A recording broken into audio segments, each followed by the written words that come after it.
Hey friends, hope you're all doing well. We're doing okay too, just really tired since we've been working non-stop.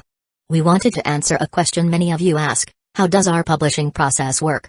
Most of our audiobooks are first posted on Patreon as paid content. They stay behind a paywall for a few months. After that, they become free to access on Patreon forever. Then, a few weeks later, we upload them to other platforms like YouTube, Facebook, and Twitter, X. Lately, our community hasn't been growing much, and we could really use your help. Please share our site in your Facebook groups, Discord servers, Reddit threads, Twitter, X, or with any friends who might be interested. Every little bit helps and we really appreciate it. Thanks a lot for being with us and supporting what we do. Haruno smiled as usual and accepted the bathrobe. Then, she casually brought up the previous topic again. Let's sleep together tonight. Yukino was at a loss for words.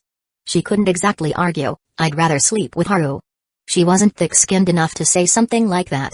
10:00 p.m. The Yukinoshita sisters were lounging in the living room, watching TV while petting the cat. After a while, Haruno started to wonder why hadn't Haru come out yet. She turned her head and glanced at her sister, only to find that Yukino looked completely calm, as if this was nothing unusual.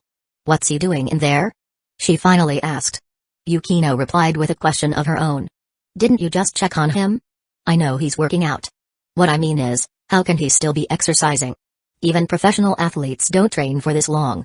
That's not necessarily true. From what I know, baseball players often practice for an entire afternoon. Some dedicated ones even stay overnight in the training rooms. Comparing Haru to extreme cases like that seems a bit unfair, don't you think? Yukino simply smiled. She knew very well that her boyfriend's physical fitness had already caught up to that of professional athletes. Not only had his appetite increased, but his training intensity had as well. So, to her, this was nothing out of the ordinary.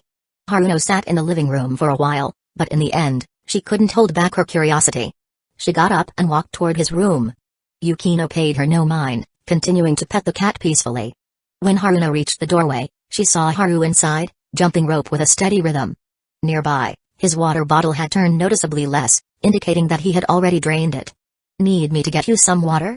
She asked, leaning against the doorframe.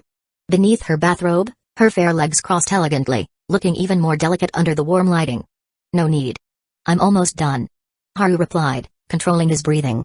Haruno observed his energetic movements and couldn't help but let her thoughts drift. You've been working out this entire time, haven't you? Yeah. Then why don't you look tired at all? Early to bed, early to rise, jog every day, so even the king of hell praised me for my good health. I don't understand Chinese. It just means that with consistent training, your body naturally gets stronger. Haru spoke as if it were the simplest thing in the world. Haruno's eyes filled with surprise. So this is how you've been living all this time? Not always. I didn't train this hard before. I've been increasing my workload gradually, it's all part of a plan. Pushing yourself too hard only leads to injury. Haru explained honestly. Haruno continued watching him jump rope, then suddenly lowered her voice. With a body like yours, I wonder if Yukino can, handle it. Haru's movements faltered. His expression turned strange. Are you sure you want to have this conversation with me? What? I'm your elder. Am I not allowed to care about my sister and her boyfriend? She retorted, deliberately putting on an authoritative air. But Haru wasn't falling for it. Speaking of which, I remember one particular night when you were at home. Alright. Let's change the subject. For once, Haruno's usual confidence cracked. But in the blink of an eye, she composed herself again. Of course, she knew exactly what he was referring to. That night when she had deliberately created an opportunity for him and Yukino to have some alone time only for them to stay up late playing video games instead, keeping her awake half the night. Her cheeks flushed slightly.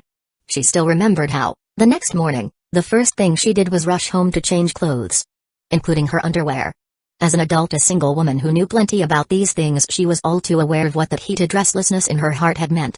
And now, as she watched him train in front of her, maintaining perfect form despite the high intensity, she couldn't help but notice the beads of sweat rolling down his skin, the sound of his deep, steady breathing, and the familiar sense of security he exuded. A sudden wave of dizziness hit her. Even the strongest women, in moments of vulnerability and loneliness, crave a well-timed compliment or just the right amount of concern. His words from earlier echoed in her mind. She had to admit she really had been touched.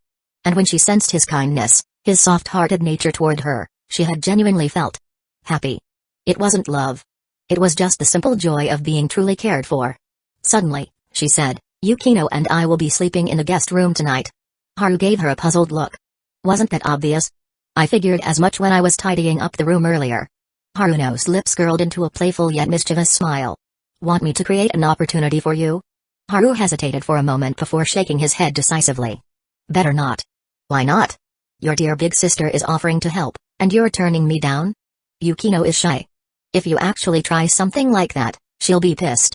Haruno sighed dramatically. Ugh, good point. Looks like I can't be of any help after all. Haruno let out a dramatic sigh. Haru frowned slightly. Haruno-san, you're acting a little different today. She smiled, radiant as ever. I'm just happy, that's all. Really? Really? The light in her eyes was sincere, unguarded. Seeing his doubtful expression, she chuckled and continued, in the past, I only thought, it's good to be alive. Even better if there's no pain, no suffering. As for who I'd spend my future with, that always felt like something too far away to think about. Haru played along. And now? Haruno's smile deepened. Now, I think. It's nice to have someone who cares. I think so too. Haru replied with a soft chuckle. For once, she had let down her guard, revealing a side of herself that she usually kept hidden. It meant that, at this moment, she felt truly comfortable, truly at ease. That was a good thing. Compared to the Haruno who always wore a mask, who never let people see how exhausted she really was, the one standing before him now was much more endearing. Haru slowed to a stop, putting his jump rope away. Anything you feel like eating tonight? I can cook. Haruno narrowed her eyes playfully. What's this? Trying to fatten me up? Your cooking is so good, if I start eating, I might not be able to stop. Haru rolled his eyes. Yukino will be eating too. Why would I be targeting you specifically? Then I won't hold back. Order whatever you want, as long as we have the ingredients. Haruno returned to the living room and flopped down beside her sister with a grin. Haru is being sneaky, he's treating me to a late-night snack. Yukino turned her head calmly. Just you? Haruno blinked innocently, lips pursed in a fake pout. Yukino remained composed. He cooks at night sometimes. He calls it fueling up for training. Though I find that logic rather stupid. Haruno sighed dramatically. Geez, here I thought he was giving me special treatment. Turns out, this is just your normal routine. Yukino saw through her act and didn't bother responding. Haru's cooking was light and portioned carefully, ensuring that neither sister ate too much before bed. And as the warm meal settled in their stomachs, the post-meal drowsiness, the so-called sage time, hit the sisters at full force. Since it was already late, Yukino didn't ask Haru to help her study like last time.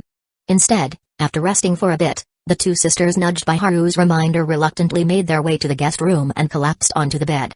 I think I'm getting addicted to his cooking. Haruno mumbled as she lay there.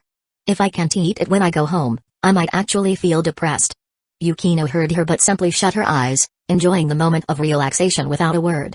Meanwhile, outside the guest room, Haru took advantage of the sage time to get in more training, finally leveling up his jumping skill to level 9. Your jumping skill has reached max level and has evolved into flight. Haru stood there, stunned for a solid 2 seconds. Flight? Did this mean he could not only punch through buildings but also take off into the sky like a human missile? With the sisters already asleep, he decided to test it out. He started with the classic wuxia move, stepping on his own foot. Then, under the wide-eyed gaze of the orange cat, he took one step, then another, right into thin air. Slowly, steadily, he ascended. He didn't stop until his head bumped against the ceiling. Haru looked down. His entire body was floating. It wasn't like normal jumping anymore. His feet felt as if they were pressing against invisible stairs, allowing him to walk freely in midair. Next, he experimented with running, jumping, flipping, and gliding. Everything felt effortless. Rather than true flight, it was more like an ultra-upgraded version of wuxia-style lightness skill. I can literally stand above the world now, he muttered, rubbing his chin. Meow?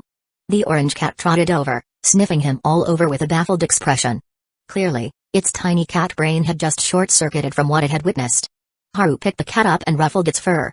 I've gotten stronger again. Think I should go on a little nighttime adventure? Meow? The cat stared blankly, its tiny processor still overheating. Haru smirked and pulled on his long unused hoodie and mask combo. Time for a test run. If he didn't put his new power to use, he'd feel like he was wasting potential. Of course, he had no intention of exposing himself. Using his auto-aim ability, Haru expertly avoided all surveillance cameras, ensuring that his nighttime activities remained unnoticed. Even if someone did manage to catch a glimpse of his shadow, All it took was a burst of speed, and he would vanish from their sight. Tonight, the city was unusually peaceful. He made a point to visit an old hunting ground, Kabukicho, a notorious hotspot for gang activity. Surprisingly, there was nothing out of the ordinary. In fact, there were even more police officers patrolling the area. Haru paused, piecing things together. This is probably my doing. The legend of Hooded Hero had spread far and wide. The mere possibility of encountering him had these lowlifes too scared to cause trouble. On his way back, Haru spotted two tattooed gangsters being stopped by a pair of patrolling officers. To his amusement, the thugs were practically model citizens now, eager to cooperate. "Officer, we've been on our best behavior lately, I swear." One of them pleaded. "I'm an honest guy, I never lie." But just as he finished speaking, his gaze shifted upward where he caught sight of Haru casually walking across the sky. His eyes widened in sheer disbelief, and his hands trembled as he pointed over the officer's shoulder. "Oh, officer. Look behind you. The Hooded Hero, he's flying." The policeman frowned and turned around. But by then, Haru was long gone. The officer's expression darkened. "You never lie, huh?" Chapter 121, Yukino, a missed opportunity. That night, while Haru was still out wandering the streets, Haruno lay awake in bed, unable to sleep. Smart people tend to overthink things, and Haruno was no exception. After the pleasant relaxation brought by her post-nut clarity faded, her usual sharp mind resumed its restless activity. At first, her thoughts drifted back to the embarrassing moment when Haru accidentally saw her in the bathroom. Then, they shifted to the way he had trained so intensely that evening. Turning her head slightly, she saw her younger sister, Yukino, sleeping soundly beside her. To avoid disturbing Yukino, she had dimmed the bedside lamp, casting a soft glow that allowed her to observe her sister's delicate sleeping face. Yukino's stamina would never be able to keep up, would it? That thought struck her suddenly. She had always heard from Yukino that Haru was in great physical shape, but tonight was the first time she had actually watched him up close. And it hit her. Amamiya Haru, the boy she once saw as a child pretending to act mature, had truly grown into a man. She knew her sister well. Haru's physique was incredibly strong, his stamina almost monstrous. And with that realization, her thoughts started spiraling. As an adult, she understood certain things all too well, things she had casually come across online. She had even teased Yukino before, probing her about how far her relationship with Haru had progressed. Back then, Yukino's annoyed, evasive reaction told Haruno everything she needed to know. For her sister to react that way, their relationship must have already developed far beyond her initial expectations. "If I hadn't stayed over tonight, if I hadn't invited Yukino to sleep here with me, they definitely wouldn't have gone to bed this early." The warm bedside light reflected off Haruno's slightly flushed cheeks. She knew full well that if she kept thinking about this, her dreams tonight would be filled with rather vivid imagery. Yet she couldn't stop herself. After all, Haru and Yukino were the two people she cared about the most. Haru should be asleep by now, right? Without Yukino beside him, he's probably feeling a little lonely. With a final sigh, Haruno decided to stop overthinking and turned off the lamp, forcing herself to sleep. Haru returned home at around midnight. Despite only getting about 5 hours of sleep, he woke up at 5:30 a.m. feeling completely refreshed, an advantage granted by his steel body ability. After washing up, he followed his usual morning routine. He took out Yukino's freshly laundered clothes and placed them neatly in the laundry basket where she always found them. This had become a habit over time. Whenever Yukino stayed over, Haru would wake up early and set out her clothes for her. They were close enough, their mutual understanding deep enough, that this was just a natural part of their daily life. As for Haruno's clothes, which she had washed the night before, Haru left them untouched. He wasn't a pervert, after all. However, as he was about to leave the bathroom, he noticed something odd. Haruno's underwear and Yukino's were the exact same. Same design. Same plain white color. Did they go shopping together and buy matching sets? Shaking his head, Haru changed into his workout clothes and headed out for his morning training. Around 6:00 a.m., the guest room door creaked open. A sleepy Haruno shuffled out, rubbing her drowsy eyes. The usually dazzling, energetic woman now looked far more disheveled than usual, her long, silky hair a tangled mess, her face carrying the clear signs of a restless night. Figures. I ended up having weird dreams after all. She sighed. She had anticipated this outcome, but actually experiencing it left her feeling oddly conflicted. And, well, there was another issue. Since she had slept poorly, she woke up feeling somewhat uncomfortable. Meaning she needed a shower. Draped in nothing but a bathrobe, Haruno felt the damp fabric cling uncomfortably to her skin. Before heading to the bathroom, she double-checked something Haru had already left for training. Only then did she let out a small breath of relief and slip inside. After a quick shower, She tossed the incriminating bathrobe into a bucket and turned to grab some fresh clothes. And that's when she noticed something strange. Sitting neatly in the laundry basket were her freshly washed undergarments. Wait. Is this mine? She picked up the underwear, her sleep-deprived brain struggling to process the situation. It was definitely her underwear. Same size, same design, same color. Did that mean Haru had taken them out for her? For a moment, Haruno didn't know how to react. There was no doubt in her mind that he had done this out of kindness. After all, he had always been considerate toward Yukino in this way, so perhaps it made sense that he'd extend that care to her as well. It was sweet, really. But also very weird. Even if it was unintentional, the fact remained that Haru had handled her underwear. I appreciate the thought, but underwear is really not something I need help with, she muttered, feeling both amused and slightly exasperated. Still, she decided not to dwell on it for now. She'd wait until Haru got back and scold him properly. For now, she just wrapped herself in a fresh bathrobe and walked out into the living room. By 6:20 a.m., Yukino stirred awake. Her first instinct was to glance beside her, surprised to find the space next to her empty. Her sister was already up? That was unusual. Still groggy, she shuffled out to the living room, only to freeze mid-step. There, sitting on the sofa, was Haruno wearing nothing but a bathrobe, curled up with her knees against her chest, watching morning television with an oddly dazed expression. It was an uncharacteristically lazy and unguarded look for her. But Yukino was too tired to care. She gave a quick good morning and walked past her, heading straight to the bathroom to wash up.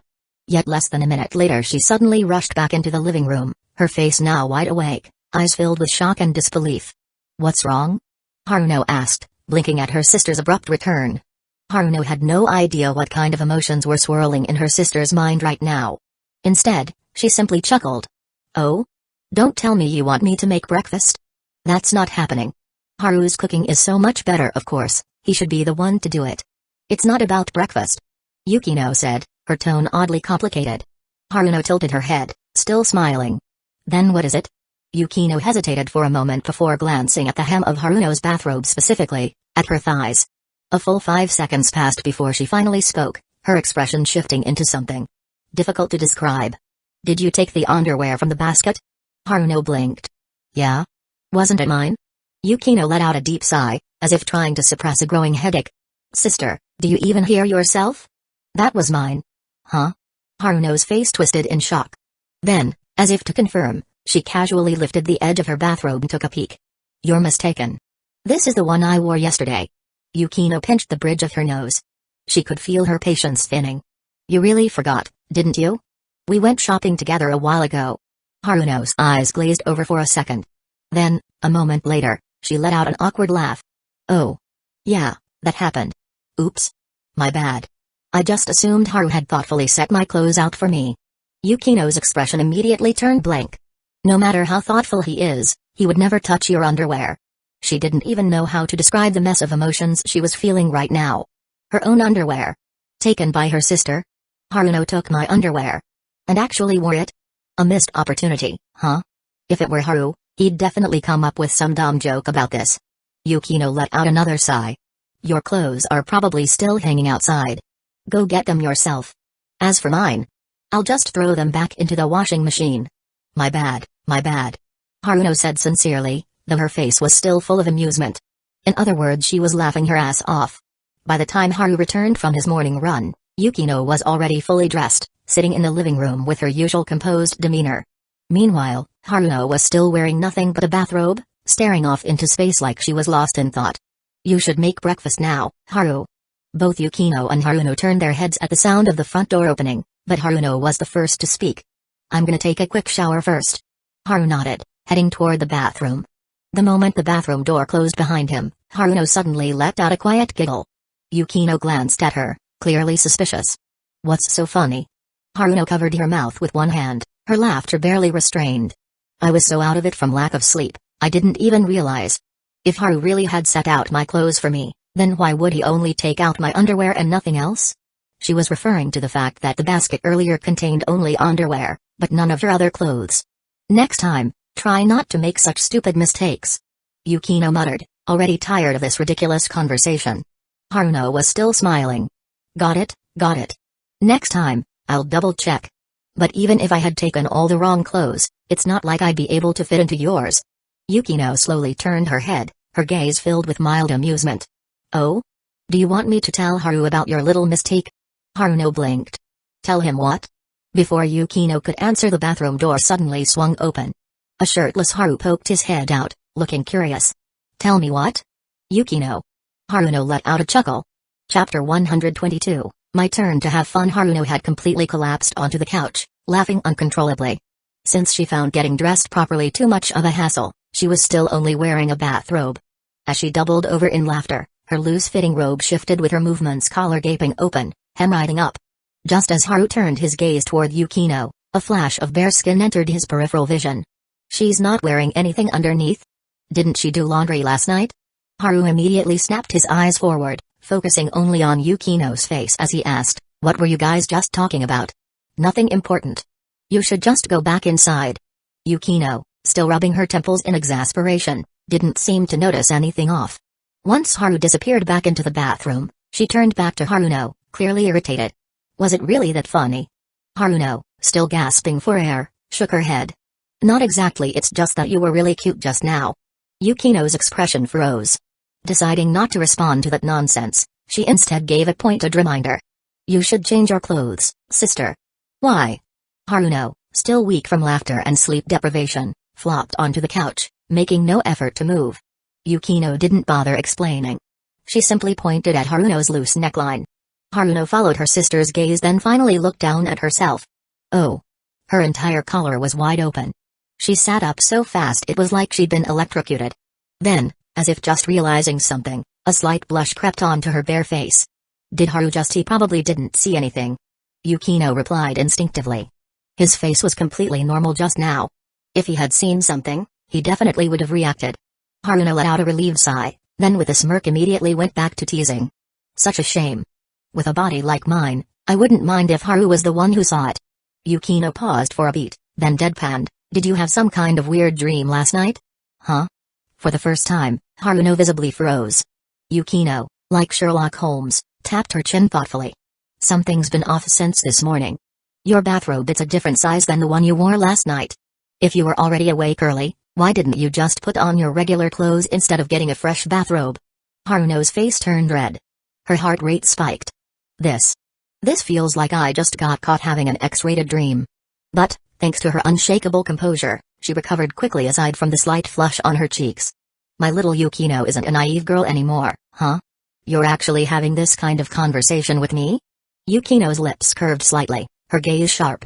People who avoid a topic when questioned usually have something to hide. Haruno maintained her smile. If you insist on thinking that way, I won't argue. The two sisters locked eyes. After a few seconds, Yukino was the one who looked away. But not without leaving one last jab, too embarrassed to admit it. Haruno grinned. Take a guess. And with that, she stood up to finally change her clothes. Scoreboard, Yukino 1, Haruno 0. 9:00 a.m., the hiking trip begins. The three of them, Haru, Yukino, and Haruno, finally headed out for their planned hiking trip. As they drove, Haru received a bunch of concerned messages from his friends. Why did you skip school? Are you sick? You good? He replied to each one, assuring them it was just a personal matter, nothing serious. Their destination? Mount Mitake, located in the Akatama region. Harumi, having researched in advance, made a suggestion as they neared the parking area. We shouldn't park inside. The fees are ridiculous. Outside parking is just 1,000 yen for the whole day. He held up his printed travel guide as proof. Haruno, smiling as usual, teased him. No surprise there, this is coming from a guy who had the guts to ask his parents for investment money back in elementary school. Haru's face darkened. Just how many people know about that? Yukino, sitting beside him, smirked. Auntie told us all about it. She said she'll never forget the way you stuck your hand out, demanding investment capital as a kid. Haruno grinned along. She even said she gave you 100 yen as your first business fund. So? Did you build your empire with that? Haru sighed deeply. Mom, why are you like this? Why are you spilling all my childhood blackmail material to these two? Even though it wasn't a holiday, the mountain was still buzzing with hikers. Harumi, having studied the trail conditions beforehand, knew this route was on the steeper side, especially for people who weren't used to hiking. But for him? No problem. If I wanted, I could literally air step my way up this mountain. Do you guys want to take the cable car? Haru glanced at the long queue of tourists waiting for the lift. He himself was carrying their tent and food supplies, while the Yukinoshita sisters had nothing but one stylish handbag each. If we take the cable car now, we can't even call this a hike. Yukino refused instantly. Haruno chuckled. I was thinking about it, but since you two seem so determined, I guess I'll walk too. Haru nodded, leading the way. As they passed the cable car entrance, he couldn't help but notice the pricing board, 1,300 yen for a round-trip ride, including mountain access. Honestly, that's a pretty good deal. During the hike, Haru kept his eyes open and found two sturdy walking sticks along the way. He handed them to the sisters. You're not taking one? Haruno asked as she accepted it. Haru didn't even have to answer, just look at him. Yukino cut in. His face isn't even red. He's not even out of breath. He's completely fine. Haruno blinked. Then, looking at his totally relaxed posture, she suddenly gained a new level of respect for his physical endurance. Can she really satisfy him? Haruno's thoughts wandered again. Hiking was nowhere near as effortless as taking the cable car. Aside from Haru, who walked as if he were strolling through a park, the two Yukinoshita sisters behind him were already starting to breathe heavily. Reaching the halfway point up the mountain, Haru noticed a bench and suggested they take a break. Neither Haruno nor Yukino tried to act tough after all, the exhaustion was real. Haru, how are you this fit? Haruno took a sip of water, her breathing gradually steadying, before voicing her disbelief. You'll be even more surprised when we reach the top. Yukino remarked calmly, sipping her own water. Haruno's grip on her water bottle stiffened slightly. Wait. There's more? She asked in shock. Yukino didn't bother explaining. She had already witnessed it firsthand. Haru once ran all the way back to Chiba from the outskirts of town. And after that insane feat, all he did was catch his breath for a moment before returning to normal as if nothing had happened. Sometimes, she even had the absurd thought that her boyfriend might be possessed by Kamen Rider. Otherwise, how could he be this strong? Of course, she would never voice such a ridiculous idea to her sister, who would undoubtedly make fun of her for it. Suddenly, Haru's voice rang out from a short distance away. Tei nears the heavens, the mountains stretch to the ocean's edge. Clouds swirl as I gaze back, mist rises beyond my sight. The sisters turned their heads to see Haru practicing with their hiking sticks, performing smooth, precise movements like he was wielding a sword. Nearby, a family of three had also paused to watch him. Sitting between his parents, a young boy stared at Haru with wide, sparkling eyes, clearly captivated by his swordplay. What's he saying? Haruno asked, unable to understand the language. Yukino thought for a moment before smiling. It's a Chinese poem. I believe it's Zhongnan Mountain by Wang Wei. Haruno looked at her sister, surprised. How much Chinese have you learned? To put it simply, aside from internet slang and a few idioms, I understand pretty much everything. Yukino replied casually, as if it were no big deal. Of course you do. Haruno rolled her eyes, resting her chin on her hand. Chinese is supposed to be the hardest language in the world. I studied it a little before, just mastering the tones and pronunciation was already a nightmare. Meanwhile, the little boy watching Haru couldn't contain his excitement any longer. He jumped up and ran over, eyes shining with admiration. Big bro, what's that move called? It looks so cool. Haru, ever the showman, put on a mysterious air. These are long-lost sword techniques, secret skills of the immortal path. Ordinary people could never hope to master them. The boy's eyes widened. Really? Without answering, Haru suddenly performed a jumping spin off a tree, his legs extending mid-air as he twirled the wooden stick in his hands. The move was so breathtakingly fluid that even the boy's parents were stunned. Whoa. That was amazing. The boy's face turned red with excitement. He was completely convinced. Haru continued his nonsense. I actually have one more incredibly powerful sword technique, but its destructive power is too great. I can't use it here. What's it called? It's called 1/2 halves, the Celestial Blade. But before using it, you must chant a special incantation, or else it won't unleash its true power.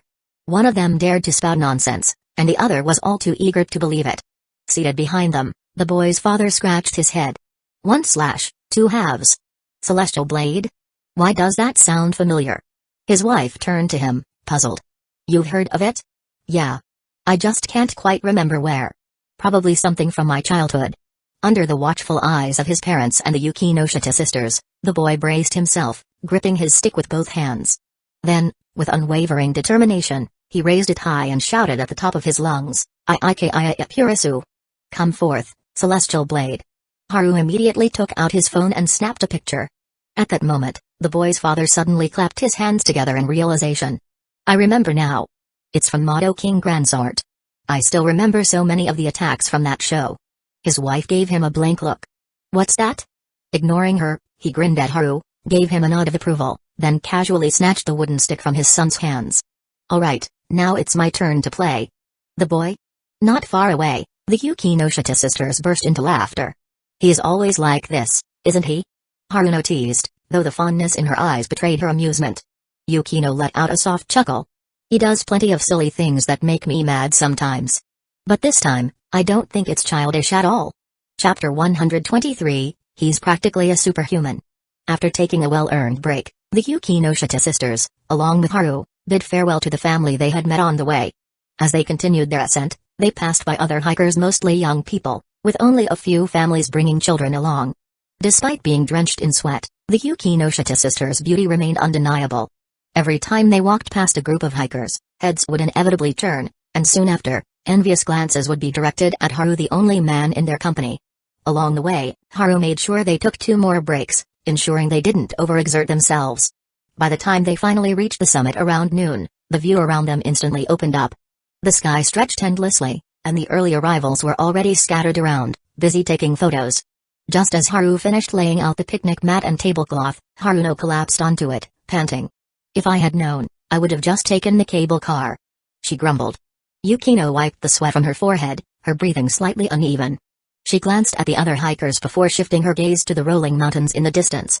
Taking the cable car and climbing the mountain yourself are 2 completely different experiences. She murmured. I know that. Haruno sighed as she twisted open a bottle of water. Even though she was exhausted, she maintained her usual grace, not a single movement out of place. But I still would have chosen the cable car. Yukino sat down beside her and instinctively looked up, only to see Haru standing there, as energetic as ever, pulling out his phone probably to take photos. She bit her lip unconsciously. This guy really is made of steel. My sister and I are completely wiped out, and he's still at full power. Clearly, Haruno had the same thought. She even voiced it out loud. Haru, aren't you even a little tired? I'm fine. Haru replied casually, snapping pictures of the scenery.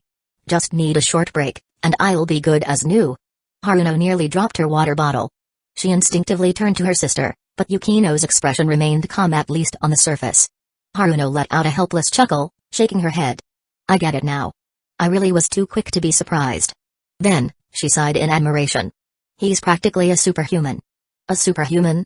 Yukino blinked before nodding in agreement. I've had that feeling before. But now, it's even stronger. Right? Haruno leaned against her sister. If she didn't care about appearances, she probably would have just collapsed completely. Meanwhile, Haru lifted his gaze toward the clear blue sky. With his sharp eyes, he easily spotted a squirrel darting through the trees. He snapped a quick picture and turned back to the sisters. Look, it's pretty cute. Yukino's eyes lit up. That, I agree with. Haruno didn't even bother opening her eyes. She was too tired to care about anything else. After a short rest, they had a light meal. Feeling a little refreshed, Yukino got up and started taking pictures of the scenery. At that moment, the family they had met earlier arrived at the summit as well. They exchanged polite nods but didn't disturb them.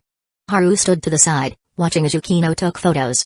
The golden sunlight reflected off her flowing hair, which swayed gently in the breeze. With her long, waist-length locks and elegant posture, she looked like she had stepped straight out of a painting. Unable to resist, Haru took a photo. Yukino noticed but didn't stop him. Instead, she asked, how did it turn out? Of course, it's beautiful. Haru said, handing her the phone. Yukino examined the picture and nodded in satisfaction. Haru grinned. See? You should never doubt my photography skills. I'm an expert. I can always make you look adorable. Yukino raised an eyebrow. You're mistaken about one thing. It's because I'm naturally adorable that your picture turned out that way. Haru smirked. We were talking about photography. How did this turn into self-praise?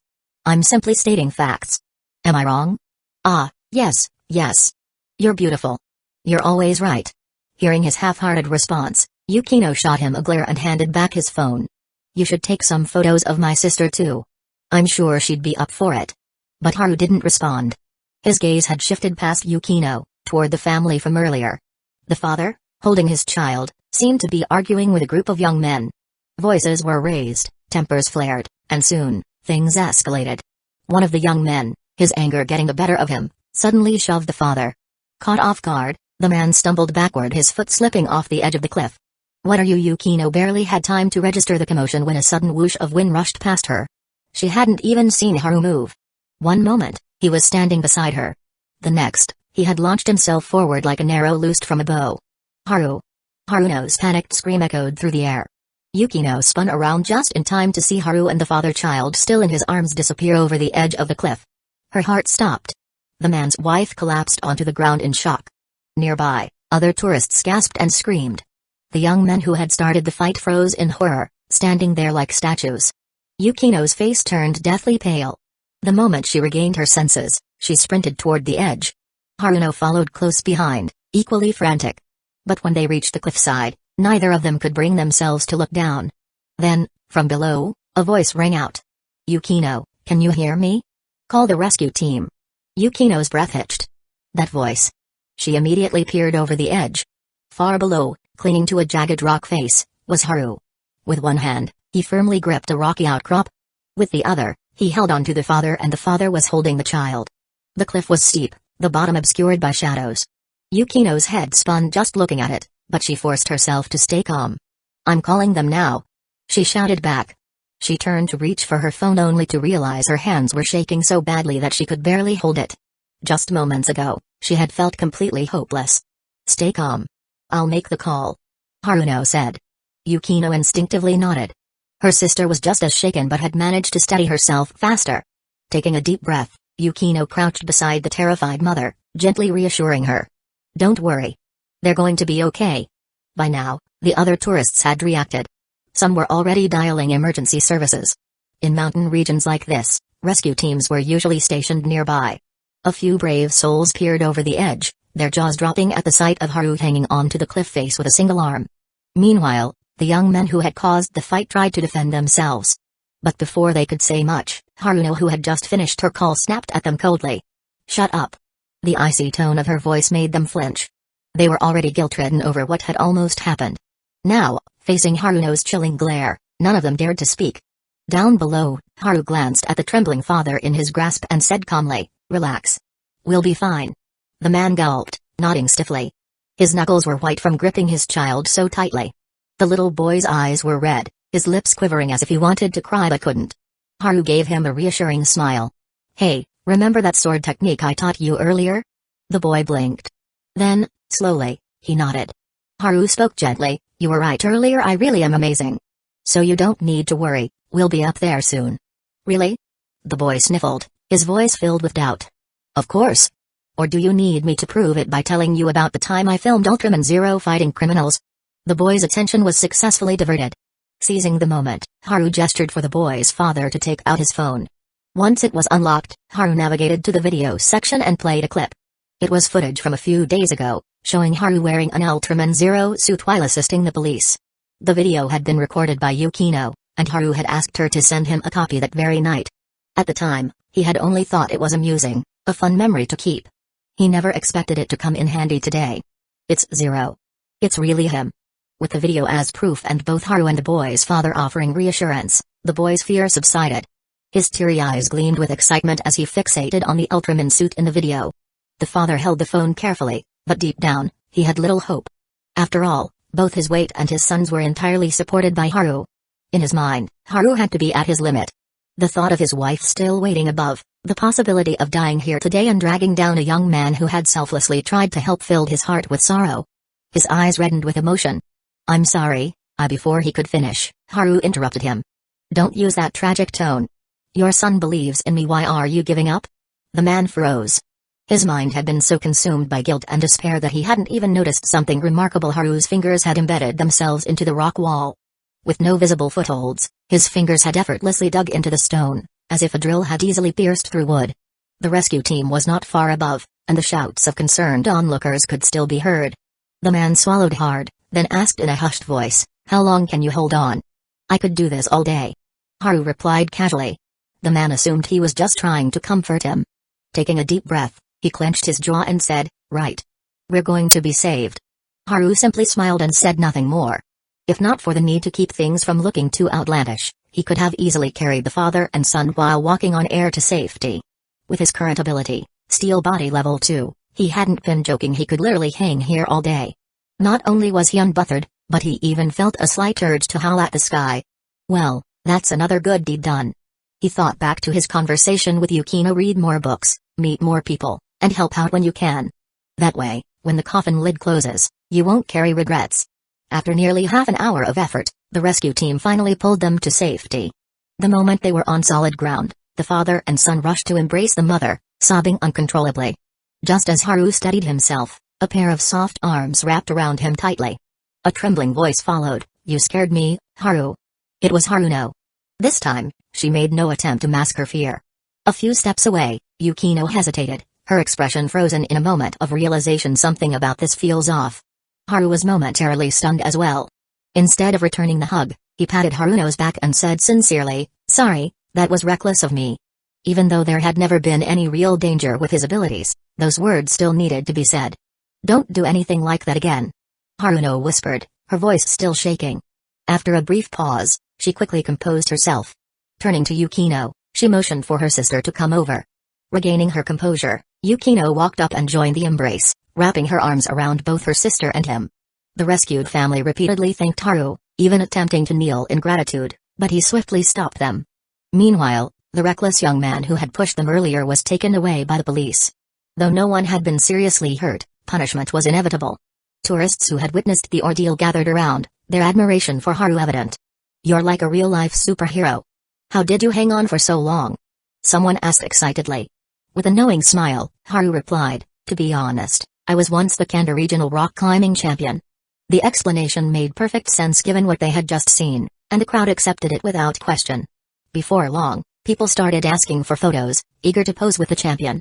But Haru, feigning exhaustion, politely declined, saying he needed to rest. Standing a little behind him, Yukino watched the scene unfold, a quiet smile tugging at her lips. "He's making things up again. But it was cool, wasn't it?" Haruno asked with a bright smile, her eyes sparkling.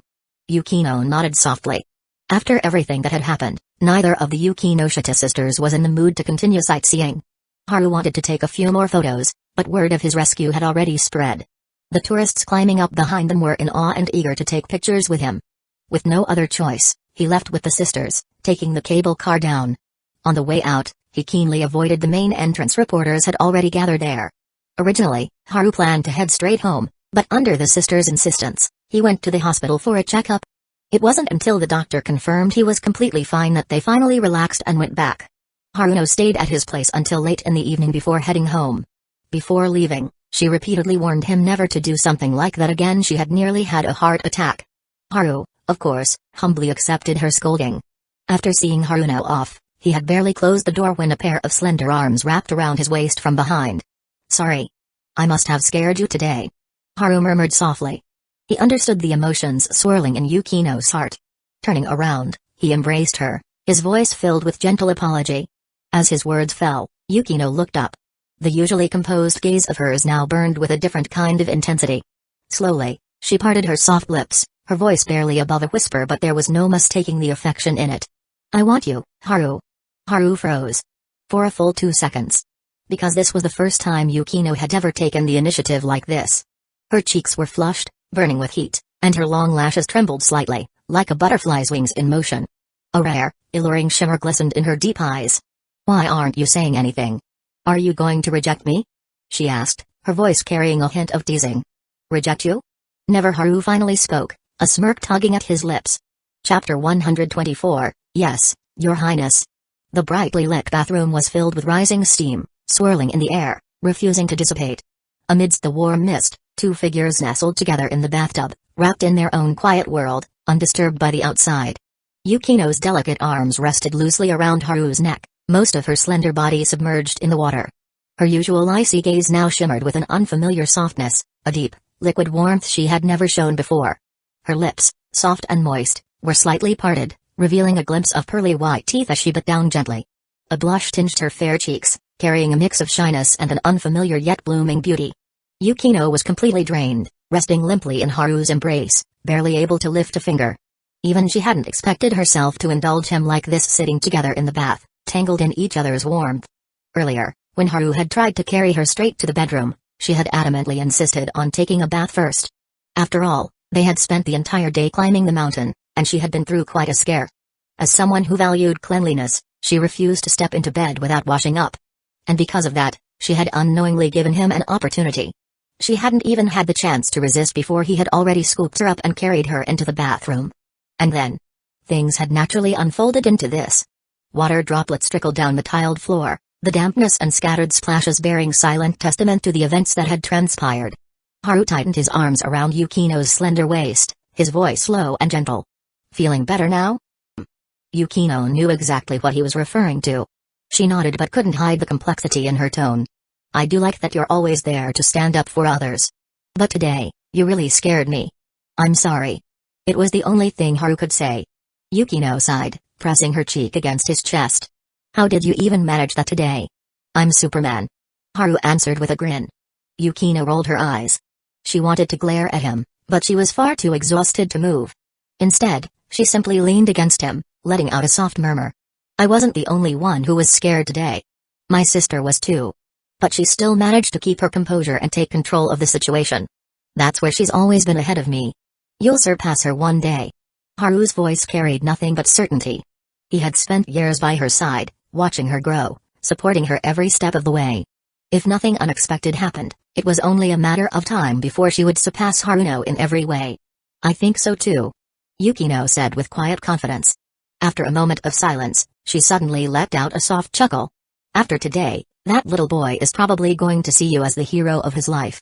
That family had exchanged contact information with Haru before they parted ways earlier. Yukino was well aware of it. And isn't that a good thing? Haru smirked. If he learns even a fraction of my skills, he'll never have to worry about making a living. Oh? Which skills are you referring to? For example, my combat abilities. At that, Yukino chuckled. I wouldn't be opposed to that. If that boy really learns from you, he'll probably become the star of his school's sports team someday. Her gaze softened as she spoke. She lifted her head slightly, her beautiful eyes hazy as they met Haru's.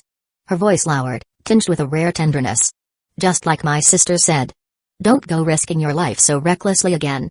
I promise. Haru tightened his hold on her, pressing her closer. Now, he finally understood why she had been the one to take the initiative earlier to whisper those unexpected yet heartfelt words. I want you, Haru. The shock she had experienced today had been immense. Yet, at the same time, he had done something almost otherworldly, something straight out of a superhero film. He had truly performed a miracle, saving 2 lives before her very eyes. Everything had happened so fast that not even Yukino, with her usually unshakable mindset, could process it fully. And so, when they returned home, all those emotions, fear, admiration, disbelief had intertwined, overwhelming her. But now, after everything, her worries had finally begun to fade. Haru held her close, his mind replaying the day's events. The moment that father and son had slipped from the cliff's edge, he had instinctively followed. But no one knew the truth. He hadn't grabbed onto the rock wall immediately after jumping. No, he had run through the air, catching them both first. Only after ensuring their safety had he pretended to find a handhold on the rocky ledge, making it look as though he had simply been lucky enough to catch himself. With his steel body level 2 ability, even if he had actually fallen all the way into the valley, the worst that could have happened was tearing his clothes. His body? Completely unharmed. That was why, the moment he saw them fall, he had jumped without hesitation. First, make sure you're safe. Only then can you protect others. Those were Yukino's words. Words she had once told him. After a while, Yukino stirred slightly, feeling her strength return. But still, she didn't move away from his arms. Instead, she simply murmured, we should get out now. I think we could stay a little longer. Haru suggested, his hands wandering along her slender waist. We're not sleepy yet, are we? A deep blush remained on Yukino's cheeks, never having faded. Feeling his hands creeping over her skin, she tilted her flushed face up, her voice carrying both embarrassment and frustration. Are you ever going to stop touching me? No. Haru shook his head, then added with a smile, this is something I'll never get enough of, not in this lifetime. At the word lifetime, Yukino's eyes flickered. A ripple passed through her gaze. In the next second, the shyness in Yukino's gaze melted into something deeper and alluring, liquid warmth. Her voice, so different from its usual calm and composed tone, now carried the teasing sweetness of a lover. You're trying to show me your perverted nature again, aren't you? Well, you've already seen it countless times. I guess I've gotten used to it. Haru replied with a chuckle. Yukino pursed her lips but, surprisingly, didn't refute him. A faint excitement flickered across her flushed cheeks. It was a rebellious kind of thrill, one that completely contradicted her usual demeanor. When Haru lowered his head, she closed her eyes gently, tilting her chin up in quiet acceptance, allowing him to kiss her. The steam in the bathroom seemed to grow thicker. Yukino's lashes trembled, her soft lips parting ever so slightly, releasing a breath as light as orchids. Her slender neck, and her delicate collarbones shimmered under the light. Each slightly quickened breath tugged at the unrest within her heart. After a few minutes, her face flushed a deeper red as she pressed a hand against his shoulder, panting lightly. "Let's move to the bedroom first." Haru let out a low chuckle. "As you wish, my princess." With that, he lifted her into his arms. Yukino's misty eyes flickered as she shook her head softly. "Princess doesn't quite suit me." "Then what would you prefer?" "Queen sounds more fitting." Without hesitation, she embraced the aura of a true ruler. "As you command, my queen." Haru responded with a smirk. The next morning, Haru and Yukino parted ways under the school's main building. As soon as Haru stepped into the classroom, every student inside turned to look at him in perfect unison. It didn't matter whether they were guys or girls, everyone's faces were filled with shock and admiration. Haru knew exactly why. That morning, while he and Yukino were getting ready, the news had been flooded with reports about yesterday's cliffside rescue incident. It had already gone viral. "What's with those faces? Are you all about to worship me or something?" Haru grinned, spreading his arms playfully to lighten the mood. The initially silent classroom instantly erupted into laughter. "Worship might be a bit much, but from today on, you're officially my idol. Too bad you already have a girlfriend. Otherwise, half the girls in this school would be lining up for you. Hey, can you all quiet down? I need details. What exactly happened down there at the cliff?" The entire classroom descended into a chaotic, buzzing marketplace. Haru understood their excitement. It was natural for teenagers to be thrilled by something like this, so he answered every question thrown his way without hesitation. Eventually, the commotion only died down when their teacher entered the room. However, before class began, the teacher chuckled and said, "Looks like everyone's seen the news. Amamiya's heroic act was truly commendable, but I just want to remind you safety comes first. No matter how brave you are, you have to consider your own well-being before jumping into danger." Haru nodded obediently. The morning flew by in a blur. He had lost count of how many classmates had come up to express their admiration. By lunchtime, when he and Yukino entered the cafeteria, they once again became the center of attention. Thankfully, this time, no one dared to disturb them because Utaha, one of the most popular upperclassmen in school, had just arrived. Utaha and Megumi Kato sat down across from Haru and Yukino, their concern written all over their faces. "Are you sure you're not hurt? Did you go to the hospital for a checkup?" Utaha spoke at a rapid pace, not even bothering to pick up her chopsticks. It was clear that she was genuinely worried. Although Megumi remained silent, the concern in her eyes conveyed her thoughts just as clearly. "Don't worry, we're fine. We went to the hospital and got checked out." Haru reassured them, briefly summarizing the incident. With Yukino also vouching for their well-being, Utaha and Megumi finally relaxed. "I didn't see the news this morning," Utaha admitted, patting her chest as if to calm her nerves. "It wasn't until my classmates started talking about it that I realized you pulled off something incredible. Our class was talking about it too," Megumi added. "Amamiya-kun, you're about to become famous. It's fine. This kind of attention fades with time. As long as I lay low and avoid interviews, it'll pass," Haru said, already formulating a plan. Utaha's eyes lit up. "Laying low, huh? Well, that's perfect. I have a suggestion." The three of them looked at her in unison. Utaha's expression was filled with anticipation as she turned to Haru. "Have you heard about the Saitama Fireworks Festival? If we plan ahead, we can still make it to the second event." "A fireworks festival? What a coincidence." Haru blinked in surprise. Yukino's hand, which had been holding her chopsticks, paused midair as shock flickered across her face. She stole a quick glance at Utaha's expression, making sure that this was purely a coincidence and not some elaborate scheme. Confirming that Utaha had simply arrived at the same idea on her own, Yukino let out a small sigh and shook her head in mild exasperation. Originally, she hadn't planned on telling them about it. And now, what was supposed to be a romantic getaway for two was about to turn into a trip for four. Chapter 125, Guess What Color I'm Wearing Today? When Utaha brought up the fireworks festival, Yukino knew right away, this trip just gained two more members. And of course, Megumi Kato would be going too. Technically, Yukino could refuse. She could shut it down cold. But doing that would only put Haru in an awkward position. Wait a second. He's a playboy. Why am I the one worrying about how he feels? Feeling a little frustrated at herself, Yukino sighed inwardly. No matter how much she tried to act decisively, there were still moments like this when she just couldn't. If it were her sister in this situation, she'd probably deal with it effortlessly, that same unbeatable, untouchable aura written all over her face, cutting down any would-be rivals like it was nothing. Yukinoshita, how about we all go see the fireworks together? Yuta asked, casually extending the invitation. She then glanced over at Megumi beside her. Megumi and I already talked about it. We were thinking of going Saturday morning and coming back on Sunday. Haru turned to Yukino, gauging her reaction. Seeing her calm and composed expression, he asked, "What do you think?" Yukino, already having come to terms with the situation, replied smoothly, "Sure. Let's all go together." Maybe it was Yutaha's direct invitation that changed her mind, or maybe she had her own reasons. Either way, she didn't say no. And just like that, their weekend plans were set.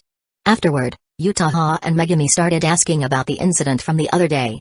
Haru shared whatever details he could, anything that didn't directly involve his own unusual circumstances. Once lunch was over, the four of them left the cafeteria together. As they walked back toward the classrooms, Haru noticed two groups of students arguing ahead of them. Things were heating up, from the looks of it, the fight could break out any second. And then, from somewhere in the crowd, "Hey, that's Amamiya." All at once, everyone's attention shifted toward him, even the guys who looked like they were about to throw punches froze mid-glare to look his way. Haru gave them a helpless, wry smile. Guys, I've already done more interviews today than I can count. Please don't tell me you're gonna treat me like some kind of celebrity now. I didn't even get paid for any of those." There was a ripple of awkward laughter from the students. The crowd that had been gathering hesitated, losing its momentum. Haru turned back to the two arguing groups, about to casually ask what the fuss was about when a tall guy from one side spoke up. "Amamiya. I saw you on the news. Saving someone like that. I respect it. Honestly, I don't think I could have done the same." As he spoke, the guy started backing away. "So I'll let this go, out of respect for you." Haru blinked. "Huh? Respect?" The other group spoke up too. "If it's you stepping in, Boss Amamiya, we'll back off too." The two groups that had been seconds away from throwing hands both turned and left without another word, leaving Haru standing there, utterly dumbfounded. What the hell? Did I eat some kind of charisma fruit or something? Why am I only finding out about this now? Beside him, Yutaha teased with a grin, "Boss Amamiya, huh? I gotta admit, that does have a pretty cool ring to it." Haru groaned, rubbing his temples. "Please spare me." Yukino, though also amused, cut right to the heart of the matter. "They're not giving you respect," she said plainly. "They're afraid of you." Megumi nodded thoughtfully. "Probably because of those rumors about you fighting delinquents on the first day of school." Yukino nodded. "The news report today explained everything very clearly. You were holding that father and son at the edge of the cliff for half an hour. Plus, everyone knows how much you hate bullying. Unless those students are complete idiots, they should understand this isn't the place to pick a fight." Haru sighed helplessly, only silently lamenting how powerful trending news could be. Those two groups of students earlier had said things like "we're giving you face." But in reality, they were just scared he might actually fight back. After all, his 1 versus 3 fight on the very first day of school had already spread like wildfire. And after all this time, instead of fading away, the story had evolved along with his growing reputation, turning into "he hates violence so much, he only uses violence to stop violence." But the rescue incident's impact didn't end there. That afternoon, the principal even came to find Haru personally. After learning that Haru had no interest in interviews and just wanted the hype to die down naturally, the principal readily agreed to help block reporters from disturbing him. Later, after school, Haru avoided the crowd of classmates swarming him and was planning to hide out in the club room only to get intercepted halfway. Waiting for him was Yutaha. "Help me move some stuff to the journalism club," she said casually, meeting his confused gaze. Since she was asking for help, Haru didn't refuse. But once they arrived at the journalism club, he noticed something strange. The entire room was empty. Yutaha pushed open the door and explained calmly. "I made a deal with them. As long as they don't bother you for interviews, I'll help them recruit new members." Haru suddenly understood. No wonder no one from the journalism club had approached him today. Despite him being all over the news, it was Yutaha working behind the scenes. "Thanks," Haru said simply. "All right, what do you need me to move?" He rolled up his sleeves, looking ready to work like a model citizen. Yutaha pointed toward a stack of chairs in the corner. "Move those chairs over here, and those 2 desks too." As Haru started moving things, he casually asked, "Where did the journalism club members go?" Yutaha didn't lend a hand, she simply stood there and answered. They have an event off campus today. They won't be back anytime soon. Haru paused for a second after setting down a desk. Won't be back anytime soon? Wasn't that extra line a little unnecessary? A normal answer only needed the first half, right? Just as a strange feeling crept over him, he saw Yutaha casually walking toward the door. She reached out, pulled it shut, click, and locked. What are you doing? Haru couldn't help but echo a certain someone's famous line. Yutaha didn't answer right away. Instead, she openly dangled the key in front of him, twirling it on her finger with a playful smile.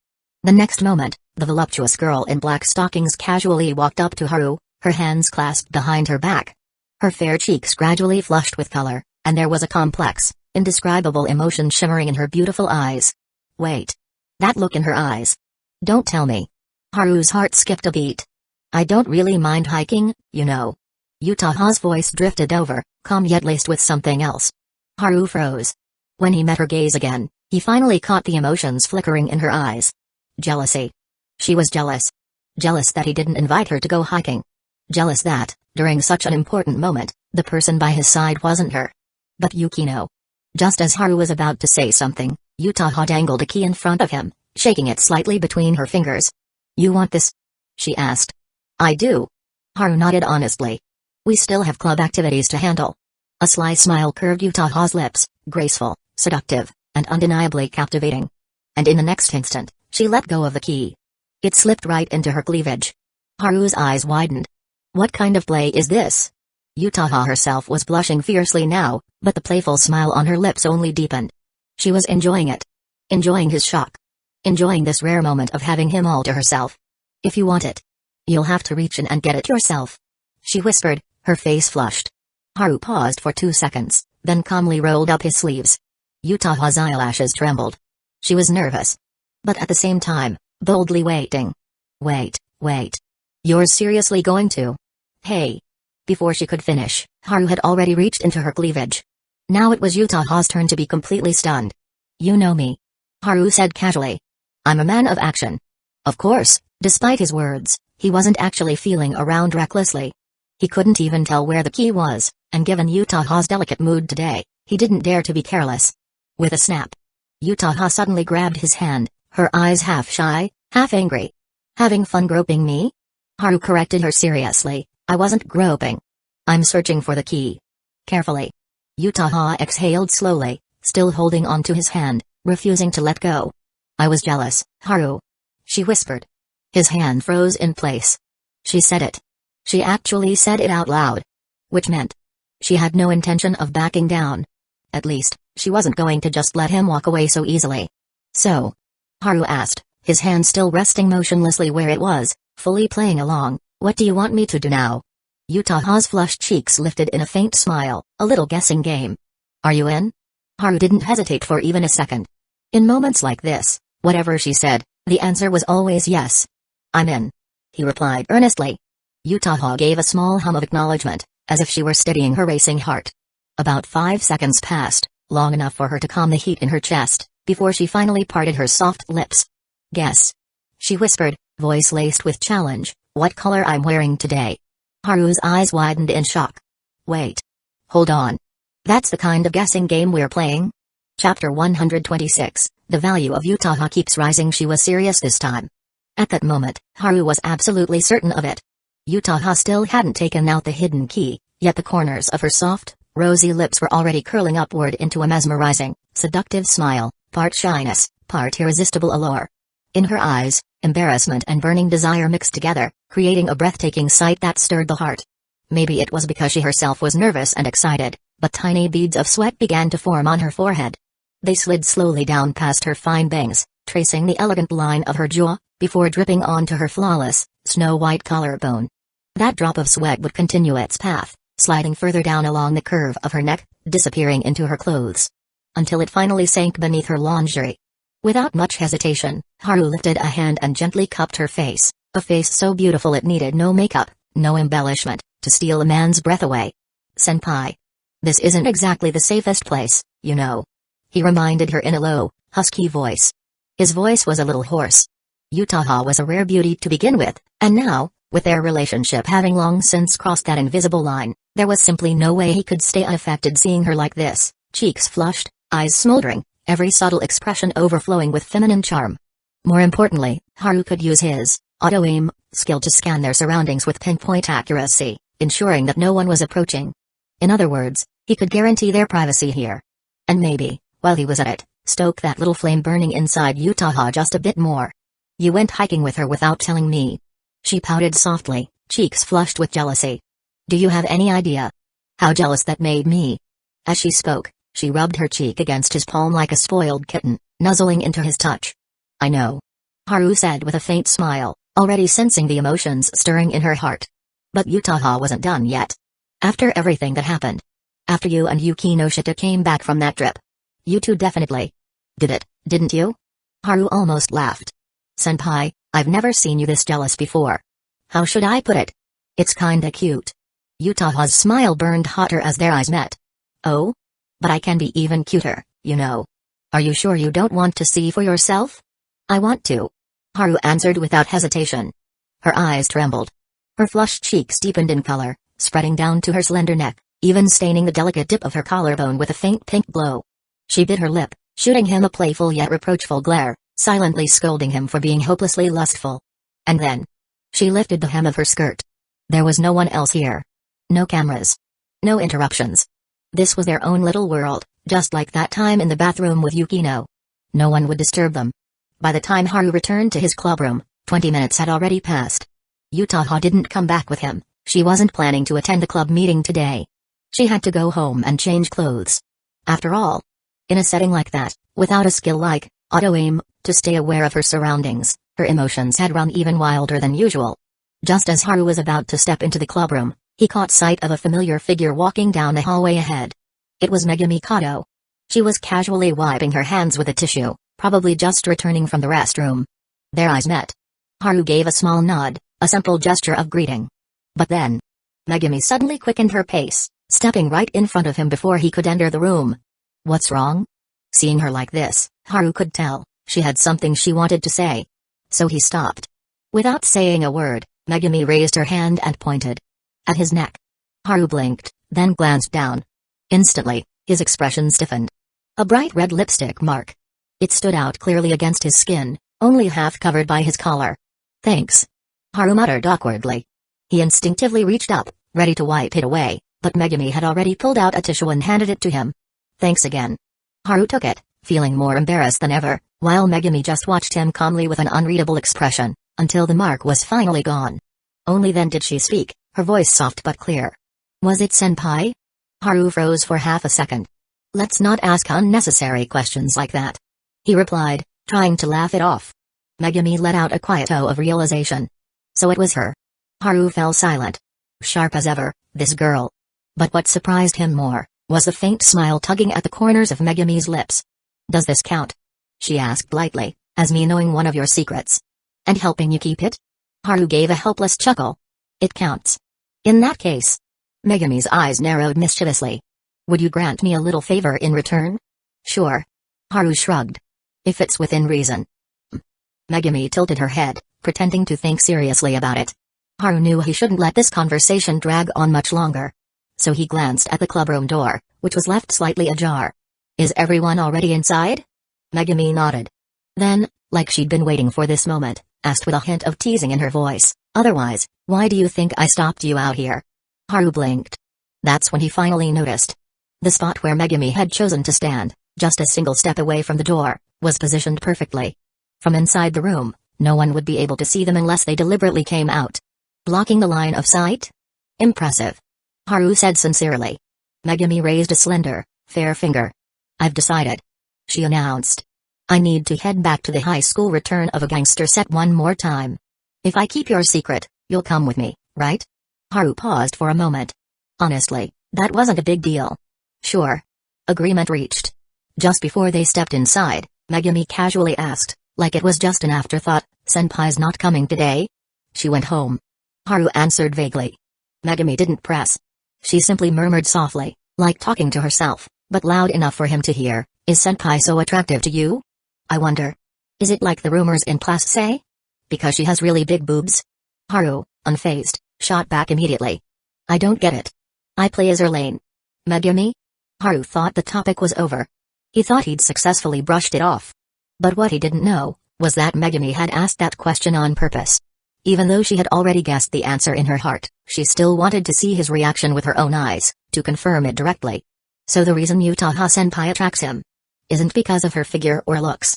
For an ordinary-looking girl like Megumi Kato, whose presence was as plain as could be, that realization quietly set her heart at ease. When Haru entered the clubroom, naturally, he couldn't avoid Yukino's sharp questioning. "I ran into senpai on the way here," he replied honestly. Yukino paused as she flipped through her notebook, lifting her gaze slowly. "I figured as much," she said. "But then explain this, why did she message me just now saying she's heading home early and won't be coming to today's club meeting?" Haru coughed awkwardly. "That's a little hard to explain." Yukino narrowed her eyes suspiciously, but noticing the glances from others in the room, decided to let it go for now. Once Haru sat down, Yukino casually added, "Speaking of which, senpai messaged me right after school too." Haru felt a chill down his back. "She messaged you?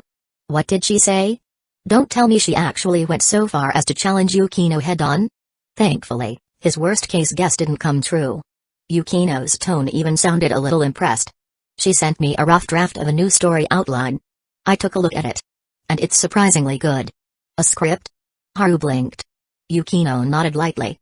"It seems she's still fired up from our earlier conversation. Looks like she's eager to improve, to surpass me in some other field." Then, being fair as always, she added, "Of course, I'll admit she's talented. No matter what she decides to learn, her efficiency is terrifyingly high." Haru subconsciously recalled the image of Uchiha kneeling down, tying her hair back in that seductive, elegant gesture. "Yeah." Haru agreed sincerely, senpai's value just keeps rising.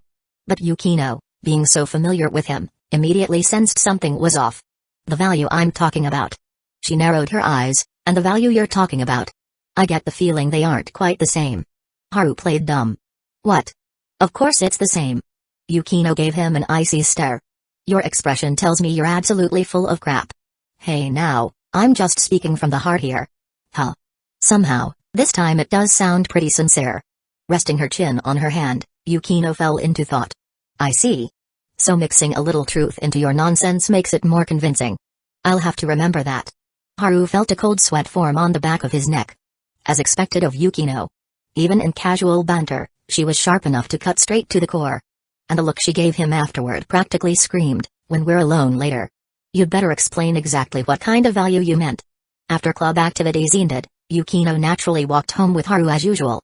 On the way, he casually brought up Kato's recent interest in visiting a film set. As expected, Yukino wasn't surprised in the slightest. "She probably just wants to observe things firsthand," Yukino said calmly. "It's far more effective than anything you could learn from a book. Are you planning to come too?" Haru knew full well she wouldn't be thrilled at the idea of him and Kato spending time alone together. And honestly, he wasn't entirely comfortable with the idea himself. Especially lately, Megumi Kato had been getting unpredictable. No. To Haru's surprise, Yukino actually turned him down. Her voice was calm, almost indifferent, as she explained, "I'm going to see Kasumijoka." Haru hesitated for a moment. "You're not going there to start a fight, are you?" Yukino immediately gave him the kind of look reserved for hopeless idiots. "Do I look like I'd waste my time on something that childish? Besides, if I were going to fight her, I'd crush her so thoroughly she wouldn't even have a shred of dignity left." Haru couldn't exactly deny that. After all, Yukino's combat power had been personally raised by him since childhood, with the occasional special training from Haruno thrown in for good measure. "Surprised I'm not going with you?" Yukino asked. Haru admitted honestly, "Yeah, I figured you'd insist on tagging along.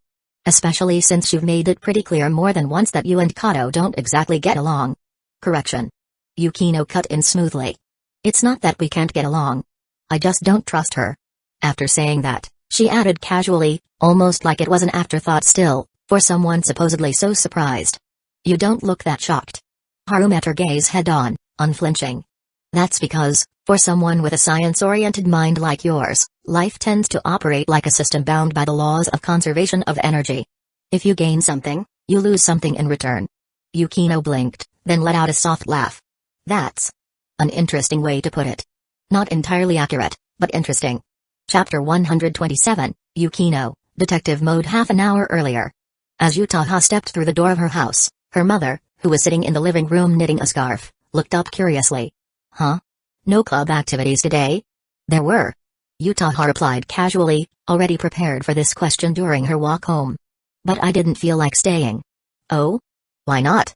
Running wore me out. I was drenched in sweat. Figured I should come home and take a shower. As she spoke, Yutaha deliberately tugged at her damp bangs to show proof. Her mother nodded in sudden understanding. Ah, you've been working out again? She knew very well that her daughter had gotten into the habit of going for morning runs on weekends. Yeah. I'm gonna shower first. Yutaha entered her bedroom, her composed expression slowly giving way to something more complicated. Good thing I thought all this through on the way back. Otherwise, I would have totally blown my cover. Her fingertips brushed across her flushed cheeks, remembering the absurd things she'd done with Haru back at school sent both fear and a strange thrill coursing through her. Not to mention, the black tights she was wearing were still damp.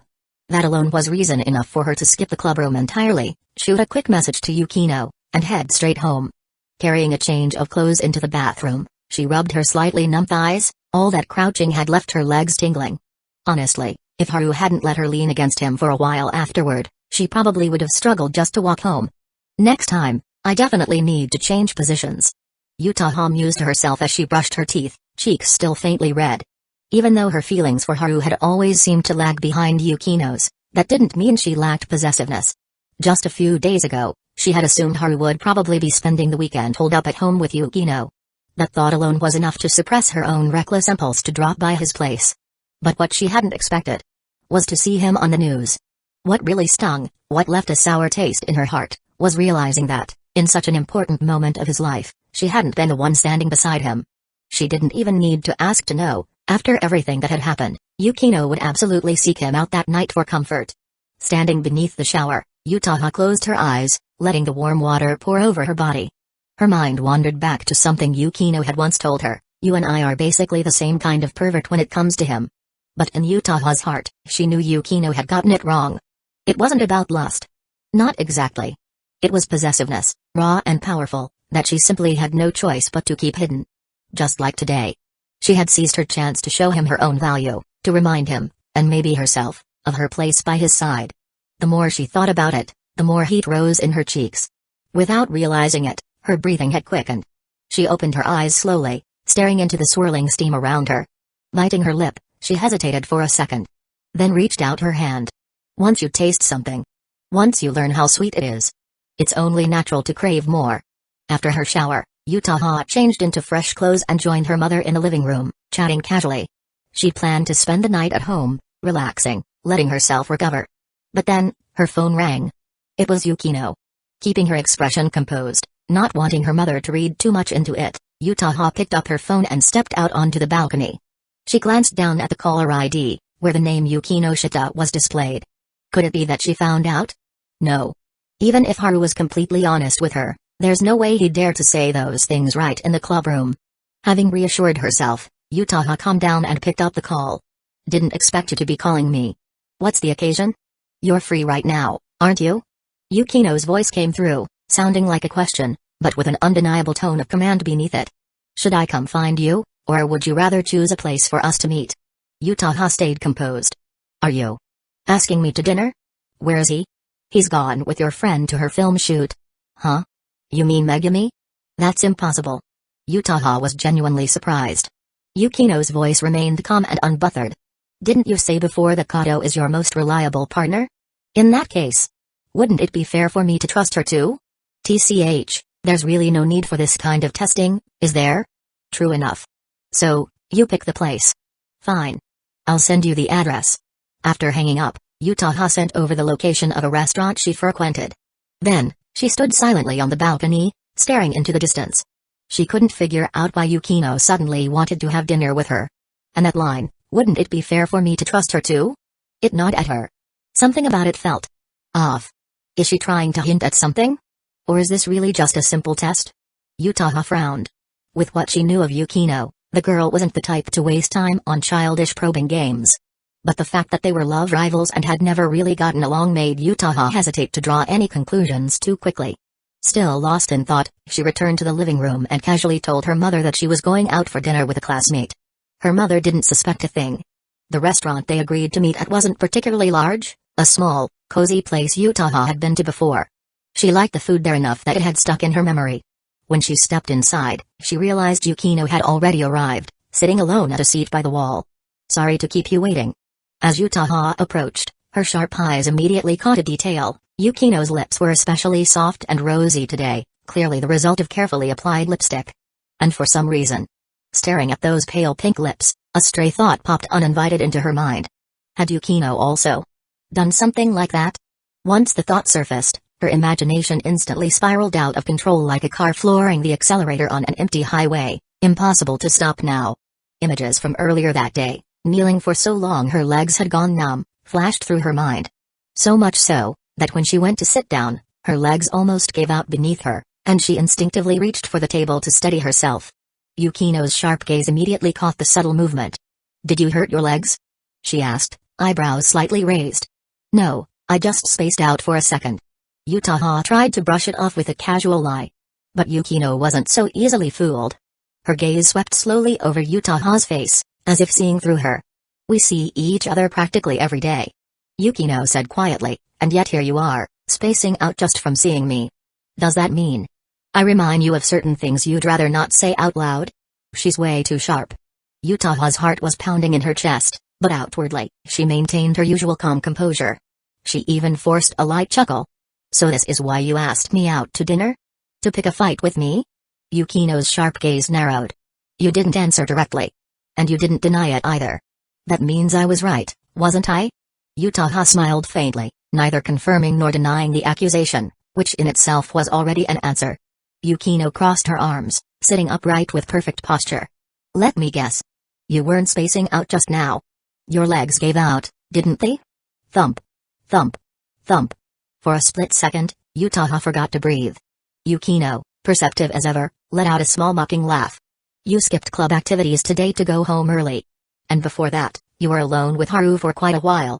Now, the moment I ask you out to dinner, you show up looking guilty, and your legs practically give out when you see me. Honestly, this is getting rather amusing, senpai."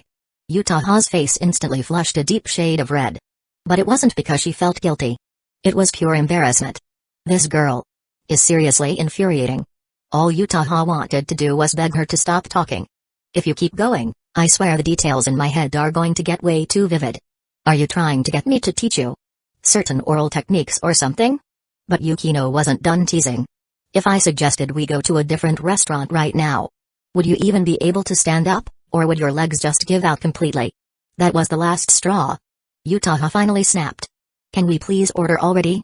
Yukino smiled, ever so composed. "Of course." She passed the menu over like nothing had happened. Yutaha froze for a moment. She doesn't even know the truth, yet she's acting so smug and confident while mocking me. It's infuriating. Absolutely infuriating. Yutaha simply picked up the menu, leaning her body forward as she did so. And very deliberately, rested her chest on the edge of the table. Yukino's mocking expression faltered for just a split second before twisting into a cold sneer. "Trying to show off that kind of thing again? How childish." Yutaha smiled sweetly. "Childish? I disagree. In fact, with just this little gesture, I'd say most boys would agree to just about anything you ask. A clean, precise counterattack." Yukino's eyes instantly turned frosty, her gaze laced with an unmistakable sharpness. Of course she knew exactly which boy Yutaha was talking about, Haru. And that was precisely why Yutaha's blatant provocation, delivered practically nose to nose, was something Yukino absolutely could not tolerate. As Haru himself might have put it, "Bro, that's messing with my temper." Yukino, who had been sitting back comfortably against her chair, suddenly straightened up, her posture tense and alert. Her voice was icy. "Looks like I wasn't wrong about you after all, senpai. Deep down, you and Haru are exactly the same kind of person." Yutaha's lips curved upward. That was exactly the line she'd been waiting for. But just as she was preparing to launch her own swift counter-strike, Yukino added coolly, "Still, I can't help but feel like you're hiding something. If you're willing to be bold enough to show it off here and now, maybe I'll finally have a complete impression of you." Yutaha paused for a split second, then narrowed her eyes, fully stepping into battle mode. "With your brain and your powers of observation, I highly doubt you need me to spell things out. I'm sure you have more than enough ability to uncover the truth on your own." Yukino let out a soft, almost amused snort. "Oh? So you want me to investigate?" Yutaha blinked, momentarily puzzled, then her heart skipped a beat as realization dawned. She opened her mouth to speak, but Yukino was already smiling faintly, like a hunter tightening her grip on cornered prey. If I don't find anything, then fine. Yukino said slowly. But what if I do? I'm afraid things might become quite awkward for you, senpai. Yutaha kept her composure. And why exactly would I feel awkward? Yukino calmly raised her chin, eyes as sharp as ever. Your outfit today. It doesn't exactly scream last-minute wardrobe change. No, it looks more like you went home, took a shower, and deliberately dressed up afterward. Then, ever so slightly, Yukino leaned forward. Bit by bit, the pressure she exerted increased, the feeling of being slowly, relentlessly cornered. And that, Yukino said with icy clarity, naturally raises the question, just what exactly did you get up to, senpai, that made you skip club activities, rush home, and feel the need to shower right away? Yutaha. Shit. She really is on to me? Did this woman secretly install cameras on me or something? Seeing Yutaha fall silent, Yukino arched an eyebrow, a faintly mocking smile tugging at her lips. I said you and Haru are both hopeless perverts. Admittedly, that might not be entirely accurate. Yukino paused, her voice turning sharp, but I wasn't completely wrong either, was I? With that line, she gracefully leaned back into her chair again, as if granting Yutaha a moment to compose herself, before asking in an almost casual tone, so? Would you like me to continue investigating and analyzing this further? Yutaha's full chest rose and fell sharply. This is bad. She hadn't expected Yukino to be this terrifying. Like some detective possessed her body, piecing together the truth from the tiniest clues and details. Wait a second. Didn't Yukinoshita mention before that a lot of her methods were things she learned from dealing with her sister countless times? Don't tell me. This is one of them too? Yutaha lowered the hand resting on her black stocking-clad thigh and slowly curled it into a small, shaking fist. Just how powerful is this girl's support cast supposed to be? So frustrating. My chest hurts from sheer rage. Off to the side, the poor waitress watching the scene was trembling nervously. What's with these two girls? She wondered. Especially that one over there, flat-chested as heck, but her presence is absolutely terrifying. Chapter 128. Megumi Kato has always been patient under the anxious gaze of the waitress. Yukino and Yutaha each finished placing their orders. Just moments ago, these two had been radiating enough tension to start an all-out war at any second, but now, that ready-to-throw-down at any moment vibe had completely vanished. Such a bizarre way of interacting naturally left the waitress utterly confused. But, of course, she was too polite, and too scared, to ask anything. After the waitress quietly left, Yutaha suddenly remembered something and turned to Yukino. You said earlier that Megumi was a reliable ally of mine. Was that something Haru told you? He mentioned it to me during one of our casual chats. Yukino replied calmly. No wonder. Yutaha nodded almost reflexively. But just as she was processing that, Yukino casually added, still, it looks like you've always trusted Kato without hesitation. Of course. We're friends, after all. Yutaha replied with her usual faint smile. If this had been the old her, that answer would have been completely sincere, no questions asked. But now, well, things were a little different. Perhaps sensing the subtle trap in Yukino's words, Yutaha deliberately took the lead this time. You're still as suspicious of her as ever, aren't you? But Yukino didn't answer directly.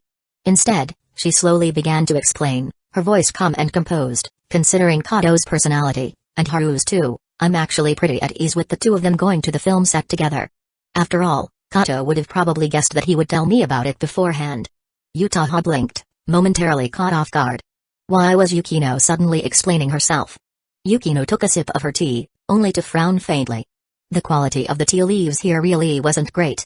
Setting down her teacup, Yukino met Yutaha's questioning gaze head-on and said calmly, I'm guessing that was what you were about to ask me.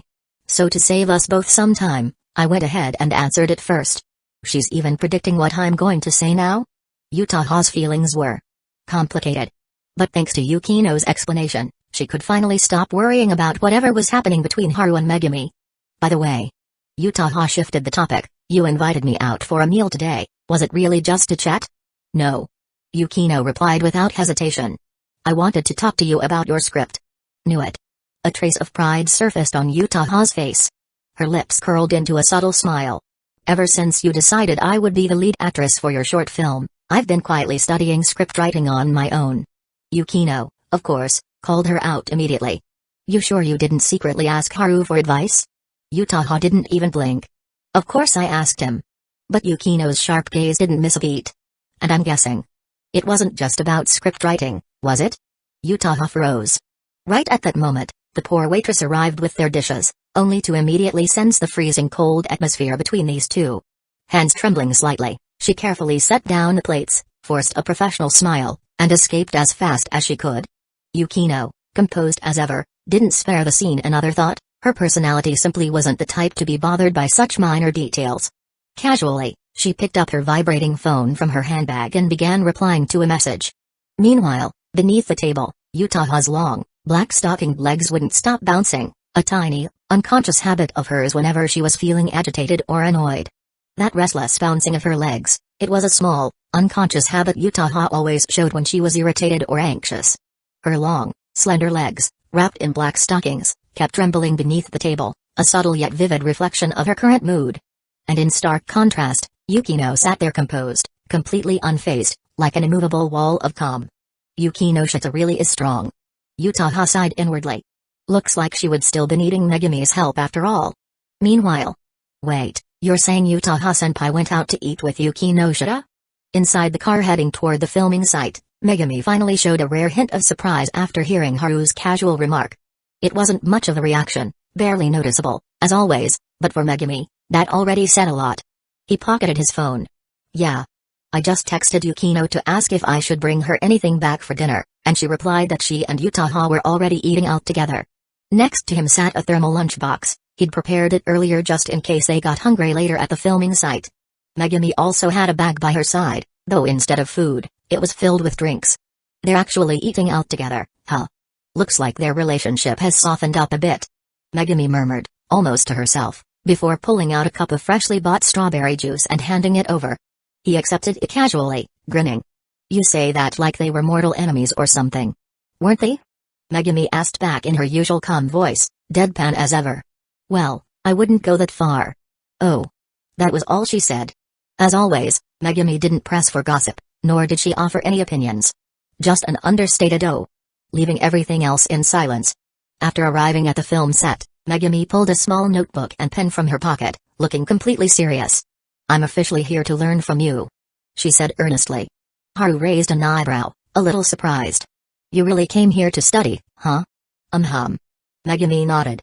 The reason I asked you to come with me is simple. If you're around to explain things, I can learn much faster. Her reasoning was so straightforward that he couldn't help but smile.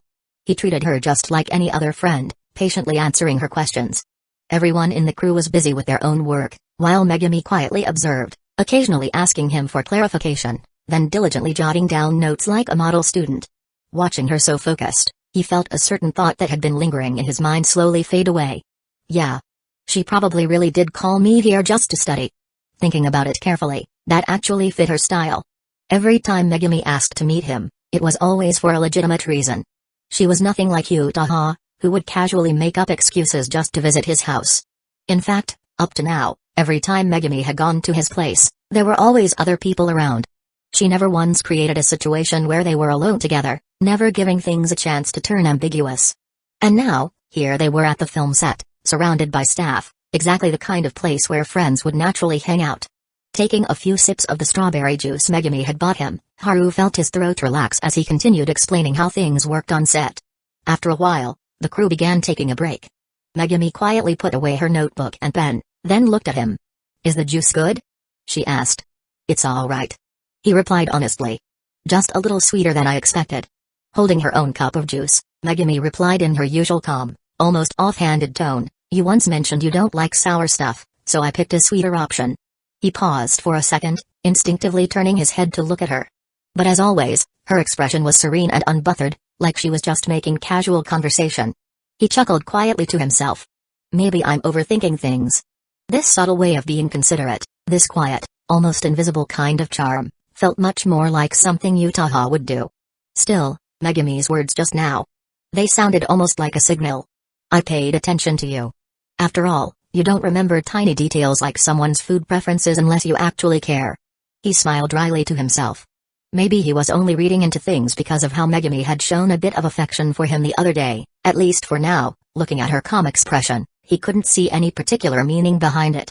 So he laughed and replied, yeah, I'm not really a fan of sour stuff, whether it's fruit or drinks, I just can't get into it. Sweet and sour flavors can be pretty nice though.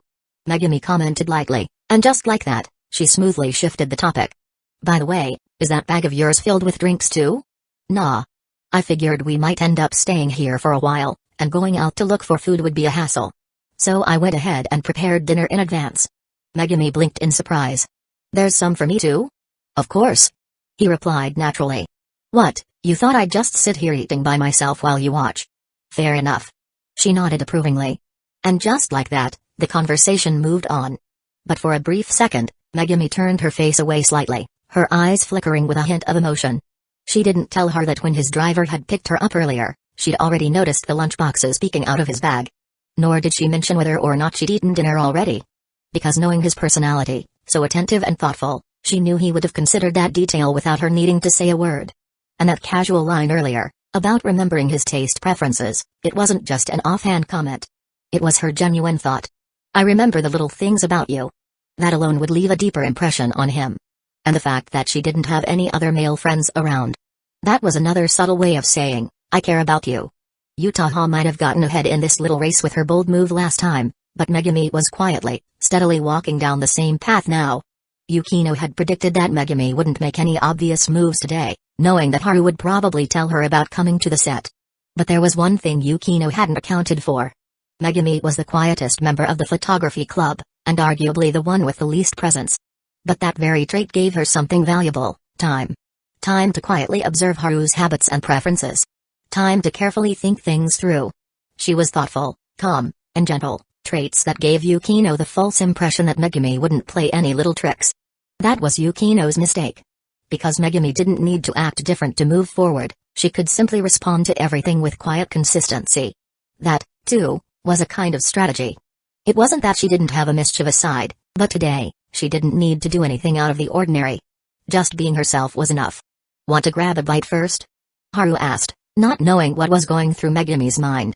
Seeing the crew was still taking a break, he figured it was a good chance. But Megumi shook her head, then casually pointed behind him. Those high schoolers you've been praising. They're here to see you. Looks like they've got something important. He blinked in surprise and turned around. Sure enough, it was the trio of high school boys along with a few classmates approaching him. Before he could even say anything, a pale, slender hand reached out beside him. In Megumi's hand, the notebook she'd been scribbling in earlier. What's this? He asked instinctively. Megumi didn't answer directly. Instead, she gestured with her eyes, look at the notebook. He glanced down. And was instantly speechless. Written inside were detailed notes, records of the very things he'd said last time when hypnotizing those high school boys into acting better on set. Of course, in Megumi's eyes, he had just been earnestly coaching them on acting techniques. So that's what she'd noted down. Meeting his slightly astonished gaze, Megumi spoke in her usual soft voice, I figured they're probably here to ask for your advice again. These notes might come in handy. Can't lie, you've really saved me here. He admitted, laughing helplessly. After handing over the notebook, Megumi quietly stood beside him without saying another word. She didn't interrupt. She didn't get in the way. Instead, she chose to show her thoughtfulness and attention to detail through her actions alone. Anything beyond that, unnecessary words, unnecessary movements, simply wasn't her style. Bzzz. Her phone vibrated in the pocket of her skirt. She casually took it out and glanced at the screen. It was a message from Yutaha, still at the filming site? Are you guys busy right now? Megumi's fingers moved effortlessly across the screen. He's coaching those high school boys again. Same as last time. Are you thinking of coming over, Yutaha-senpai? Yutaha replied almost instantly, nah, can't. Yukinoshita's got me cornered right now. She's seriously a monster. Megumi immediately understood. That was Yutaha's way of saying she'd taken some kind of L and was now looking for someone to vent to. And Megumi? She had always been an excellent listener. Quiet. Patient. Non-judgmental. Maybe that's why Yutaha trusted her so much. Chapter 129, Megumi Kato's favor. While Megumi was patiently listening to Yutaha vent her frustrations over text, Haru was busy giving his acting lecture to the trio of high school boys. To most people, he looked like your typical professional screenwriter, sharp logic, sound theory, always knowing exactly what to say. But in reality, he was something else entirely. A hypnotist. His method was the same as last time. When the three boys admitted they felt awkward performing in front of the camera, he didn't rush them into rehearsing. Instead, he started casually telling them all kinds of inspirational stories about famous actors. Whether those stories truly inspired them or not didn't really matter. What mattered was that he always made sure to take the first sip of his own motivational drink. Only after easing the atmosphere with idle small talk, chatting about this and that like they were just hanging out, would he slowly ease them into the real business of acting. And while doing so, he'd quietly activate his hypnosis skill, gently guiding them to perform naturally, just like their usual selves. After all, these boys were already good at being funny and ridiculous in real life. He didn't need them to imitate any famous actors or force themselves into roles. All he needed to do was give them the confidence to be themselves, even in front of a camera. With that, the hardest part of filming was practically solved. Man, I don't know why, but every time we talk with you, I always feel weirdly confident afterward. After Haru's hypnosis session, the three boys were back to their usual cheerful selves. He chuckled, having already prepared his excuse. Maybe it's because we're all about the same age. There's no generation gap between us, so it's easy for us to click. True that. After all, you're the guy who called himself the King of Sword or whatever. The boys immediately started messing around again. But despite the jokes, their confidence was real. Grinning from ear to ear, they thanked him one after another before scrambling back to their scripts with renewed motivation. That was when Megumi quietly walked over to his side. All settled?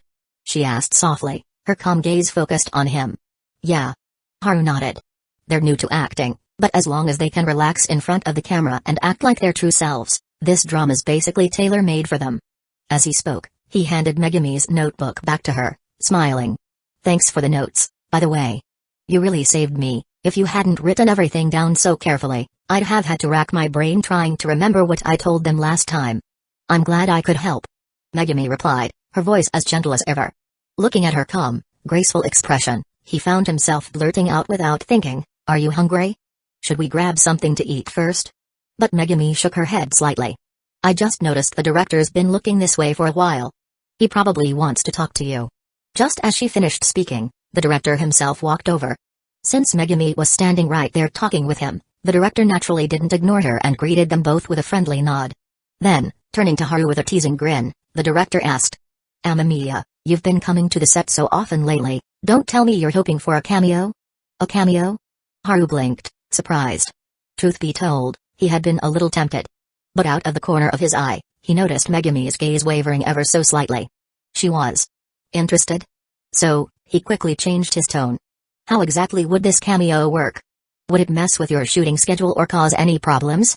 What he really meant was, please tell me in advance if you expect me to act like those over-the-top main characters. No way could he pull that off.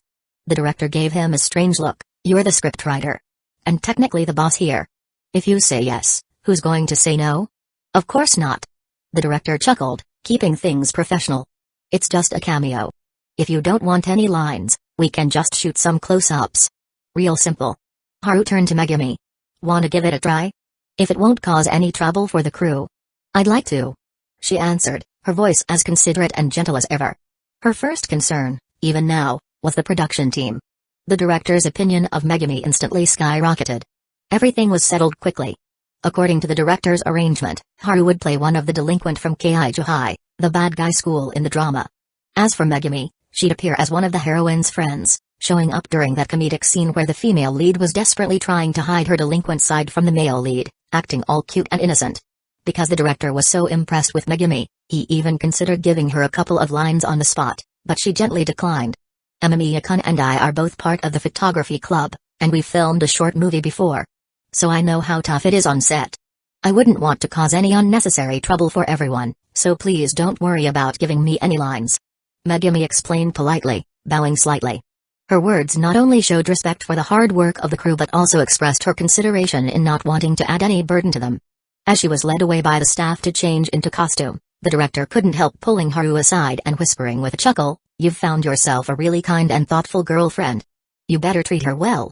They'd known each other for a while, so he could joke around like that. But Haru quickly waved his hands. We're not dating. You've got the wrong idea. Huh? Really? The director looked surprised. I just thought, since you two came here together today, it seemed pretty obvious. I already have a girlfriend.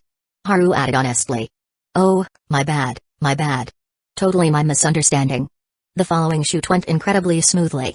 Since neither Haru nor Megumi Kato had any lines, their scenes didn't slow down the filming at all. What was even more amazing was how, in less than 20 minutes of being on set, Megumi had already left a great impression on everyone she interacted with. That, in itself, was a kind of talent. Before filming a group fight scene, Haru approached Yoshitake Tanaka, the actor playing the male lead, and privately showed them a few flashy but simple fight moves that would look great on camera. When filming started, thanks to Haru's hypnosis skill, they managed to perfectly replicate his moves, sharp, stylish, and perfectly in sync. The director's eyes lit up watching the monitor. These moves look awesome. Later that evening, it was time for dinner. The crew had thoughtfully arranged for Haru and Megumi to eat in a quiet corner where they wouldn't be disturbed. His cooking skills were as impressive as always. As for the after effects of the drugging skill, Megumi had already experienced it once before and knew how to handle it. There was no awkwardness at all this time. I feel like I'm ready to get serious about learning again, she said after finishing her meal, looking up at him with bright, expectant eyes. The meaning in her gaze couldn't be clearer. Teach me? He chuckled softly, already expecting this. Sure. What do you want to learn this time? Her eyes sparkled faintly. She tilted her head toward the lighting crew, then grinned playfully and said, Coach, I want to learn that. The sudden line, straight out of an old classic, caught him off guard and made him laugh. Wait. You've seen Slam Dunk? Megumi shook her head honestly. Nope. I haven't seen it. But I figured you probably have. Haru froze for a second. That line felt off somehow. After thinking about it for a second, he realized it might carry a deeper meaning. I looked into it because I thought it might be something you've seen. That was a kind of special treatment. A subtle sign of affection. Yet Megumi looked as calm and composed as ever. Apart from the slight effect of the drugging buff, there was almost no difference from her usual self. He silently admitted, girls whose emotions were hard to read like her were the toughest to deal with. And the ones who messed with his head the most. They stayed with the crew until it was almost dark. Since neither of them was in a rush to head home, they decided not to call a car and just walked for a while. As they strolled down the quiet street, Megumi suddenly brought up something else. Utaha-senpai contacted me earlier. He matched her tone, playing along. Oh? What did she say? Seems like she had a hard time dealing with Yukinoshita again. So she just vented a bit to me. She said it in the gentlest way possible. To put it bluntly, Utaha got wrecked by Yukino. Again. He wasn't surprised. Yukino grew up being tormented by me and her sister, Haruno. It's tough for anyone to win against her. Megumi tilted her head slightly. Is this Haruno-san really that amazing? Haru chuckled. You could think of her as a stronger, scarier version of Yukino. That strong? Megumi blinked in surprise. Her interactions with Haruno had been brief. The only impression she had was of a kind and gentle woman. She had even once wondered how two sisters could have such drastically different personalities. Haruno's always been outstanding. Let's put it this way, she used to be the one Yukino tried to catch up to. I see. That actually makes sense now. Megumi nodded and didn't ask why it was used to be. After all, the answer was obvious, the person Yukino was chasing now was this boy beside her. Just as they were about to get in a car, they ran into a young man holding up his phone, clearly live streaming. Excuse me. I'm an outdoor streamer, and you two are seriously photogenic. Mind helping me out real quick? The guy had clearly seen they were about to leave and hurried over to stop them. To his credit, he at least had the sense not to aim his camera directly at their faces. Haru immediately shook his head. Sorry, I don't want to be on camera. The streamer looked like he was about to insist, but Haru beat him to it. But hey, if you're looking to spice things up for your stream, I've got a killer idea. For real? The guy's eyes lit up, getting excited. Haru lowered his voice, subtly gesturing toward the two black men standing at the corner behind them. See those two guys over there? Go run up to them with your camera and sing a song. I guarantee it'll make for perfect content. What song? It's a Chinese song. The title's Sunshine, Rainbow, Little White Horse. Really catchy. Is that so? Thanks for the suggestion. I'll look it up online first. Haru barely managed to hold back his laughter as he opened the car door, getting in alongside Megumi. Once the driver started the engine, Haru glanced out the window, only to see that same streamer frantically searching for the song on his phone. That finally broke him. He couldn't hold it anymore, he burst out laughing. But just as his laughter rang out, music suddenly started playing right next to him from a phone speaker. Don't you cry, everything will be fine. He turned around in surprise. Megumi was sitting there, holding her phone in both hands, staring at the screen with genuine curiosity. Noticing his gaze, she tilted her head slightly and asked, In all seriousness, is there something special about this song? He replied with a perfectly straight face, it's just a regular pop song. Nothing special. Megumi narrowed her eyes slightly, her voice soft but sure. I feel like you're lying to me. Absolutely not. He didn't bother explaining further, and Megumi didn't press him either. After all, not knowing Chinese didn't mean she was out of options, she could always ask for help from someone else. Like Yukino. Megumi knew Yukino had been suspicious of her for a while now. And she also knew that Yukino was probably already aware she had gone to the set alone with Harut tonight. So, Megumi made a decision. She'd ask Yukino directly about the Chinese song. On one hand, Yukino might help her understand what was so special about it. On the other, it sent a subtle message of its own. I'm not hiding anything about being with Harut today. In fact, I can calmly and openly tell you myself. That evening, around 7:30 p.m., Haru was hanging up the laundry. Meanwhile, Yukino was lounging in his living room, casually petting his cat. Then the buzzing of her phone broke the quiet. Glancing at the screen, Yukino was a little surprised to see a message from Megumi. It was brief and straightforward. Megumi first explained what she and Haru had been doing at the filming site, then mentioned there was a Chinese song she wanted to ask about. Being this upfront with me. Is she trying to ease my doubts and lower my guard? Yukino saw through it immediately but replied nonetheless, I haven't listened to many Chinese songs, but send it over. I'll see if I can help you understand the lyrics. Just as Haru was hanging up the last piece of clothing, music suddenly echoed from the living room, a cheerful, bouncy melody, accompanied by a singer's unmistakably enthusiastic voice. You are that he fell silent on the spot. Seriously? Was this turning into a serialized drama now? Last episode just wrapped up, and the sequels already started airing? He didn't even need to go out and check, it was obvious. Megumi had definitely gone to consult Yukino. And the reason she hadn't asked Utaha instead? Well, that was simple. Yukino was clearly more familiar with Chinese. By the time he finished hanging the laundry and returned to the living room, he found Yukino staring at him with a look that was hard to describe. What? He played dumb, pretending to know nothing. Yukino's tone was subtle. You heard that song just now, didn't you? Tell me. Is there really nothing wrong with it? With her level of Chinese, there was no way she hadn't caught the wordplay buried in those lyrics. He stayed perfectly straight-faced. Nothing at all. It's just a nice, upbeat pop song. Sunshine, rainbow, little white horse represents the most beautiful thing the singer could think of during the toughest times of his life. That was still his story, and he was sticking to it. Yukino narrowed her eyes. She could tell he was probably lying. But somehow, it also sounded like it could be true. Chapter 130, an artistic movie? In the end, Yukino still didn't manage to get a straight answer from him. But honestly, she didn't really mind anymore. After all, with her excellent level of Chinese and a little help from search engines, she had pretty much figured out why Haru had chosen that song in the first place. She even went as far as looking up the singer's profile, and sure enough, in one of their interviews, there was this ridiculous line, that song represented the most beautiful thing I could think of during the darkest, hardest time of my life. Absolutely unbelievable. With the singer himself saying that, Yukino had no reason to keep digging for the real answer from Haru. Later that evening, around 8 p.m., Haru was getting ready for his usual workout. As he stood up, he casually invited Yukino, "Wanna join me?" "Sure," she replied without hesitation. She was feeling pretty good tonight anyway.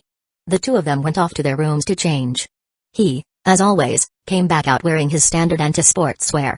But when Yukino stepped out of her room, for a brief moment, he felt like casually inviting her to exercise tonight might have been the best decision he'd made all day. Because she wasn't wearing her usual t-shirt and long sports pants. Instead, she had on a loose-fitting red and white t-shirt, paired with bright red gym shorts. Yes, those kind of gym shorts. The kind you'd occasionally see in the anime he sometimes watched. Normally, gym pants would reach close to the knees. But what Yukino had on tonight left her perfectly shaped legs almost completely bare.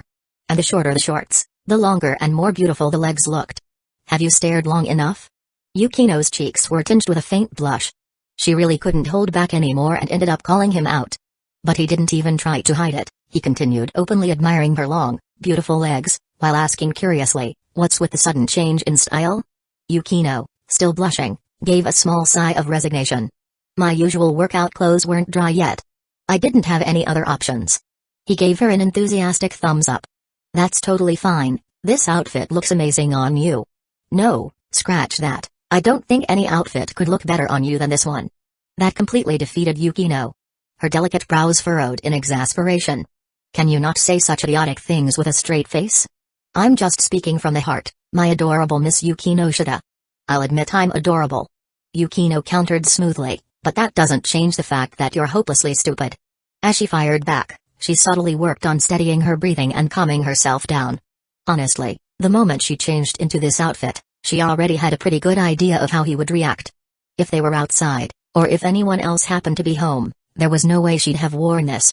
But right now, it was just the two of them. They knew each other inside and out. It was just a pair of gym shorts, what was there to be shy about? Besides, this particular style was incredibly breathable and comfortable for exercise. So even though she knew exactly how he would react, she still came out wearing it anyway. Compared to Yukino, who quickly regained her composure and returned to her usual calm demeanor, Haru was a complete mess. Come on. Yukino, dressed this casually and looking that good, honestly, if someone could resist stealing glances at her, they had to be some kind of saint. Especially those gym shorts of hers, Haru would give them a perfect 10 out of 10. Full marks. Absolutely full marks. This style of shorts was ridiculously comfortable, super breathable, and didn't restrict movement at all. Of course, there were downsides too. For example, the fabric was so thin that if her underwear lines were too obvious, it would totally ruin the overall aesthetic. But if she didn't wear anything underneath, he could only solemnly declare, as a calligrapher, that's definitely worth 10 strokes. Luckily, or unluckily, Yukino was wearing them properly. And while the shorts might not have looked perfect while she was running, bunching up slightly here and there was no one else around, so she didn't particularly care. Haru deliberately slowed his pace to match hers, jogging alongside her for about half an hour.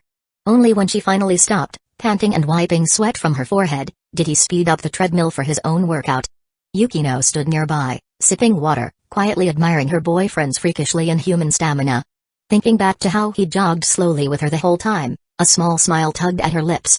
With your endurance, that little run earlier probably didn't even count as a warm-up, did it? He nodded casually. Yeah, I'm just starting to warm up now. Yukino looked genuinely pleased. Once I catch my breath, I'll keep going too. But this time, you don't have to slow down for me. No way. I'm definitely running with you. He replied firmly. Yukino tilted her chin up slightly, her smile radiant. Oh? I didn't know you had such a gentle side. But he quietly muttered under his breath. I'm just running with you because watching you jog is way too beautiful. Yukino? So that whole running with me out of kindness thing was a lie? Her chest rose and fell as she breathed heavily, fingers tightening around her water bottle. I take back everything nice I just said about you. Oh, come on, I was just being honest with you. He grinned shamelessly. Thank you for your honesty. Unfortunately, I'm extremely annoyed right now. But as they continued their workout, Yukino couldn't help but pay closer attention. And sure enough, Haru was not lying. He genuinely found her running in this outfit captivating. That's why he'd slowed his pace, just to admire her a little longer. That thought left her both embarrassed and secretly a little proud. To be able to catch and hold the gaze of the person she liked, that alone was proof enough of her own charm.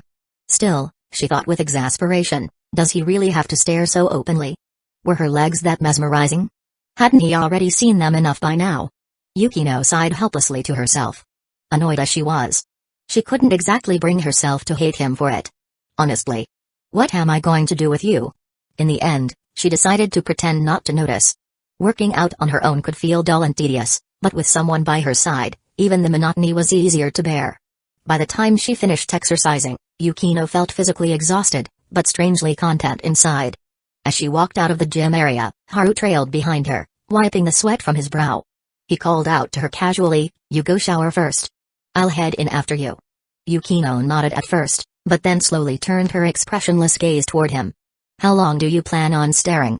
Sure, her legs were pretty fair, but was that really a reason to keep staring like that? He replied, completely serious, "I'm simply admiring something beautiful, that's all." Yukino narrowed her eyes.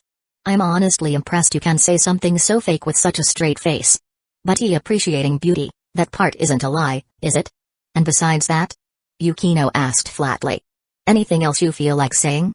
He smiled, looking almost too sincere. "Yeah. I was wondering. How about I wash your workout clothes for you? Are you a pervert or something?" Face flushing bright red, she glared at him before storming off into the bathroom, hugging her clothes like she was protecting them from a predator. Left standing alone, Haru couldn't hold back his laughter. Of course he wasn't a pervert, Teasing Yukino like this and watching all her fun reactions was just way too entertaining. But then click. The bathroom door, which had just slammed shut, suddenly creaked open a crack. A fair, slender arm stretched out, and thwap, her clothes were tossed right at him. He was stunned. From behind the door came Yukino's cool voice, "If you don't wash those properly, you're in trouble." He blinked, completely thrown off. "Wait, I was just joking." "I know." Yukino replied sweetly. "But I'm not joking. Wash them well. I'll be checking." With that, the door shut firmly again. Then came the distinct click of the lock turning. He stood there in stunned silence, staring at the clothes she'd just tossed out. Whether it was the set in his hands or the one she was still wearing inside, both were completely drenched in sweat. He crouched down, picked them up helplessly, and let out a long sigh. "Can't believe she turned the tables on me like this. She's getting way too good at this, Yukino." From inside the bathroom, Yukino's smug laughter drifted out. "What, did you think you could keep scoring points forever? Looks like you forgot, humans are creatures best known for learning and adapting." Her words sounded confident and sharp. But inside the bathroom, as she filled the tub with water, Yukino's face was bright red. Nobody but her would ever know exactly how she felt in that moment, when she casually thrown her sweat-soaked clothes straight at him. Maybe. Just maybe. It was her own little way of shutting down his momentum. Maybe it was just her stubborn pride acting up.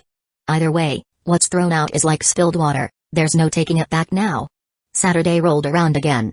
That morning, Haru met up with the 3 girls he'd promised to hang out with. After meeting on the street, all of them carrying their overnight bags, they set off together towards Saitama. The whole trip was just over 20 kilometers. Pretty quick by subway, at least in theory. But thanks to tonight's fireworks festival, each of the 3 girls seemed lost in their own thoughts during the ride. Yukino was busy strategizing, figuring out how to guard against both Utaha and Megumi. She couldn't help but wonder if Megumi's little confession the other day had actually been a subtle reminder. She once said, "It's not like I like him or anything," still stands. Meanwhile, Utaha's head was filled with one thing: how to sneak away with Haru during the fireworks show tonight. As for Megumi, she was quietly playing on her phone. Haru had already booked their accommodations in advance, a kind of vacation lodge made entirely of wooden cabins. Originally, he'd planned on finding a nice, comfy hotel. But with so many tourists around for the festival, every decent hotel in the area was fully booked. The only ones left were the shady ones with awful reviews online. Considering the girls' comfort and safety, he had no choice but to go for a more expensive place with better reviews. But when they finally arrived, he realized the place didn't just look like a resort online, it really was one, nestled deep in the forest with tall trees surrounding them on all sides. It couldn't help but remind him of that viral phrase he'd seen online, "Living in the mountains isn't so bad." Coincidentally, after setting down her backpack and glancing around, Yukino also remarked, "Not bad at all. This kind of place is perfect for an afternoon nap." Megumi commented, already thinking about relaxing. Utaha casually agreed. The girls were all staying together in one cabin, while he had a separate room to himself. Since it was still a while before evening, and seeing the girls busy laying out futons and bedsheets, he decided to help out too. "You didn't happen to come here early to scout the place, did you?" Utaha teased, standing with her arms crossed and a playful look on her face. He remained completely unfazed. "I don't do things like sneaking into girls' rooms at night." "Oh? That confident?" "Absolutely." Hearing their conversation, Yukino narrowed her eyes suspiciously at Utaha. Did Senpai specifically mention sneaking in at night because she's already considered it herself? Yukino had always been cautious. And if there was even the slightest chance, then she had no choice but to stay on guard. Meanwhile, Megumi was still quietly playing on her phone, like as long as no one bothered her, she could peacefully spend the rest of her life just like that. Once they finished tidying up the room, Haru casually asked, "So, what do you guys want to do next? Go shopping? Or just rest?" "I don't feel like shopping." Yukino immediately shot down that suggestion. Megumi finally put down her phone. "I'd rather just take a walk around the area and snap some photos." And then, completely out of nowhere, Utaha spoke up. "How about watching a movie?" The other 3 froze for a second. That idea came so out of left field that all 3 of them turned to look at her in unison. "A movie?" Utaha nodded. "I was thinking about it yesterday. If we're talking about stuff we can all do together. Besides playing cards or board games, watching a movie sounds like the most reasonable option." She casually pointed at Yukino. "I know Yukinoshita doesn't really like shopping, and Megumi's the quiet type too. Plus, I'm not really in the mood to run around right now either. So why not just watch a movie?" I don't mind. Haru was the first to respond. Neither Yukino nor Megumi had any objections either. After all, it was just a way to kill time. Even if the movie turned out boring, they could always do something else. Seeing her suggestion so easily accepted, Yutaha couldn't help but smile. Actually, there's this one film I've been dying to watch. It's supposed to have very high artistic value. That immediately piqued Yukino's interest. What's it called? Yutaha smiled like a cat with a secret. Last Tango in Paris. The moment she said the name, Haru instantly felt like he'd heard it somewhere before. Yukino frowned slightly, thinking hard. I feel like I've heard of that before. Isn't it a really famous movie? Haru nodded, following up right away. Yeah, just like Senpai said, that movie's got so much artistic value it could probably stack up to a 3 or 4-story building. Yutaha shot him a look, clearly unimpressed. I have never used such a weird metaphor. With that, she stood up to start digging through her things, probably looking for the movie file. Meanwhile, he went around the room, pulling the curtains shut to set the mood for their little movie screening. He'd heard of Last Tango in Paris before, of course. But he'd never actually seen it. And since there wasn't really anything else to do, he figured, why not? Might as well watch this legendary movie with them. Everyone seemed on board. Well, except for Megumi. Silently, like it was the most natural thing in the world, Megumi started Googling the movie on her phone. A few seconds later, her eyes landed on a line in the movie description, known for its intense, daring, and highly explicit scenes between the male and female leads. Megumi stared blankly at the screen for a moment. Is this seriously a normal movie? For the first time today, Megumi looked genuinely confused. Chapter 131, She's got heat stroke. Inside the room, Haru and the girls sat in front of Yutaha's laptop. Snacks, tea, and drinks were spread out neatly beside them, the full movie watching setup. To him, this was the ultimate way to enjoy a film. In fact, he thought the same applied to gaming. As long as he had enough drinks and snacks, and happened to be playing a game he loved, he could easily go days without stepping outside. As the movie started playing, the 3 girls straightened their backs and watched intently. Haru sat on the far left with Yukino beside him, while Yutaha and Megumi took the right side. Of course, being on the outer edge was no coincidence. There was no way Yukino would allow some cliché left arm, right arm cuddle situation. That was pure fantasy. The story unfolded on screen, but he had already diverted a portion of his attention to something else, the 3 girls in the room. Thanks to his auto-aim skill, he noticed right away that Megumi seemed off. Her usually calm eyes were occasionally flickering with a nervous tension. And beneath that, there was something else, something subtle, something buried. Was it embarrassment? Or maybe anticipation? Curiosity? He couldn't quite place it. But once he noticed, he couldn't stop paying attention. The movie's plot was easy to follow. The male lead, a writer, is left broken and alone after his wife's suicide. The female lead, despite having a boyfriend, is young, full of life, and drawn to danger. Their paths cross. Desire flares. And just like that, they fall into each other's lives. Classic Western female lead setup. Yutaha commented. Yukino nodded. The cinematography is impressive. The dialogue's sparse, but the camera work captures their personalities so vividly. You understand them right away. Not surprising. Yutaha added, the director's known for his work, lots of awards and nominations.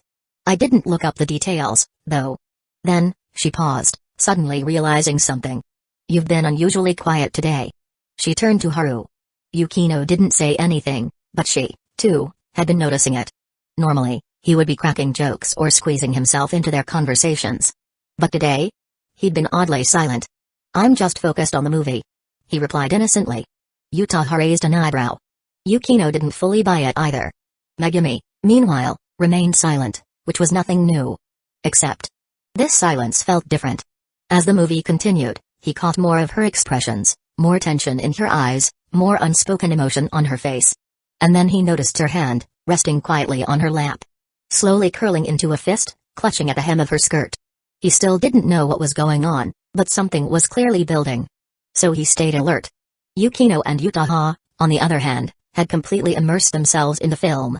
The director's finesse and mature storytelling had completely drawn them in, especially given their desire to improve and refine their own perspectives. Suddenly, he noticed Megumi tense. Her whole body stiffened. Her eyes went wide, as if to scream, incoming. Right on cue, the movie hit that scene, the man and woman, alone, locking eyes. Clothes slowly coming off, hands wandering, breath catching. The passionate kind.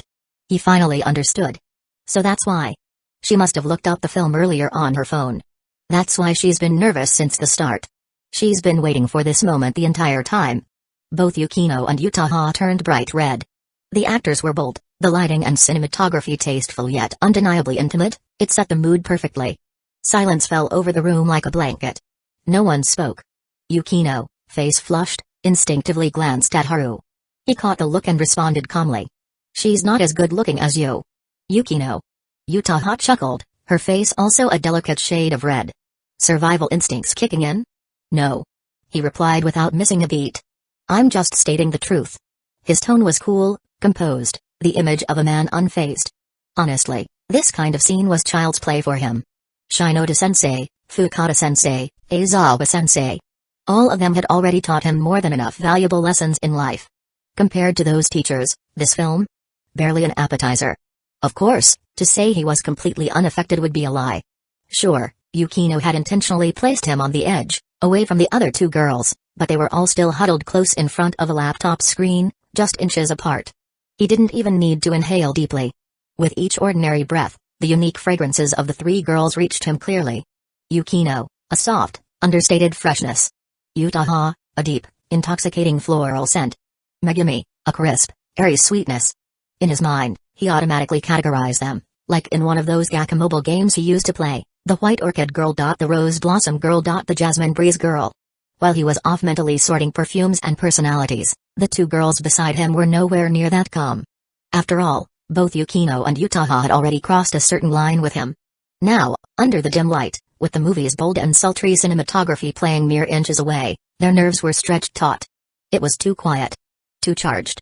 At nearly the same moment, both girls felt their bodies start to heat up, a low, insistent warmth blooming from within. Their faces were burning. Their breathing, subtle at first, gradually started to slip out of rhythm. Yukino bit her lip, managing to maintain her poise with sheer willpower. Utaha, seated on the right, quietly pressed her knees together, her thoughts wandering. Her focus was no longer on a screen, instead, she found herself picking up on the rhythm of Haru's breathing. No way, she thought. Am I really thinking about doing something bad? The thought came unbidden, wild and dangerous, and she didn't reject it. When she turned her head and looked at him, her eyes were already shimmering with a soft, glassy glow. Megumi sat on the side, her cheeks flushed red, tightly clutching the hem of her skirt. She didn't dare utter a single word, afraid, perhaps, that someone would notice what she was thinking. No matter how calm and rational she usually was, in a situation like this, even she couldn't help but entertain a few strange thoughts. Especially considering that only Yukino sat between her and Haru. Should we switch to another movie? Haru asked, his voice smooth and unbothered. Of course he noticed their reactions. Every breath, every twitch, every quiet shift of the body, none of it escaped his eyes. The room fell silent. 5 seconds later, Yukino was the first to speak. Let's keep watching. The cinematography and lighting in this film are masterful. Very educational. She muttered, her voice dull and lacking the usual sharp clarity. Utaha, in turn, let out a teasing laugh to mask the tension. I agree. As long as someone doesn't start saying weird things again. He leaned back lazily, resting his chin in his palm. You girls really underestimate me, don't you? All three turned toward him at once, their expressions unified. Oh? So you're saying you're experienced now? He met their gaze head-on, his composure unwavering. Why are you looking at me? Watch the movie. That scene you were all blushing at? It's already over. Yukino and Utaha shot him a synchronized glare. It's fine if you notice. But why say it out loud? Megumi quietly averted her gaze and bit her lip. Truth be told, she did want to change the movie. She'd read up on it beforehand, and she knew scenes like the one they'd just watched were far from rare. In fact, things were only just getting started. The movie continued. In the warm, amber glow of the room, the three girls' cheeks were flushed a brilliant red. Their delicate features were tinged with an irresistible charm. Meanwhile, Haru, ever so calm, had the mental capacity to muse, so the lead actor was Marlon Brando. No wonder his face felt familiar. Did The Godfather really star in something like this back in the day? Right on cue, Yukino spoke up. I think I've seen this actor before. Is he famous?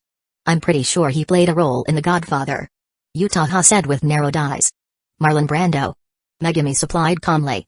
Both Yukino and Utaha glanced at her in surprise. She knows more about film than we do? Of course, Kato wasn't about to admit she'd looked it up beforehand. Then came the second intimate scene. This time, The tension in the room snapped. If it had just been that one earlier moment, they could have powered through it. Sure, the film's style was bold. And yes, there was a boy, this boy, sitting with them. But Haru had stayed cool the whole time, his face wearing an expression that screamed, seriously? This is amateur hour. That aloofness was the only thing keeping the girls from spiraling. Until now. The second scene hit harder. Slower. Closer. The atmosphere shifted. He could feel it. Yukino, beside him, had unconsciously clenched her fists. Her cheeks were burning hot, her eyes still locked on the screen, torn between wanting to continue and wanting to run. Utaha wriggled slightly in her seat, as if trying to ease some invisible pressure. Megami had frozen, perfectly still like a porcelain doll. Haru, calm as ever, leaned slightly and nudged Yukino's arm. Her whole body tensed. A second passed. Then, she glanced over, her face glowing red. He silently mouthed, "Switch movies?" Yukino bit her lip, her eyes flashing back, "Why?" He smiled faintly and mouthed again, "You can't handle it." He said you, not you all. Subtle. Yukino wouldn't overthink it that way. But she still heard the challenge buried in it. That got to her. "We grew up together. If you can stay so calm, why shouldn't I be able to handle this?" She inhaled deeply, her chest rising visibly with the breath. She shook her head at him. He understood immediately. Trying to act tough, huh? Fine. Without hesitation, he reached out his hand.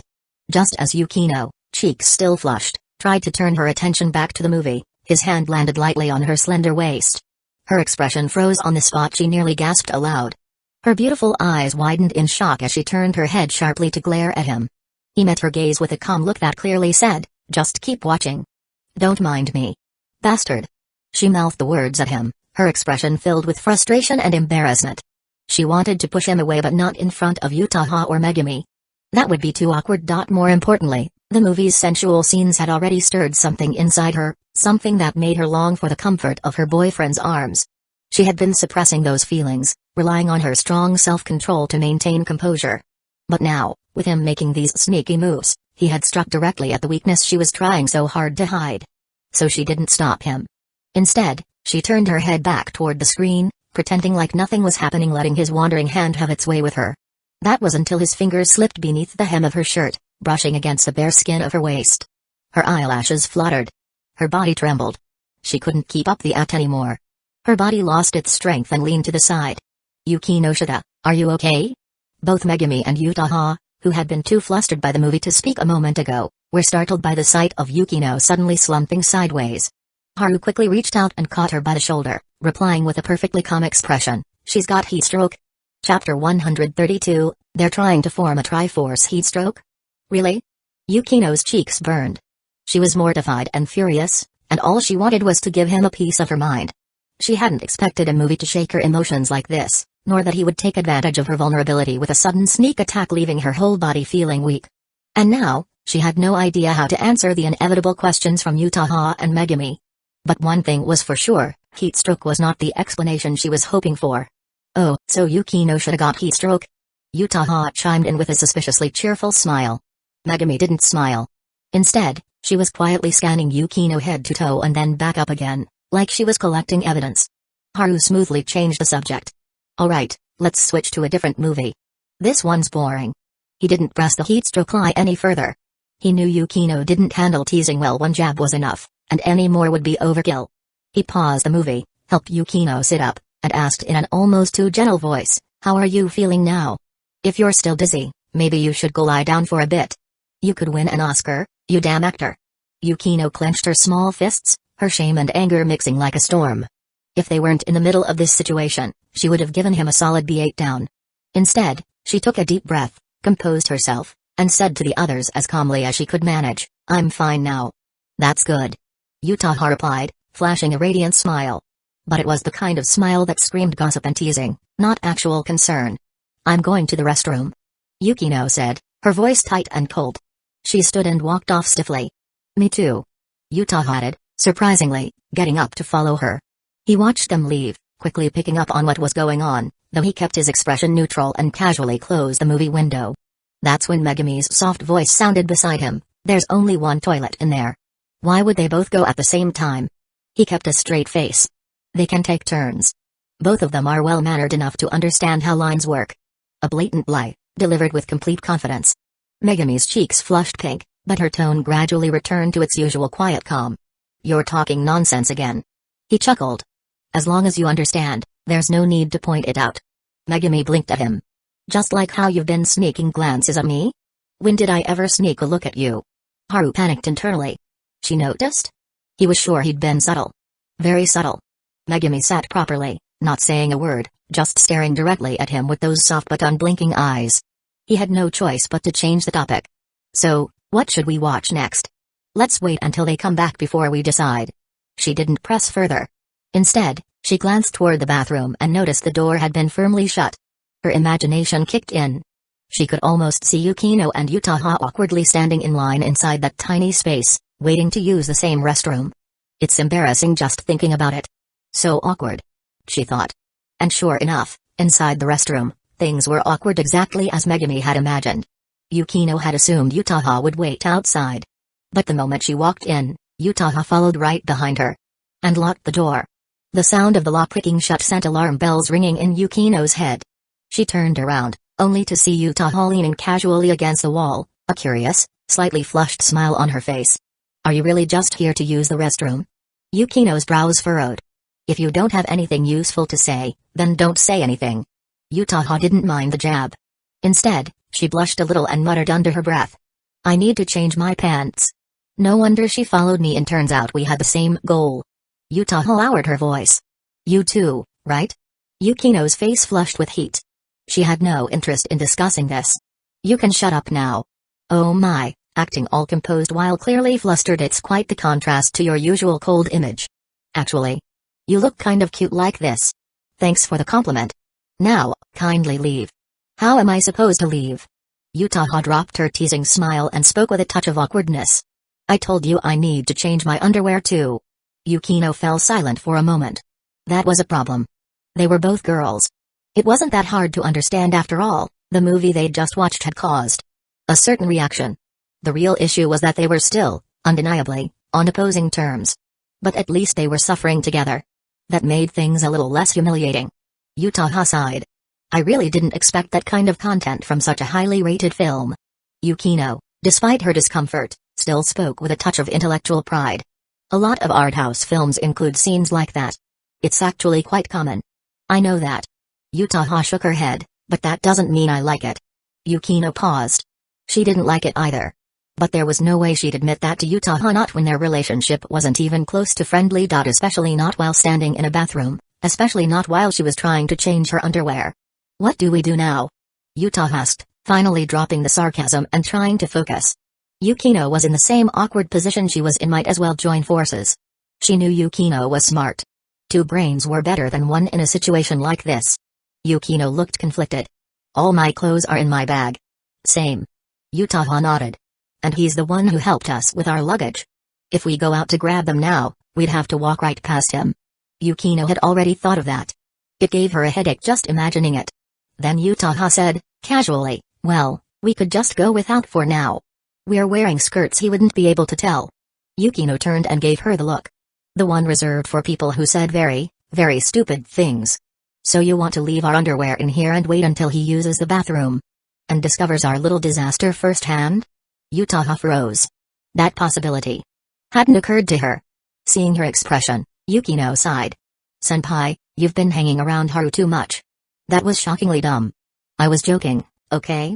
You can't just define me based on one line." "My bad. It's just, I didn't hear a hint of sarcasm. Honestly, it sounded way too sincere." "Yukinoshita, do you have to pick a fight with me right now, in this of all places?" "I'm not trying to argue. I'm simply stating facts. Besides, you're the one who picked the movie. You also suggested we all watch it together." Utaha was so angry that her chest hurt. Just then, a knock came from the door. "You two okay in there? You've been quiet for a while," came Haru's voice from the other side. Yukino's face immediately tensed, her calm composure vanishing in a flash. Utaha had been nervous too until she saw Yukino's reaction. The same Yukino who'd been lecturing her non-stop just moments ago. So, naturally, she smirked. "What's this? Nervous already?" Yukino frowned. "Are you sure you want to pick a fight now?" "I don't want to argue, I'm just stating my opinion." Utaha responded, ready for some banter. She added with a teasing smile, "Do you think, if he's worried about us being stuck in here, who would end up being more embarrassed?" Yukino shot her a frustrated glare. Didn't she know the answer already? Utaha had already casually mentioned, "Well, we could just not wear anything, he won't notice." So if Haru were to come in, there was no question who would be embarrassed. Yukino stiffened and shouted out, "We're fine, we're not watching the movie anymore." "Oh, well, just don't take too long in the restroom," came Haru's voice, followed by a knock on the door. The knocking stopped, and he walked away. Yukino immediately grew more tense. Meanwhile, Utaha was still stoking the flames. Could it be that what he meant is he's going to use the restroom too? Yukino took a deep breath, her eyes narrowed at Utaha. The priority right now is to figure out how to get out of here. "I told you, you can just not wear anything," Utaha said with a sly grin. Yukino deadpanned, "If you're willing to go out like that and perform, I can invite him to come enjoy your show." Utaha's face turned red. "You even used the word performance? Yukino, are you really that desperate? Maybe you can guess."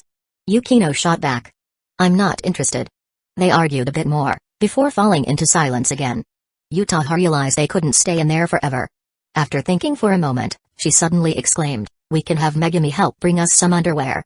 Yukino's face turned sour. "I already thought of that." Utaha looked at her expression. "You don't want anyone touching your underwear." Yukino said nothing, but her eyes said it all. "But there's no other choice unless you want to go out with your bottom naked," Utaha teased.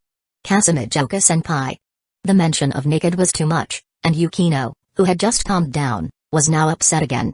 Utaha realized she had said the wrong thing and laughed nervously. "What I meant was, do you have any other ideas?" Yukino let out a frustrated sigh, hesitated for a few seconds, and then closed her eyes in defeat. "Just text her already. See? Problem solved." Utaha shook her head and pulled out her phone, but just as she was about to send a message, there came another knock on the door. She and Yukino froze in place, their expressions stiffening. Because the next sound they heard was Megi's voice. "Senpai, can you open the door?" The two girls exchanged glances, both of them shocked. It seemed like Megumi was in the same situation. "She's in the same boat?" Utaha rubbed her temples, realizing things had gotten more complicated. Yukino said nothing, her mind racing. It was just a movie, but it had spiraled into all of this. Finally, Utaha opened the door. Just as they had suspected, Megumi looked just as flustered. "Are you two not planning to leave?" she asked, holding a bag in her hand. Utaha eyed the bag suspiciously. "What's in the bag?" "Underwear," Megumi said, her cheeks flushed, but her voice remained calm. Utaha exchanged a look with Yukino, silently confirming what they already knew. Megumi had been affected too. Yukino face-palmed in defeat. Outside, Haru, still confused, glanced toward the bathroom, wondering if the three of them were teaming up for some kind of bizarre, awkward challenge. Chapter 133, On Stealthy Moves. Utaha is truly a professional. Haru was currently in the living room, deep in thought. He had a pretty good idea of why Yukino and Utaha had gone to the restroom. It was just a simple case of nature calling. He had even knocked on the door earlier to remind the two girls to hurry up. If they took too long, Megumi might figure things out. In that case, even though he could pretend not to notice, the atmosphere would still become awkward. But what he didn't expect was that, the seemingly unaffected Megumi, who had appeared totally fine just moments ago, had also gone into the restroom. And he noticed that before she went in, she opened her bag and took something out. He quickly turned his gaze away, avoiding seeing anything he shouldn't have. At that moment, the restroom door opened, and Megumi came out again. She was still holding the same bag. He played it cool, casually asking, "Where are they?" "They're taking a shower," she replied, walking over to Yukino and Utaha's bags, crouching down and pressing her skirt. From his angle, Haru couldn't look directly, because it would appear as though he was trying to peek under the girl's skirt. So, he pretended to focus on the laptop, casually watching the news. "I see, so you came here to help them with their clothes." "Not just that, I need to shower too," Megumi said nonchalantly. He paused for a moment, then asked with some confusion, "The three of you are showering together?" She turned her head and glanced at him. "Do you want to join, Amamiya-kun?" "Haru." Well, that shut the conversation down. He was completely blocked. Her way of breaking norms was a perfect counter to him. Especially since she seemed so calm about everything. Except for her slightly flushed face. Before long, she went inside with the clothes. Yukino and Utaha immediately glanced at her.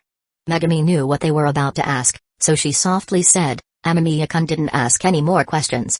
Both Yukino and Utaha let out a sigh of relief. They could guess that Haru was probably just pretending.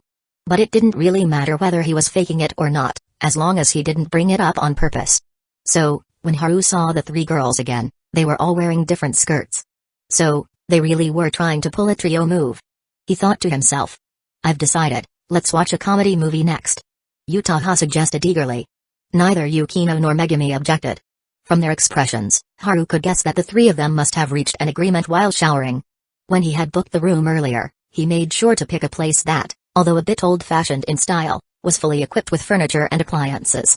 The bathtub was spacious enough for the three of them, as long as they didn't move around too much. Alright, then you choose. Haru said, not wanting to spoil their mood now that they had all agreed on something. Yukino sat beside him as usual, and Megumi took her spot from before. But only Utaha, smiling, said, I'm going to sit somewhere else. With that, she moved to sit next to Haru. Yukino's eyes instantly turned hostile. Do you think this is funny? It is. Utaha smiled and countered. If you happen to get heat stroke again, at least I'll be here to take care of you. Yukino's cheeks flushed, and she bit her lip, her eyes practically radiating killing intent. This killing intent wasn't just for Utaha, it was also aimed at Haru. After all, it was his ridiculous excuse of heat stroke that had caused the whole awkward situation. Alright, let's just keep watching the movie. He said, stepping in at the right moment. Since they were watching a comedy movie, it didn't really matter whether Utaha switched spots or not. And Yukino wouldn't end up blushing like before. Yukino coldly shifted her gaze and said nothing more. Her hostility toward Utaha hadn't decreased one bit. The reason was simple, when they were all in the bath earlier, Utaha would frequently flaunt her chest to Yukino. What angered Yukino the most was when she had instinctively covered her chest with a towel as she got out of the bathtub, and Utaha casually said, why hide something that's not there? That sentence had cut deep. Yukino had almost turned red with embarrassment. She had also noticed that Megumi had lowered her head instinctively, as if comparing herself internally. Let's watch this one. Utaha said, picking a classic film, My Robot Girlfriend. It was a bit of an old-school classic. As the movie began, the four of them snacked and watched seriously. Haru didn't lose focus this time, as the female lead, Ayase Haruka, was undeniably attractive to men. Yukino was also watching intently, and since it was a classic comedy film, she wouldn't be as embarrassed as she had been earlier. However, Utaha was glancing around, clearly not planning to watch the movie seriously. After a few minutes, she secretly reached over and took Haru's hand. His gaze sharpened, and he glanced left to see her raising her finger to her lips in a SHH gesture. So, you're up to something? He recalled the time when the three of them had to rush to the bath because of a movie. At the same time, he noticed that Utaha had edged closer to him. Her movements were subtle, carefully done. Until their bodies were almost touching, the sweet fragrance from her post-shower skin wafted over all at once. He couldn't help but think if Yukino wasn't sitting next to him, Utaha might have just sat on his lap. In this atmosphere, if she did, it would probably go from soft seating to hard seating. And hard seating to something much more electric. Just as he was lost in thought, he felt the small, smooth hand he was holding teasingly scratch his palm. He glanced at her with some helplessness. Utaha was blushing, her face adorned with a playful smile, yet she still sat up straight, pretending to be serious. The girls, having just showered and not going out, weren't wearing socks. Utaha's pure black long skirt flowed straight down, accentuating her slender, fair legs, with the soft skin of her thighs slightly visible due to her sitting posture. Most of her graceful leg curves were hidden by the skirt, though. This semi-hidden style at that moment carried an almost misty allure. He had to use his gaze to silently remind her, don't do this. She smiled and nodded. Then, with a flushed face, she mouthed the words, want to touch? Touch what? Haru almost asked it out loud. But right now, Utaha was particularly perceptive. She gently took his hand, her eyelashes fluttering slightly, and slowly placed his hand on her thigh. When it came to sneaky moves, she was a pro. He widened his eyes in surprise, suddenly feeling a chill down his spine. He instinctively looked back, only to find Yukino staring at the two of them with cold, beautiful eyes. Before he could explain, Utaha took out her phone, typed something, and then showed it to both him and Yukino. It read, you should touch her leg too, that way it'll be fair. Haru felt conflicted. Oh, so this is how it's going to be? Not only was she forcing him to touch her leg, but now she was guiding him to touch Yukino's as well? Add to this, would Megumi also be dragged into this soon? Yukino's chest rose and fell quickly. Clearly, she didn't want to draw Megumi's attention, so she kept quiet, sending a warning with her eyes. Utaha was completely unafraid. As long as it wasn't a one-on-one showdown, she wasn't afraid of Yukino's queen aura. After all, Haru was an excellent shield. The two beautiful girls exchanged fierce glares, and Haru thought for a moment. Since one hand was already resting on Utaha's thigh, he might as well be a little bolder. Or no, fairer. So, he boldly extended his other hand, quietly placing it on Yukino's thigh. In an instant, Yukino's expression froze.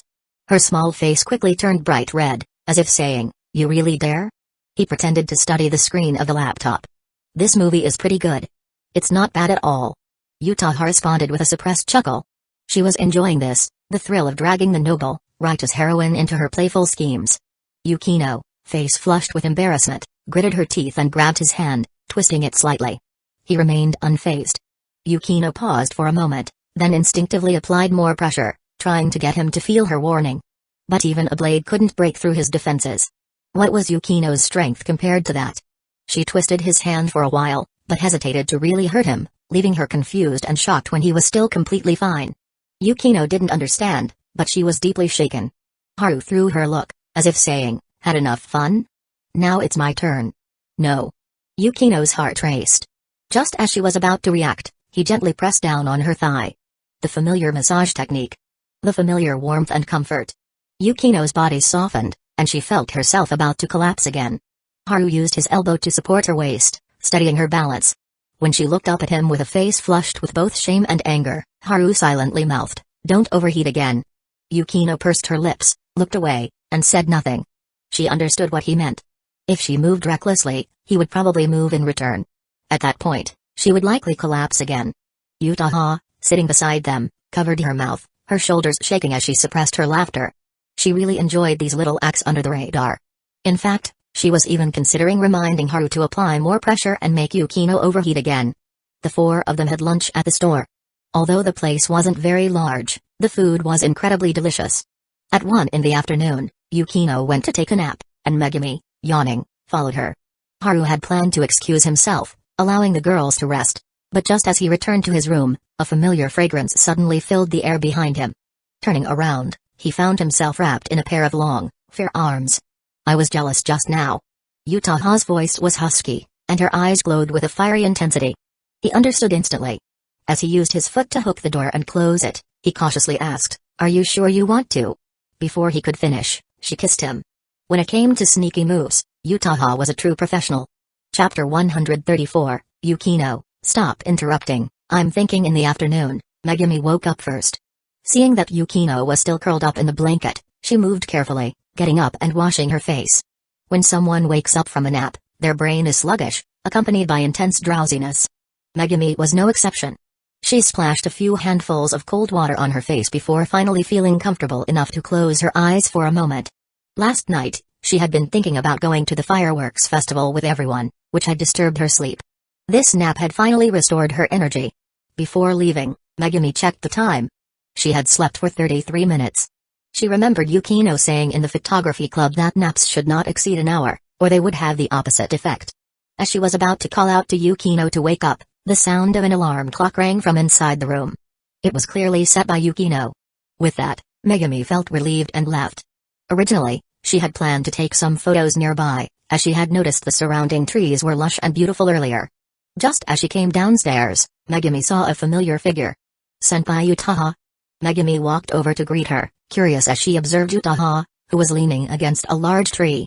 Her expression looked strange, almost as if she was uncomfortable or perhaps a little embarrassed. "Oh, it's you. Did you wake up already?" Utaha quickly snapped back to reality and responded with her usual tone, no different from how she normally spoke. This was a clear indicator of her strong mental composure. But unfortunately, none of the 4 people who came here for the fireworks festival today were fools. Megumi immediately sensed something was off, but didn't rush to ask. Instead, she casually inquired, "Isn't Hamamiya-kun with you?" "He should be in the room. I rested for a while in the lobby, and then I decided to come out and enjoy the surroundings, maybe take some photos." Utaha raised her hand and pulled out the phone she had prepared earlier. Megumi's gaze suddenly shifted down and her eyes fixed on Utaha's long, beautiful legs. "Senpai, did you injure your leg?" "No." Utaha responded flatly, without offering an explanation. Megumi lightly nodded. "From the way you're standing, it seems like your leg is numb, and you're trying to relieve it, right?" Yutaha's expression remained unchanged, and she didn't speak. Megumi seemed to sigh as if musing, "Senpai, if you lie often, you'll eventually get used to it." "Megumi." Yutaha called her name softly. Realizing she had gone too far, Megumi Kato didn't continue and said quietly, "I'll go take some photos now. I'll come over later." After watching Megumi walk away, Yutaha reached up to touch her face, and as expected, it was burning hot. "Damn you, Haru, I just reminded him that time was running out, and he got so worked up." Her face was red, and all she could think about were the images of herself supporting the wall in his room. Afterward, she only rested for a few minutes before rushing outside to pretend she was going shopping. But what she didn't expect was that not only was she terribly weak in the legs, but they were also numb. This incident made her realize two things. First, never stand for too long. Second, successfully sneaking really did make her feel deeply satisfied. At this moment, Haru was upstairs taking a shower, and Yukino was also washing up. Only Yutaha and Megumi, who was taking photos, were downstairs. A few minutes later, Megumi returned, holding a balloon supported by a plastic tube. Seeing Yutaha's confused gaze, she explained, "I saw a few kids buying balloons earlier, and I wanted one too." "Oh. This rabbit is pretty cute." "It is cute, but the vendor didn't notice me, so in the end, I had to pay for it myself and choose one." Yutaha had a puzzled expression on her face. Though she could tell Megumi's voice held a hint of disappointment, the whole situation seemed a bit absurd. Just then, Megumi approached her with the balloon. "How's your leg?" "It's almost better now," Yutaha instinctively replied. Megumi said nothing. She took the balloon and bent over, using the plastic tube to poke Yutaha's thigh. "What are you doing?" Yutaha shuddered, a frustrated and embarrassed sound escaping her lips. Megumi looked serious. "Just adjust yourself. Yukino will be here soon." Her alarm went off when I was downstairs. After speaking, she stood up and walked to the other side to continue taking photos. Yutaha wanted to complain but couldn't decide where to start. She understood that Megumi was just trying to remind her. She appreciated the gesture, but using a balloon to poke her was a bit much, wasn't it? After all, her leg was the most sensitive right now. Fortunately, the situation didn't get exposed, and the four of them walked around the forest for a while in the afternoon, taking quite a few photos. At 6 o'clock in the evening, after dinner, Haru and the others set out for their outing. "Actually, this weather is perfect for a hot spring bath." Haru thought about the classic sights of the area, the hot spring pools. "That's a good suggestion, but it's a pity we didn't make a reservation," Yutaha said, showing interest. Megumi nodded as well. Only Yukino remained silent.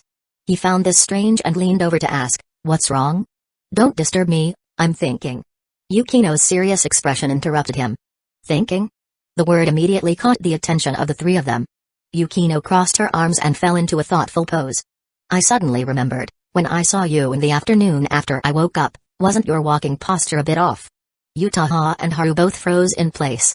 Megumi quietly turned her head, thinking to herself, Yukino is so sharp, she really noticed after all. She had warned Yutaha earlier, but the other insisted on being stubborn, refusing to do even the smallest movement to relieve the numbness in her leg. Megumi thought, with her knowledge, there's no way she wouldn't know the stretching exercises to alleviate leg numbness. It was probably just a mix of feeling guilty and excited, that's all. As Megumi continued to think, her face turned a little red. The more she thought about it, the more she imagined Yutaha's posture. "So, what did you do this afternoon, senpai?" Yukino turned to Yutaha and interrogated her with a sharp gaze.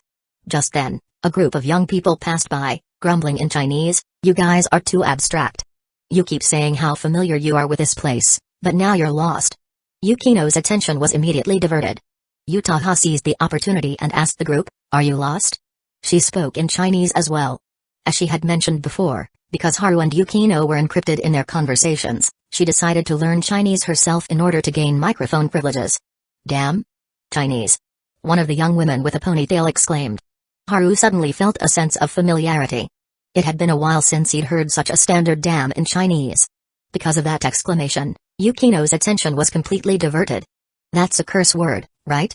While Yutaha was chatting with the group, Yukino glanced at Haru. "Strictly speaking, those two words are just mood particles in Chinese, usually used to express surprise or anger," Haru explained. Yukino nodded slightly. "That's a new piece of knowledge for me, I've never learned that before." Haru's expression stiffened. Hey, don't start learning that. "I really don't want to see you," Yukino, casually saying damn. Yukino seemed momentarily choked, took a deep breath, then said in an annoyed tone, Do you think I would say such a thing? No, no, I was just reminding you out of goodwill. Oh? Then let me remind you of something too. Yukino suddenly took a step forward, closing the distance between them. A pleasant fragrance wafted from her. But the next second, her cold tone contrasted with her fragrance. You better explain to me properly tonight, what exactly happened between you and Senpai earlier. He opened his mouth but found himself unable to respond. Yukino glared at him coldly and lowered her voice. Don't think I don't know. Senpai is just as lecherous as you. Haru, is this a thing? At this point, Utaha had already finished talking with the young group and helped them find the correct route. Yukino, satisfied that she had left Haru speechless, finally cracked a small smile. There's still some time. You can take your time to prepare. He sighed. I understand. I'll give you my final ripple of energy. Yukino chuckled, joking around with me is ineffective. Chapter 135, The older, the wiser Utaha had helped several tourists during their trip, which left her in an unusually good mood. When she proudly declared, it turns out my Chinese skills are this good now. Haru, ever the supportive companion, chimed in with encouragement. Even Yukino, for once, refrained from mocking her. Yukino had also been paying attention to the interaction between Utaha and the tourists, and even she had to admit that the other girl's Chinese was impressively fluent. Plus, it had been a nice, helpful gesture on Utaha's part, so she refrained from her usual sarcasm. But, despite not mocking her, Yukino was still angry about what Utaha had done while she was napping earlier. She had taken advantage of her sleep to get up to no good. Once they entered the venue, they found the area already packed with people attending the fireworks festival. In the distance, a makeshift stage had been set up, and a group of lively, youthful girls were performing a dance and song routine. The four of them curiously watched for a while, and Haru speculated that they were probably some kind of idols since he didn't recognize any of them. Are these the underground idols you sometimes see online? Utaha asked, a hint of interest in her voice. Haru shook his head. They're probably a bit better than that. At least they get paid gigs. That makes sense. Utaha agreed, then pulled out her phone to snap a few pictures. Megumi, meanwhile, was busy taking photos of the surrounding crowd. Yukino, holding her camera, snapped a few shots of the buildings and then handed it over to Haru. Am I your personal photographer now? He quipped. Yukino gave a satisfied nod. I'm glad you didn't continue being an idiot. Wow, you really think so little of me, don't you? He grumbled, but he obediently followed her instructions, capturing the scene she wanted. That's probably the group of tourists from earlier. Yukino remarked as she selected another shot of her preferred buildings and scenery. She had noticed the tourists from before, now arguing with a large bald man. The tension in the air was palpable. He aimed the camera at the group, adjusting the lens. Yep, that's them. As soon as he spoke, he walked toward the scene. What's he going to do? Utaha, having just finished taking some photos, turned around and noticed him walking off. Yukino gave a faint smile. He's probably going to right some wrongs. Megumi immediately understood. She knew his alter ego, Hooded Hero, well enough to recognize what he was up to. It was only Utaha who remained clueless. Not because Haru had tried to hide it, but simply because Utaha had never shown much interest. Even when the news of the Hooded Hero had reached its peak, she hadn't bothered to pay attention. We should go too. Yukino said quietly, already starting to leave. Utaha and Kato followed her. When they reached his side, the female tourists who had been trying to communicate with the bald, burly man were still struggling, gesturing with their hands as they spoke.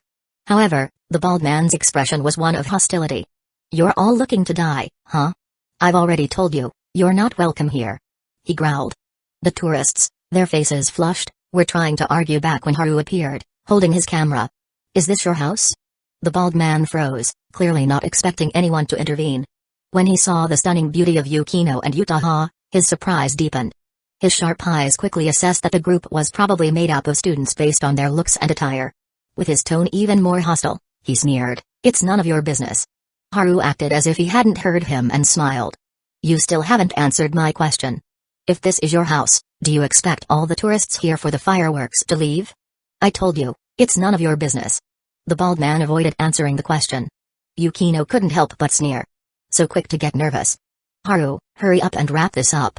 Talking to someone like him is just a waste of time. Utaha crossed her arms and lightly commented, I thought he'd either try to make excuses or threaten you with some grand display of strength, but turns out I overestimated him. Haru chuckled. This is the giant who talks big but can't back it up. A yordle in action. The bald man's face turned red from their taunts. And yet, he didn't dare to act out. Haru's group was clearly underage, and with so many police officers present at the fireworks event, he wasn't stupid enough to cause trouble in front of them. In the end, he shot them a furious glare, his face dark with anger, and stormed off. The tourists quickly expressed their gratitude and explained the situation. It was simple: while walking, they had accidentally bumped into the bald man. They apologized, but he kept escalating things, getting more and more unreasonable. Haru waved it off with a smile. We just couldn't stand him. Don't worry about it. Every place has people like him. Don't let someone like that ruin your mood. He then switched to Chinese. There's a saying online, isn't there? It's better to create death for others than to suffer from your own mental struggles. The ponytailed woman's eyes lit up. You can speak Chinese? She began to look at Haru with a more intense gaze. Yukino and Utaha both frowned. Fortunately, Haru noticed their discomfort and immediately said with a smile, "Sister, I'm underage." The woman's smile froze, and she awkwardly coughed. "Oh, I was just saying, you look so fresh-faced." Her companions laughed from the side. As the group of tourists walked off, Utaha suddenly spoke up. "I feel like, if something like this happens again, you shouldn't be the spokesperson." Her words were practically saying, "I'm a bit jealous." Yukino snickered. "First time I've seen you so petty, senpai." Utaha's expression remained unchanged. "Didn't you care just now?" "I did." Yukino was unusually calm. "Then why mock me?" "Though I cared, I know what Haru would do, so I found what you said earlier quite amusing." It was clear that Yukino's annoyance with Utaha had grown, likely because of the earlier incident when Utaha had snuck away during Yukino's nap. The fireworks show is about to start. We should hurry and grab a good spot. Haru, who had been one of the offenders in the nap incident, had no choice but to step in and mediate. He certainly didn't want the two girls to continue bickering. Given Yukino's fierce nature, if Utaha had really gotten on her nerves, she might have ended up kneeling in front of everyone in the middle of this lively event. Just imagining that scene was enough to make anyone shudder. With him stepping in, the two beautiful girls finally stopped arguing. However, Yukino shot him a deep look, which seemed to say, "I expect an explanation later." He could only sigh inwardly. He had made a mistake and knew he'd have to own up to it later. Utaha's face wasn't much better. She realized then that the reason Yukino had been so hard on her today must be because of what happened during the nap. And once she thought about it, more embarrassing images from earlier came rushing back. The curtains had been drawn tight, the door locked. She had been left in just a skirt, which had ended up around her waist. In the end, she was pressed against the wall, hands on it for support. The more she thought about it, the more she felt her legs going numb again. Haru, with his strong physique, had found a good spot and led the three girls to stand there. Before long, the surrounding noise gradually quieted down. The announcer for the fireworks festival had started speaking. Then, brilliant bursts of fireworks filled the sky. The dazzling colors intermingled, painting the night sky in the most radiant hues, like an artist's brushstrokes, sketching magnificent scenes across the dark canvas above. "Haru!" Yukino called out, her voice a little louder than usual, concerned he couldn't hear her. He raised his camera in understanding and began recording the entire spectacle. Yukino then relaxed and continued to enjoy the display. After all, she was a girl, and things like fireworks beautiful and romantic did stir a certain longing within her. That was why she had prepared the camera ahead of time and handed it to him. The fireworks display lasted a long time, so not everyone felt like staying and watching the whole thing. After the initial excitement and novelty wore off, many of the visitors began to wander off and do other things. "Should we get something to eat?" A suggestion from Megumi. "I remember there were plenty of food stalls on the way here," said Utaha, sounding interested. She turned to Haru and Yukino. "Do you want anything?" Both of them shook their heads. "Then I'll go with Megumi to grab something." Utaha pulled Megumi with her as they walked off. Haru watched them go before teasing Yukino. "Your relationship with Utaha is so strange. Just this afternoon, you two were practically at each other's throats. Why, are you dissatisfied?" Yukino's sharp gaze locked on him, and she threw in a jab. He immediately apologized. "I did something bad earlier this afternoon. I'm guilty." "Who asked you that?" Yukino blushed, her face softening. She had originally planned to interrogate him once they were back, but this wasn't the right place. After all, they were in a public setting, and she didn't want to discuss his crimes here. "I can tell you're angry, and I really did do something bad, so I have to admit it," he said earnestly. Yukino rubbed her forehead, looking slightly pained. "Looks like my guess was right. You two really took advantage of me while I was napping." She trailed off, but her blush said it all. Just as he opened his mouth, Yukino quickly continued. "No wonder she was acting a little off when we were in the bath earlier. I didn't realize she had." Other intentions? Other intentions? What are you talking about? Haru raised an eyebrow. That's a weird way to put it. Would you prefer I use sharper words? Yukino shot back. No, this one works fine. He hastily agreed. He could tell Yukino had already formed her opinion about Utaha. In her mind, Utaha had become the sneak runner. Someone who would definitely do embarrassing things if she ever started sneaking around. In fact, he hadn't been wrong. At this moment, Yukino was thinking exactly that. She even wondered, with Utaha's boldness, maybe she had unlocked some unusual positions. Thinking about it made her even more irritated. After all, the only person affected by that movie earlier wasn't just Utaha. She and Megumi had chosen to take a bath to cool off, as well as change out of their wet clothes. But Utaha had used the opportunity to race ahead and achieve what Yukino felt was a shortcut to victory. Haru saw that Yukino's expression had shifted to something between anger and embarrassment, and cautiously asked, "What are you thinking?" Yukino sighed lightly. "I just remembered something you said to me before. A Chinese saying." "What saying?"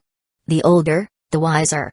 "Don't think I don't understand that you're calling Utaha older than you," Haru said with a laugh. "Ah, so you're clever after all." Yukino sarcastically teased him. Turning her head, she noticed a lot of couples around them, hugging or even kissing, taking advantage of the romantic atmosphere created by the fireworks display. On such a night, no one seemed to find it strange. Nobody was really paying attention. Yukino's face flushed with embarrassment. Suddenly, she had an idea. If Utaha could sneak around, then surely she could do the same and it would be perfectly fine. By the time he noticed that Yukino had been silent for a while, he turned to find her looking at him, her lips pressed together in a soft, inviting way. Her gaze was a little shy, but it was full of anticipation. He understood immediately and pulled her close, wrapping his arms around her slender waist. Her eyes seemed to shimmer with a slight tremor, and she whispered, "Just hold me, nothing else." He couldn't help but smile. If she truly felt that way, then there was no need to say it at all. But now that she had said it, it meant she wasn't entirely opposed. Without another word, he kissed her soft lips. She quickly shut her shy eyes and instinctively wrapped her arms around his neck. Another couple joined the crowd, embracing and kissing under the fireworks, without drawing any attention from the people around them. Except for Utaha and Megumi, who were nearby carrying snacks. Damn it. I just leave for a moment, and she's already making a move. Chapter 136, Yukino's peak moment. The beautiful girl captivated not only with her appearance and grace, but with everything about her exuding a unique tenderness and charm. When Yukino closed her eyes for the last second, her shy and fiery gaze seemed almost entangling.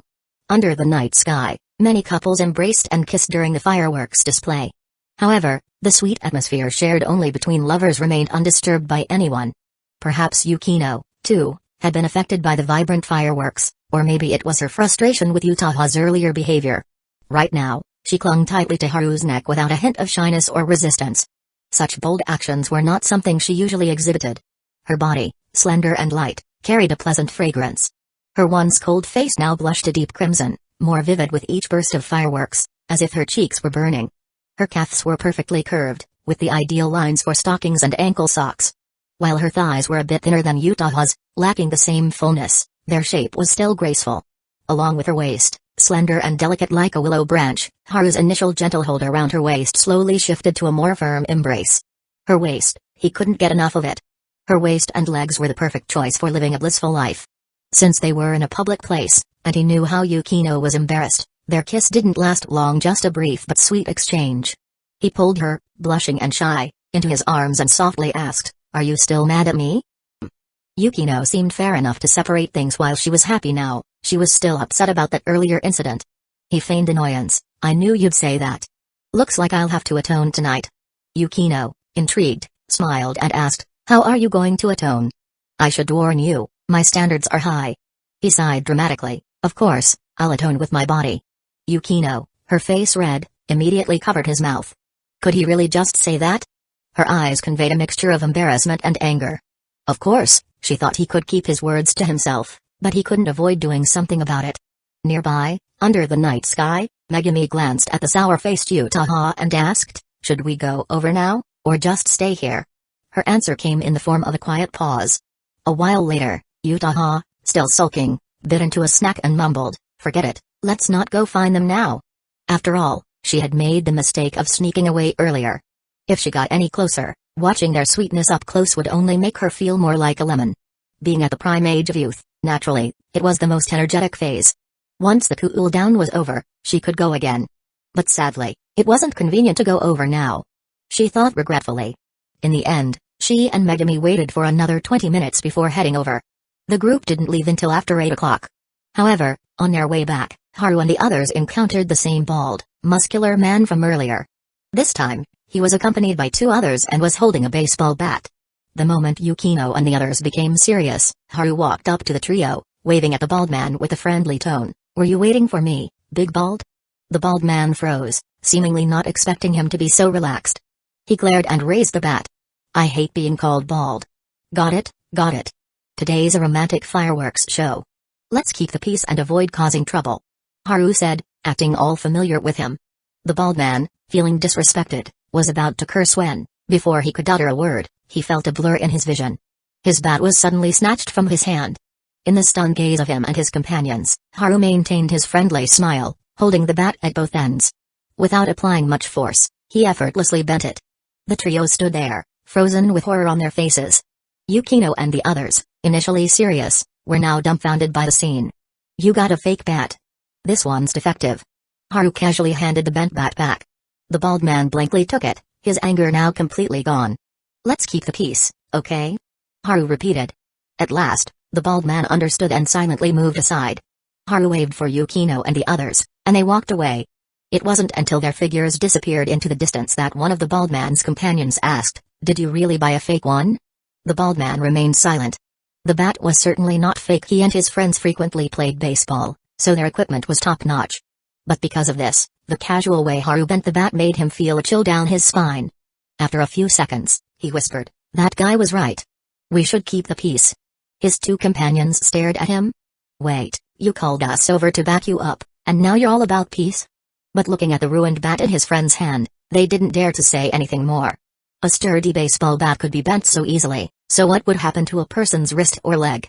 Meanwhile, Yukino and the others were still caught up in the scene with Haru's peaceful resolution. After a while, Yukino finally asked, "Was that bat really defective?" "Yeah, when I held it, I could tell it didn't feel right. He probably bought a cheap one to save money." He lied smoothly. The 3 girls exchanged glances, unsure of the truth behind his words. They hadn't touched the bat themselves, but considering how easily Haru had bent it, they started to believe his explanation. The group reached the hotel entrance. Since it was still early, and at Utaha's suggestion, they decided not to go back to their rooms. Instead, they sat on the benches outside, enjoying the evening breeze. "If we could sit up there, the view would be amazing," Utaha said. Utaha stared up at the roof of the inn and spoke softly. "I wonder what the view would be like up there." Megumi looked up as well. "Probably better than here. The inn is surrounded by trees, so if you sit somewhere high enough, the scenery might change." Yukino gave their conversation a flat response. "Give it up. Even if we got a ladder, there's nowhere to get proper footing. The best we can do is hang around the 4th floor." "I was just saying," Utaha replied with a casual smile. Then she noticed Haru looking up at the roof too, scanning it up and down as if he was seriously thinking about it. She couldn't help but laugh. "Don't tell me you're actually planning to climb up there? It's not that hard, really," he said. The 3 girls all assumed he was joking. Haru kept the playful tone in his voice. "Yukino knows I've always been pretty good at climbing trees and jumping fences." Yukino gave a small nod. "You did show off your monkey-like talents back then." "Alright, talking is one thing, but calling me a monkey is just rude." "I meant it as a compliment," Yukino replied with a beautiful smile. Haru stood up with an exaggerated sigh. "Looks like I have to show you guys what I'm really capable of." "What are you planning to do?" Utaha asked curiously. Instead of answering, he turned and held his hand out to Yukino. She blinked, suspicious. "What?" "Just go along with it. You'll see soon enough." Though Yukino was sure he was up to something dumb again, she thought back to the fireworks display earlier and how much she enjoyed it. After a moment of hesitation, she reached out and took his hand. Haru turned to the other 2. "You 2 stay here and don't move. I'll be back in a bit." With that, he led a puzzled Yukino away. Utaha frowned. "So, is there a point to us sitting here like this?" "Probably not. He likely just wants us to wait," Megumi said, sounding thoughtful. She remembered Haru's secret identity as the hooded hero. If it's him, he might actually pull this off. Meanwhile, Haru had led Yukino around to the back of the inn. He'd already scouted the area earlier that day other than the entrance and main hallway, The inn didn't have any security cameras. The spot they were in now was completely out of sight. What exactly are you trying to do? Yukino asked, a little flustered. There was only a dim light under the inn's eaves. A few steps further into the back, and they'd be standing in near total darkness. It was the perfect place for a secret rendezvous. Haru had been acting so mysteriously that she couldn't help but let her mind wander. Close your eyes, he said. Her face flushed deeper. She stared at him, half in disbelief. You're not seriously going to try something, are you? Just close your eyes. I promise you'll like it. Still blushing, Yukino hesitated for a moment, then made up her mind to trust him. If he tries anything, he's getting a kick to the face. With that threat in mind, she slowly shut her eyes. The next second, she felt his arm slip around her waist. Just as she was about to yell, his voice came gently at her ear. Relax. Yukino gritted her teeth and resisted the urge to peek. She waited, tense and unsure. Then, a few moments later, you can open your eyes now. Yukino opened her eyes, confused. But within the very first second, she froze. She and Haru were sitting on the rooftop. You actually climbed up here? She asked, her breath catching slightly. She was shocked, but more than that, she was delighted. She loved this view. From here, she could see the entire area around the inn. In the distance, the forest stretched into the night, cloaked in shadows and moonlight. I told you I was good at climbing things. Do you believe me now? He said with a smug grin, clearly fishing for praise. Yukino turned her head, gazing at the night-covered woods. Her heart, for once, felt at peace. Thank you. I really like this surprise. I'll go get the others, Haru said, getting to his feet. But just as he moved, someone grabbed his collar. Startled, he looked back only to see Yukino's eyes shimmering in the low light, her soft lips slightly parted. Let them wait a little longer, she whispered. Who said only the older girls got to steal a moment for themselves? Yukino, as if recalling that night when she'd boldly taken the lead, pulled him down by his collar and kissed him, her cheeks glowing red. A husky, almost sultry voice escaped her lips. I'll allow you to touch my legs. One move straight to the peak. Haru's brain short-circuited from the shock. Meanwhile, back on the bench, Utaha and Megumi were still waiting. Utaha stared into the dark with a blank expression. How long are we supposed to sit here? Chapter 137, Yukino's bold declaration. Yukino had occupied Haru on the rooftop for nearly 15 minutes. For her, that already counted as a pretty bold move. Kissing him up there? That was the least of it, no one would see anyway. The real leap was in her attitude. With her usual reserved nature, doing something like this was completely out of character. Especially when she watched him land smoothly and head off to fetch Utaha and Megumi. The blush on her face hadn't faded one bit. He had never been the shy type. The moment she gave him permission, his hand moved fast. Yukino had only meant to let him touch her calf, but the guy went straight under her skirt. I must be insane, she muttered under her breath, pressing her burning cheeks with both hands under the cover of night. Later, Haru brought the other two girls up one by one.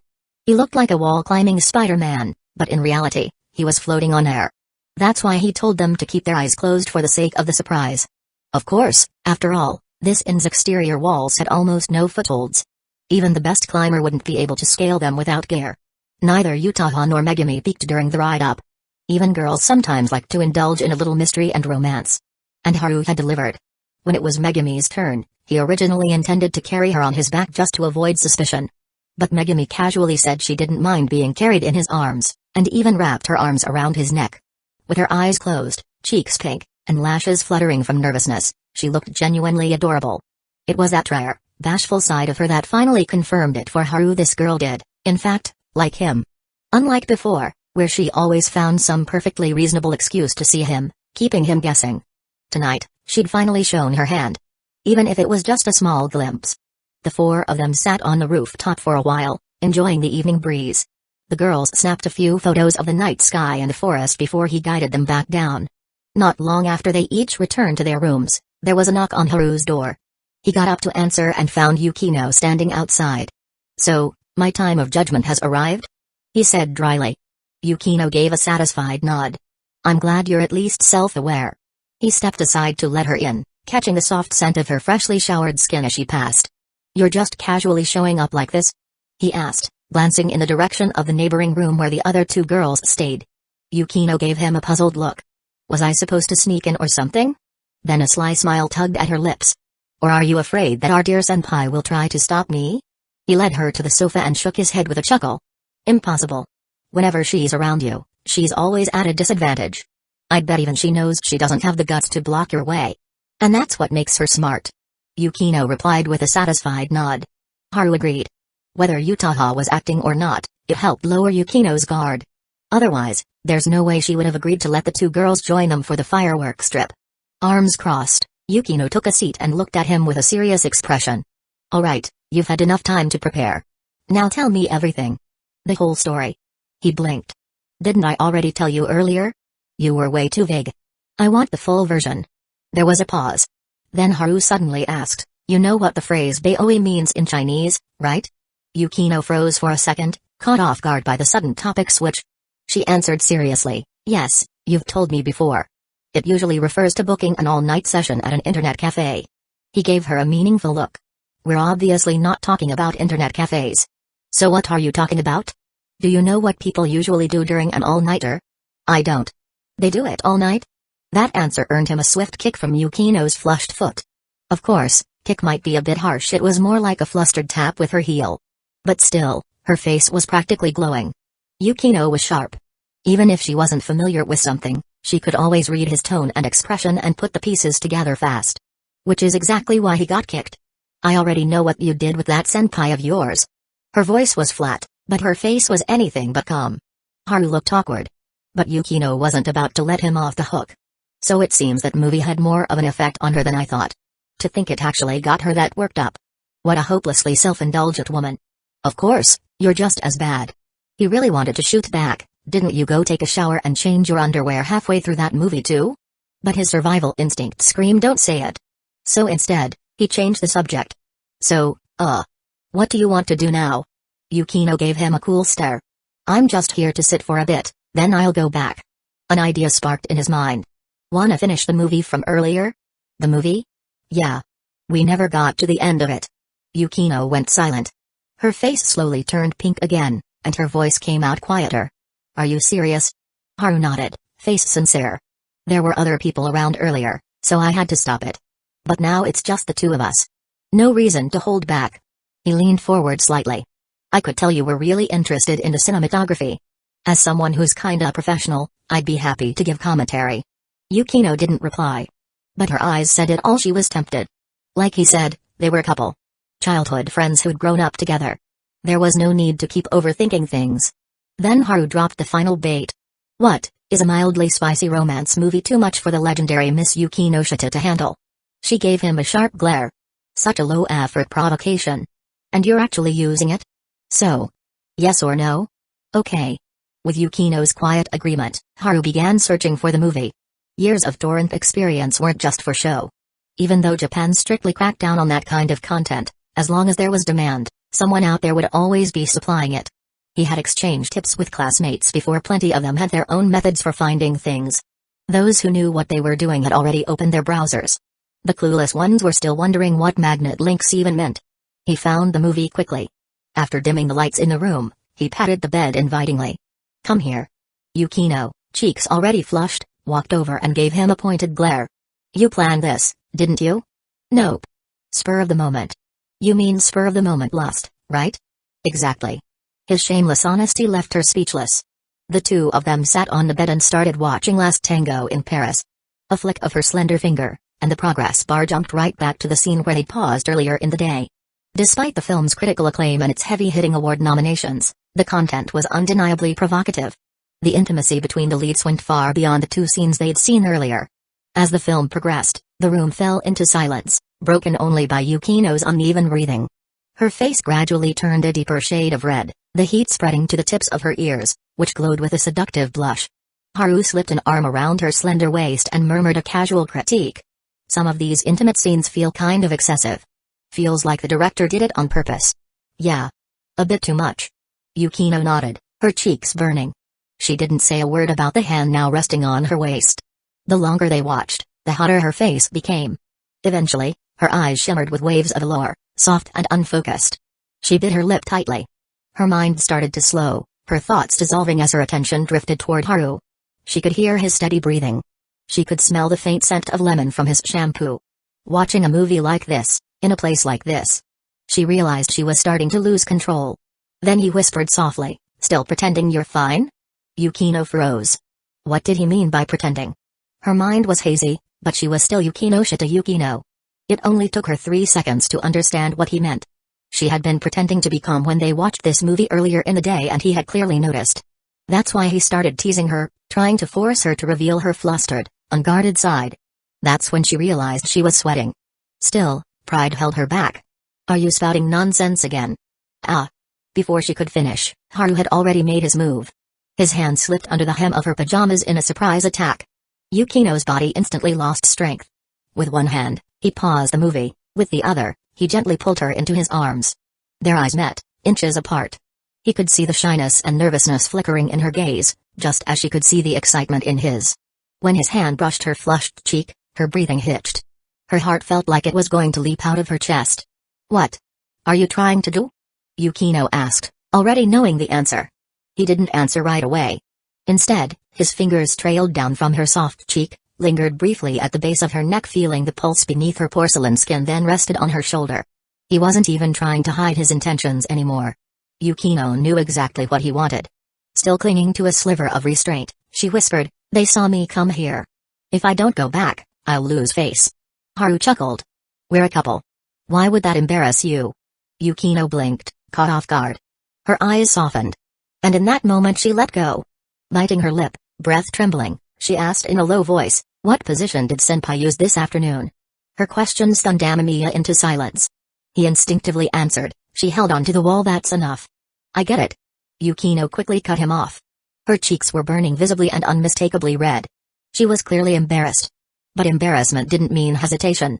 If anything, Yukino was bold, decisive. Just like when she grabbed his collar on the rooftop, she wasn't afraid to take charge. She was the rightful queen, the main heroine, and she wouldn't be outdone by Utaha. What Utaha could do, she could do just as well, if not better. Meanwhile, in another room, Utaha stared at the time on her phone and muttered, "So she's not coming back tonight, huh?" She had actually planned to sneak in for a late-night ambush. Her cool-down had long reset, and she was more than ready. But earlier that afternoon, she'd been defeated embarrassingly fast, and Haru still looked perfectly fine afterwards. That led to a ridiculous thought creeping into her head: if Yukinoshita and I went at him together, would he still win? The thought vanished as quickly as it came, but it etched itself into her mind. Not far from her, Megumi lay on her bed under a thin blanket, holding her phone above her face.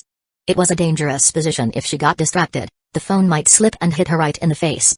Luckily, though her thoughts were a little scrambled, she wasn't that careless. Her browser still showed her recent search history, where to watch Last Tango in Paris full movie. She had planned to slip into Haru's room in the middle of the night with the excuse, "Let's finish the movie from earlier together." But now, that was no longer an option. The next morning, on their way home, Yukino kept up a cold, distant air, like a sign reading "Do not approach." No matter how subtly Utaha tried to tease her with comments like, "Looks like someone had a fun night," Yukino didn't respond. After all, her legs were still sore. In moments like this, silence was her best defense. Only silence could preserve her dignity as the main heroine and suppress the storm of embarrassment inside. When the weekend ended, life returned to normal. A week later, the photography club's short film was finally published online. Haru handled the social media account, uploading the film under Yukino's name, and began promoting it. All with her permission. Online feedback didn't bother her in the slightest, so when the video started gaining attention, she calmly scrolled through the comments. To her delight, most of the feedback was overwhelmingly positive, and it was clear they weren't fake reviews paid for by Haru. But a lot of people were still skeptical. How can a high school student shoot something this polished? This can't be a student project, right? Yukino couldn't care less. Even the school principal made time to speak with her and Haru, saying he really liked the short film. Especially the school motto they added to the credits, he loved that part. That night, Yukino was casually browsing through comments again. And that's when she spotted a suspicious username, fan of Katsushiko books. This person was actively fighting back against the haters in the comment section, armed with references, quotes, and an arsenal of literary comebacks that left trolls speechless. Yukino stared at the screen for a while, then opened her chat app and messaged Utaha, "What are you doing?" Utaha replied immediately, "Tatakai. I'm in the middle of a war." Yukino. Chapter 138, Go Big or Go Home. The moment Yukino saw the message from Utaha, "I am in the middle of a Tatakai," she went silent. Tonight, she was once again staying over at Haru's place. She had just finished showering and was now sitting on the bed, folding clothes and idly scrolling through her phone. In the living room, Haru was playing with the cat. Or at least, he called it playing. Yukino felt a more accurate word would be training. For example, as she folded a fresh set of pajamas, she could hear thuds from the living room, sounds of a human landing after jumping. She peeked earlier. His idea of playing with the cat was more like Parker. Using the feline's agility and speed as a challenge, he sprinted and leapt around the room in a high-speed game of tag man versus cat. And shockingly enough, he didn't fall behind at all. If anything, he might have been faster than the cat. Is this how he trains his body on a daily basis? Yukino placed the folded underwear neatly into the drawer, feeling a strange absurdity settle in her chest. To her, a normal person's workout routine involved things like jogging or hitting the gym. But her boyfriend's training methods were anything but ordinary. In any case, she knew for a fact she couldn't keep up. At this rate, our physical gap is only going to grow wider. She let out a quiet sigh. Even with her intellect and knowledge, she couldn't come up with a solution to that problem. So she turned her attention back to her phone. A new message from Utaha popped up. "You're at his place?" Yukino: "Yes." Utaha: "That's nice. I wish my parents would let me stay out overnight too." Yukino instantly saw through the ploy.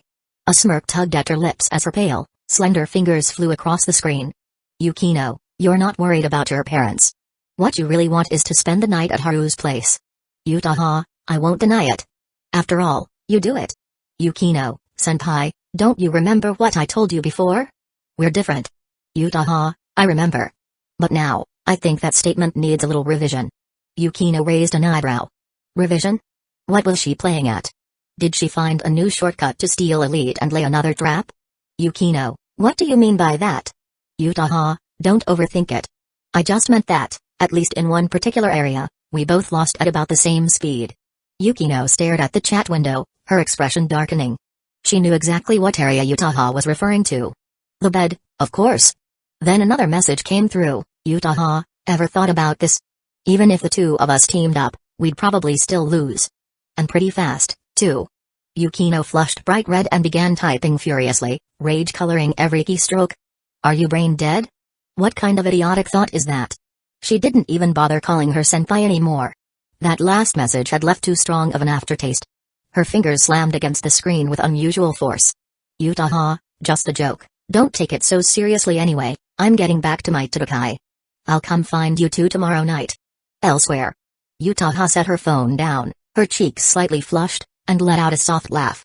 It was the kind of quiet laugh meant only for herself, private and indulgent. Her earlier message hadn't come from a moment of stupidity, but from a sudden impulse, a desire to probe Yukino, just to see her reaction. And the result didn't disappoint. As expected, Yukino got mad. Very mad. "I was just saying it casually," she muttered to herself, opening the video site's comments section again, ready to resume her online war. But as soon as she refreshed the page, she saw a prompt: "This account has been suspended due to multiple reports." Hey. Can't win the argument, so they resort to reporting? Pathetic.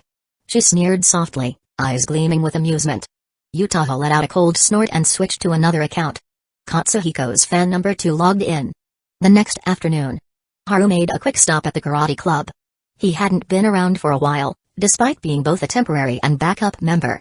Fortunately, the other members completely understood. "You're a total freak. Anyone who spars with you ends up with sore hands." That was how Club Captain Oyama put it. Haru had only come today to talk with Oyama-senpai about the upcoming tournament at the end of the month. This particular match would be held at the gymnasium. But since it wasn't a major event like a Youth Open Championship, there wouldn't be much media attention or crowd turnout. Even though Haru always called himself a backup, the karate club had helped him train for months. There was no way he wouldn't help out and aim for a win. Everyone in the club was thrilled he'd be competing. To them, as long as Haru took it seriously, he was practically a karate war god. Haru himself didn't like that title. "I think karate war god sounds too flashy. God of combat fits me better and it's more low-key." "You got some real weird ideas about what's considered low-key." Back in the photography club, he casually brought it up, and the reaction was enthusiastic. Everyone said they wanted to come watch the event in person. "With your skill level, you'll easily place well, whether it's in kata or in bu," Yukino said with confidence. Kata was a karate term for forms, basically a solo performance of techniques and posture. Inbu referred to choreographed sparring displays. Real combat duel was called kumite. Yukino seemed to know all the terms. Maybe she studied them just because it was Haru. At the very least, she was the most informed one in the club. "What about kumite?" You left that one out. Yuta asked instinctively. Yukino answered calmly, who could possibly beat him in Kumite? Yuta nodded. Good point. He's a monster. Haru, called a monster by both girls, kept quiet. But deep down, he was thinking, I'm actually a superhuman. That's a step up. When it was time to go home, Yuta took the initiative to follow along with Haru and Yukino. Yukino was clearly in on it. When Haru gave her a questioning look, she just smiled and said, I've got lots of free time today. I thought I'd spend a bit more of it at your place. He understood right away. Lots of free time meant she had already told her family she'd be home late. Alright then, let's stop and pick up groceries first. Haru decided. They were running low on food anyway. How about we do some shopping while we're at it? Yuta suggested. Yukino looked like she was about to say no until Yuta added, walking around is a form of exercise too, you know. That woman. She's got hidden motives. Yukino gave her a blank stare. Since when are you so into exercise? What can I say? When someone's this monstrously strong, if I don't put in the effort, I'll just feel like a failure. Yuta casually glanced at Haru, then looked away. Yukino had no rebuttal for that one. Seeing Yukino silently accept it, Haru changed their route and took both girls to the shopping mall first. Although Yukino had originally said she wasn't interested in browsing, once she stepped into the sea of sparkling displays and shelves, her focus started to drift. At Yuta's invitation, she stopped with her in front of a cosmetics counter, and the two began chatting in low voices. Haru, naturally, became the designated bag carrier. Though at this stage, they hadn't actually bought anything yet. After standing by for a while, he decided to wait outside. Hey, it's you. A cheerful female voice called out from the side. He turned his head and saw it was the ponytailed woman from the fireworks festival. This time, she was alone. The friends from that night were nowhere in sight. Back then, they had briefly introduced themselves. He remembered her last name was Su. Ms. Su? Weren't you just visiting? How come you're still here? Haru asked curiously. She smiled. I didn't explain it very well last time. My friends were here for a trip. I actually work in this area. Ah, I see. Then she asked, by the way, the surname Yukinoshita isn't that common, right? Why do you ask? Haru tilted his head. I bumped into a Miss Yukinoshita upstairs just now while shopping. I almost bought the wrong lipstick, and she helped me pick the right one. Miss Yukinoshita? Yeah, she was really pretty, short hair, great figure. Actually, now that I think about it, she looked kinda like your friend from the other night. He quickly realized who she meant. Haru, who are you talking to? Yukino and Yuta peeked out from the store. The moment they saw the ponytailed woman, both froze in recognition. Ms. Su? Hi. I'm just shopping too. She greeted them casually. After exchanging a few words, Miss Su took her leave. As Haru walked back into the store, Yukino casually asked, wasn't she supposed to be a tourist? She works here, actually. Oh. Also apparently Haruno's sis is in this mall too. The two of them bumped into each other earlier. My sister? Yukino paused mid-reach for a lipstick, then composed herself quickly. You going to say hi? Haru shook his head. I don't even know where exactly she is. As Yuta listened nearby, she couldn't help but recall that woman Miss Haruno and her peculiar behavior. The two beautiful girls finished shopping for cosmetics and strolled off toward another part of the mall. Haru, carrying their shopping bags, was wandering aimlessly when something caught his eye. He pointed ahead and casually suggested. How about trying that? The girls followed his finger and found themselves looking at a VR experience center. I don't mind. Yuta said with some interest. Yukino, who knew Haru better, narrowed her eyes suspiciously. You're not thinking of making us try a horror game, are you? Yuta froze in place. Just like that, she suddenly lost interest. Haru, mentally applauding Yukino's sharp intuition, feigned innocence. Now would I ever do something like that? Really? Even Yuta was starting to doubt him now. He remained calm. VR games aren't all about horror. It depends on what you choose. Choice is everything. Like, say, if you pick a rose, maybe it means a date. But if you choose a steel scrubber, well. Ahem. Never mind. He almost slipped up. The girls didn't quite catch what he meant, but that didn't stop them from prying. You sure know how to use layered meanings to dodge a question. Yukino said, eyebrow raised. Yuta, on the other hand, fixated on a particular point. What exactly does the steel scrubber represent? Haru thought to himself, kidneys. And incontinence. But on the outside, he played dumb. The more evasive he became, the more curious Yukino grew. Steel scrubbers are used to clean dishes. They're good at removing grime, but they have plenty of downsides too. Yutaha followed along instinctively. So he's talking about cleaning? No, that doesn't sound like him. Yukino frowned. I'm not sure either. Haru strolled ahead, expression cool and unbothered. As long as he didn't explain, they couldn't possibly piece it together, at least, not enough to condemn him. When they arrived at the VR center, he offered. You two go check out the equipment. I'll talk to the staff. Yutaha pulled out her wallet. My treat. I made a decent amount from my latest book, and you did help promote it. He waved her off. No need. I've got this. Seeing him so insistent, Yutaha didn't push further and happily went off with Yukino to inspect the gear. Once they were out of sight, he leaned over to the staff member, a young woman, and whispered. Could you set up something particularly scary? The employee blinked in surprise. Are your friends okay with that kind of thing? Haru smiled. Oh, absolutely. They're very brave. The woman chuckled, covering her mouth. Trying to scare them, huh? Some customers do that, but it doesn't always end well. Girls don't tend to like it. Just give me the scariest one you've got. After settling payment and confirming the setup, he headed inside. The venue was mostly empty, probably because it was still working hours. The only ones inside were Yukino and Yutaha, who were deep in discussion about the equipment. From his angle, he could only see their backs. Both girls wore their school uniforms and had sleek black hair, yet the impression they gave was completely different. Yukino's frame was slender and graceful, her skin pale as porcelain. The black curtain of her hair brushed against her waist, lending her an almost ethereal allure. Yutaha, on the other hand, had a fuller figure, every curve in the right place. Her pronounced waist-to-hip ratio, emphasized by her snug black tights, was practically a weapon of mass destruction against any man. That's why I especially love it when she leans against the wall, Haru thought. Then again, Yukino's flexibility is top tier. That girl could probably pull off a perfect split. While his thoughts drifted into dangerous territory, the two girls noticed him and turned. All set? Yukino asked. Yup. Who wants to go first? Or you could go together, there's enough gear. Let's go together. Yukino replied, not thinking much of it. She had a mild curiosity about VR, mostly from the novelty. She figured she'd be bored of it soon enough, so there was no need to experience it separately. Yutaha had no objections either. With help from the staff, both girls put on their VR headsets. He stood by the side and discreetly opened his phone, switching it to video mode. The employee happened to notice this and let out a helpless laugh. Sir, you really have no shame. Haru pretended not to see her. His motto was simple, go big or go home. The greater the risk, the greater the reward. Chapter 139, The Tide Caller. Haru took out his phone, planning to record the girls' reactions as they played a VR horror game. It was a spur-of-the-moment idea, really. Conveniently, the place was empty, no other customers in sight. Since they had the whole venue to themselves, he didn't need to worry about bothering anyone. So naturally, he was very much looking forward to their reactions. But there was one thing he failed to consider. Yukino and Yutaha were playing together. Both girls were proud and composed, with strong competitive streaks, not to mention, they were love rivals. In that kind of setting, the moment they calmly put on their headsets, their entire demeanor turned tense. They were clever enough to realize right away at first glance of the shadowy visuals and ominous atmosphere that Haru had definitely set them up. You're dead. Just wait until I take this thing off, I'm coming straight for you.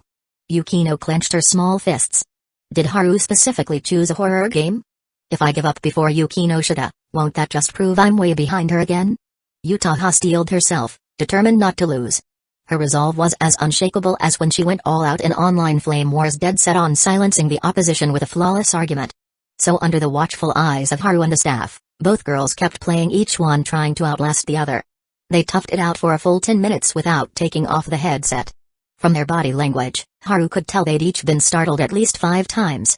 VR horror games were notorious for their cheap scares, opening door jump scares, turn-the-corner spooks, over-the-shoulder ghosts.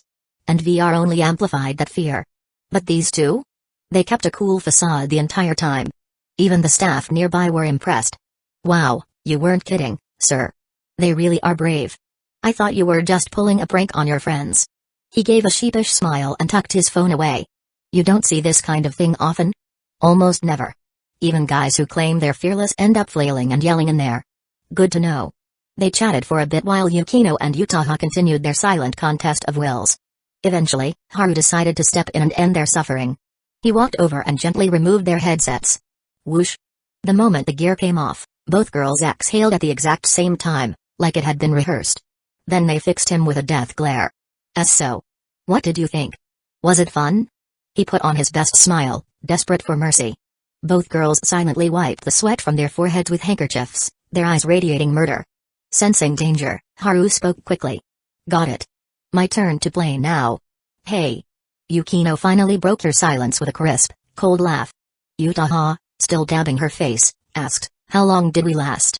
11 minutes. He replied. He'd been timing it. Perfect. You get 22 minutes, then. We'll be watching. Utaha declared it like a sentence.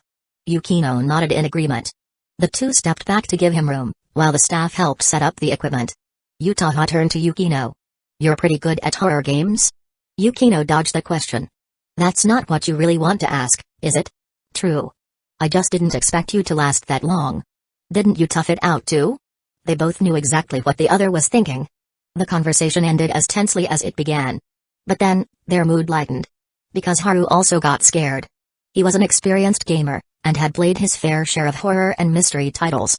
But VR was a whole different beast. Even with his auto-aim skill subtly helping him, letting him pick up on cues like background changes or eerie music to anticipate jump scares, it still wasn't enough. When a grotesque ghost face lunged straight at him, he instinctively flinched. He looks like he's having so much fun. Should we let him play a bit longer? Utaha smirked, thoroughly amused. That's actually not a bad idea. But I doubt he'd agree. Yukino added, grinning. True. He always finds some excuse to weasel out of things. They watched with wicked smiles as the staff called out, time's up. Haru wasted no time tearing off the headset. Sweat dripped from his bangs. Oh? I thought someone had nerves of steel. Scared of a silly little game? Utaha was the first to pounce. Yukino said nothing but handed him a handkerchief, still smirking. Turns out watching and playing are two completely different things. He tried to play it off with a laugh. The girls responded with a dry, unamused chuckle, letting him squirm. They left the VR arcade and continued shopping only to run into Haruno on the third floor of the mall. She wasn't alone, either. A group of younger people surrounded her, likely her classmates. Well, what a surprise. The three of you, shopping together? Haruno strolled over and greeted the trio casually, then immediately pulled her younger sister aside for a private chat. Yukino, knowing full well what her sister's teasing smile implied, kept her composure and said calmly, it's perfectly normal for classmates to go shopping together. Haruno just smiled sweetly without answering, the look on her face practically screaming, sure, if you say so. Meanwhile, Utaha leaned toward Haru and asked quietly, Yukinoshita's expression looks off. Any guesses what she and her sister are talking about? Probably Haruno-san teasing her again. He said knowingly he was well acquainted with Haruno's antics. Teasing? Utaha raised an eyebrow. That wasn't quite what she was expecting.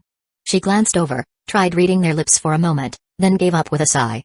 I just remembered something. She tugged at his sleeve and led him a few steps away. What is it? He noticed her expression had turned oddly serious. Utaha's eyes glinted as she lowered her voice. Did you really study professional massage? I talked to Yukinoshita once, and she told me you're really good at it, like, clearly trained level good. I know a little. He said modestly. Utaha's voice took on a more suspicious tone. Just a little? Because when she mentioned it, she sounded perfectly proper. But based on my experience, I'm pretty sure she was imagining something not proper. Haru clamped his mouth shut. Yeah, this was not a topic he should entertain. But Utaha clearly hadn't just thought of this on a whim, she'd been stewing over it. Her words came faster now. Don't tell me. You use that massage too, you know. Do something to Yukinoshita? She paused right before saying that word, the implication hanging heavily in the air. Haru was honestly shocked. He didn't think she'd get this close to the truth. Still, it wasn't a conversation he was going to engage in. Not with her. Not now. Especially not when Utaha wasn't the type to be easily fooled. So instead, he threw out a completely wild line. Actually, that massage technique has a proper name. Utaha blinked.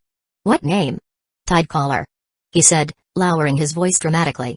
Utaha muttered the name under her breath a few times, trying to make sense of it. At first, it didn't register. But then she remembered the time she had, after showing off her positions to Haru at school, gone home and tried using her fingers. And suddenly, it clicked. Her face turned bright red. You pervert. She snapped, shooting him a furious glare. Chapter 140, Yukino, what a seductive little fox. Since Haruno was out with classmates today, she didn't linger long with Haru and the others. But just before leaving, she made a phone gesture at Haru, thumb and pinky extended. Both Yukino and Utaha noticed, but neither paid it much mind. Yukino because it was just her sister, and Utaha because she already knew Haru and Haruno were acquainted. Only Haru felt a flicker of unease. That little phone gesture could mean anything. Maybe she was planning to call him soon. Maybe she'd come by later. With Haruno, nothing was certain. Her thoughts were like a maze with no exit. He decided not to overthink it. The trio skipped the rest of their wandering and headed straight home after shopping.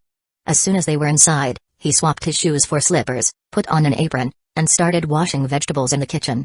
The two beautiful girls made themselves comfortable in the living room, playing with the cat. Utaha wasn't nearly as obsessed with cats as Yukino was. She just thought the fat orange jelly was kind of cute. Especially when it sauntered over, its backside swaying like a lazy drunk. If you two keep feeding it like this, it's going to turn into a walking gas tank by next year. Utaha commented, settling into the left side of the couch, eyeing Yukino with interest as the girl gently stroked the cat's fur. Yukino paused for a beat. My sister already asked me that. Oh? And how did you answer? Do you really want to know? Of course. I mean, I can already guess half the reason it's getting fat is probably your fault. Yukino wanted to argue, she really did. But unfortunately, she had no grounds to deny it. Most of the cat's snacks were bought by her. And every time, she chose the ones it liked most and bought them in generous quantities. After a few seconds of silence, she mumbled awkwardly, I've already started paying attention to how often I buy them. You'd better. Utaha said with a teasing smirk. Too fat is bad for a cat. She trailed off mid-sentence and then started giggling. Yukino, with a hint of mischief in her smile, asked, what are you laughing at? Nothing, I just suddenly thought that if you used the same enthusiasm for feeding the cat on him, he might end up being fed into a gas tank too. Utaha's smile was playful, her eyes twinkling with amusement. Yukino gave her a cold glance. I can finally confirm that you really have been infected by his stupidity. Utaha didn't mind being criticized, in fact, she smiled even more happily. This was a rare situation where she was on the winning side. Dinner was once again prepared by Haru. And when he cooked, it also meant drugging the food. As expected, the two beautiful girls were once again caught in the effects, lounging comfortably on the sofa. Here it comes! Yukino suddenly exclaimed, sitting up straight. Haru pretended not to notice. Are you going to study? I'm feeling great now. Yukino said without hesitation, getting up and heading to the bedroom. She looked back at him and added, I'll borrow your computer. He couldn't help but feel impressed. Yukino really is something else. He turned around to see the black-stockinged senior unbuttoning her collar and comfortably lying back on the sofa. Her black-stockinged legs were carelessly positioned in a rather indecent manner, and the movement even pulled up her skirt, revealing her full thighs. How are you? Haru asked, seeing she couldn't resist the effect of the buff anymore. I'm great, better than I could be. No wonder Yukino stays with you, it's just too comfortable here. Utaha mumbled lazily, her voice trailing off into muttering. He didn't say anything else, deciding to let her rest for a while. But just as he turned down the volume on the TV, he heard a rustling sound from beside him. Utaha had suddenly shot up from her lazy position and now sat straight, her back rigid. Haru was confused. Why aren't you lying down anymore? She stared at him intently. I just realized, I feel really great right now. You finally realized? He chuckled inwardly, though he asked with faint confusion, what do you mean? Utaha wouldn't look away from him. I think if I study now, I'll probably be way more efficient than usual. Haru stroked his chin thoughtfully. Well, Yukino's in the other room researching. Do you want to study with her? Wait, what are you doing? Before he could finish his sentence, he smelled a sweet fragrance coming from Utaha, who was now moving closer to him, nearly pressing against him. Their gazes met, and he could clearly see the fiery intensity in her eyes. Utaha's eyes were already quite beautiful, with a wine red tint that made them incredibly captivating. The way her eyeliner extended slightly upward at the corners of her eyes added to the allure of her mature and voluptuous figure, giving her eyes a naturally seductive quality.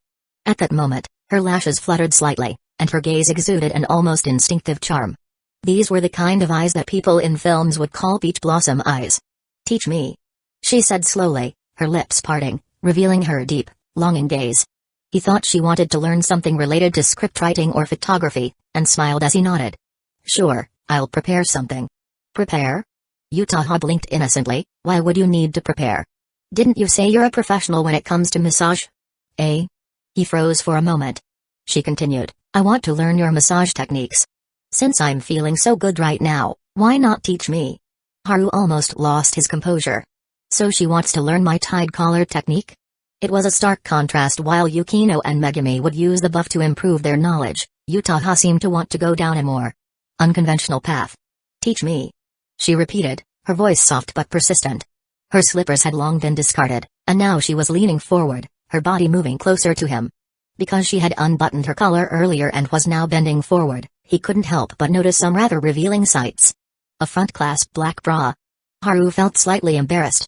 How do I know so much about this stuff? But upon reflection, this type of bra seemed like something only Yutaha could pull off. Yukino usually wore pure white or light blue, and Megumi, well, he hadn't seen that. As for Haruno, when they were younger, he had seen her in rose red. But that wasn't a front-clasp model. Of course, who knew what she might prefer now?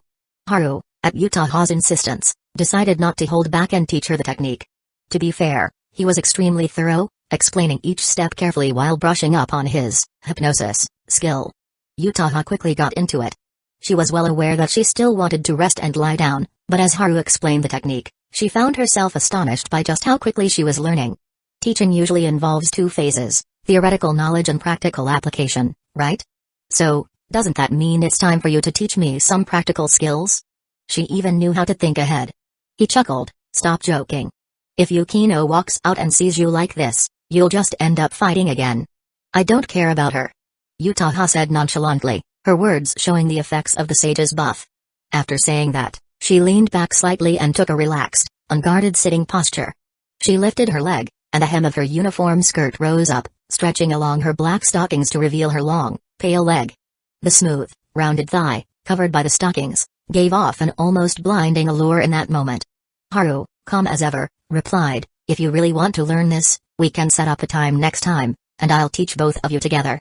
Yutaha's face turned a little red. "You want me and Yukino to join in together?" He rolled his eyes. "Senpai, do you have a screw loose or something?" She bit her lip but didn't answer. Instead, her slender leg stretched forward, resting it over his pants. Haru glanced down. "What's that supposed to mean?" "You must teach me," she said, then placed her other leg on top as well. He remained calm. "I'll teach you, no problem, but now is not the time for practical application." "Why not?" "Because you'll lose control." It wasn't just the effect of the buff, it was also her overconfidence. His words didn't seem to faze her at all. In fact, it seemed like she didn't even care. She muttered lightly, "I'm not the same as Yukino." Haru froze for a moment. "What do you mean?" The sudden shift in topic threw him off guard. Yutaha pressed her lips together and her eyes gleamed. "I have great self-control." He blinked. At that moment, his thoughts aligned with an emoji on his phone. They were having a normal conversation, and then suddenly, it was like driving onto the highway. He couldn't keep up. He put on a thoughtful expression. "Well then, let's just continue with the theoretical knowledge for now. We can leave the hands-on teaching for next time." Yutaha didn't insist. Though she was resisting the effects of the sage mode and really wanted to progress, her mind was still clear. She knew that if they started practicing massage now and Yukino suddenly barged in, things would definitely get awkward. Still, she didn't change her posture. Her beautiful black stocking legs rested on Haru's pants as she sat sideways on the sofa, listening attentively. When the sage mode buff finally wore off, she didn't move an inch. At that moment, Yukino emerged from the master bedroom, muttering, "Efficiency has already dropped, this is so troublesome." She walked toward the door and, without thinking, glanced into the living room. She froze. From her perspective, Yutaha had placed her legs on Haru, which was clearly an extremely suggestive posture. And she wasn't even trying to hide it. Her skirt had been pulled up quite a bit, exposing her full leg curve, nearly revealing everything. What made Yukino's blood pressure skyrocket was that Yutaha looked at Haru with those soft, sparkling eyes, her expression hazy as if in a trance. Her flushed cheeks looked like peach blossoms, giving off a dreamy and alluring aura. What a seductive little fox. Yukino walked over with a cold expression. Haru, of course, noticed her presence and took the initiative to speak up. "Senpai wants to learn massage techniques from me." Yukino paused, then coldly looked at Yutaha, who was exuding seductive charm. "You're really learning, not hoping to be taught." The implication behind her words was heavy. Yutaha casually withdrew her legs, adjusting her skirt to avoid Yukino's piercing gaze. "I just feel like I'm in great condition and wanted to take the opportunity to improve." She paused, a small smile tugging at her lips. "Isn't that what you did too? I heard you say you felt great earlier and ran off to study in your room." Yukino still had a cold smile on her face. "Our paths of learning are different."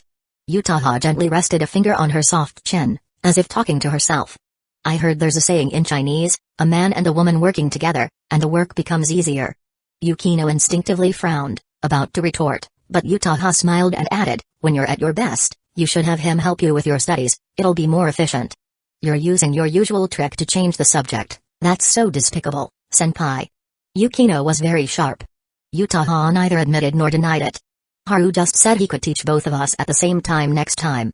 Yukino blinked, then looked over at Haru, who nodded eagerly, giving off an I'm happy to generously share my expertise vibe.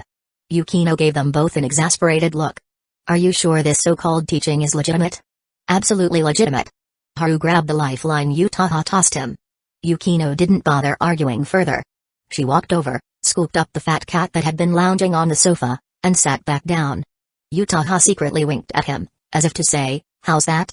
I did great, right? He couldn't help but laugh inwardly. So you were already planning how to explain things to Yukino?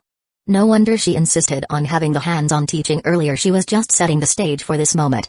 With Yukino's aura still strong, Haru volunteered to wash the dishes and also prepare some tea and snacks for them. As soon as he left, Yukino coldly spoke up, do you want to keep being this despicable, senpai? Utaha smiled faintly.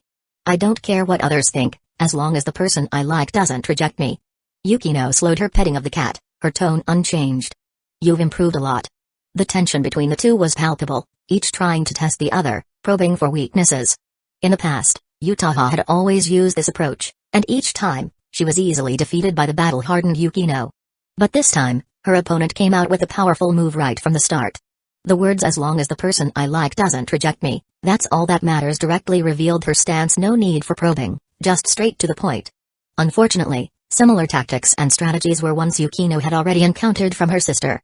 As a result, from the very beginning of their confrontation, it was clear that Utaha could only play an old, predictable game, losing in between. Chapter 141, just press a little after Yukino said, you've improved a lot. Utaha was already bracing herself for another verbal exchange, but unexpectedly, nothing followed. She stared suspiciously at Yukino for a few seconds, waiting for the next line that never came. The silence only made her more confused. Of course, Yukino caught the shift in her expression perfectly. No rush. Let's play a little. That was probably what Yukino was thinking. Utaha, unaware of the trap, sat for a bit longer in the living room. Seeing Yukino completely absorbed in brushing the orange cat, she quietly took her phone and stepped out onto the balcony. Megumi, could you help me out one more time? She wanted to stay over for the night.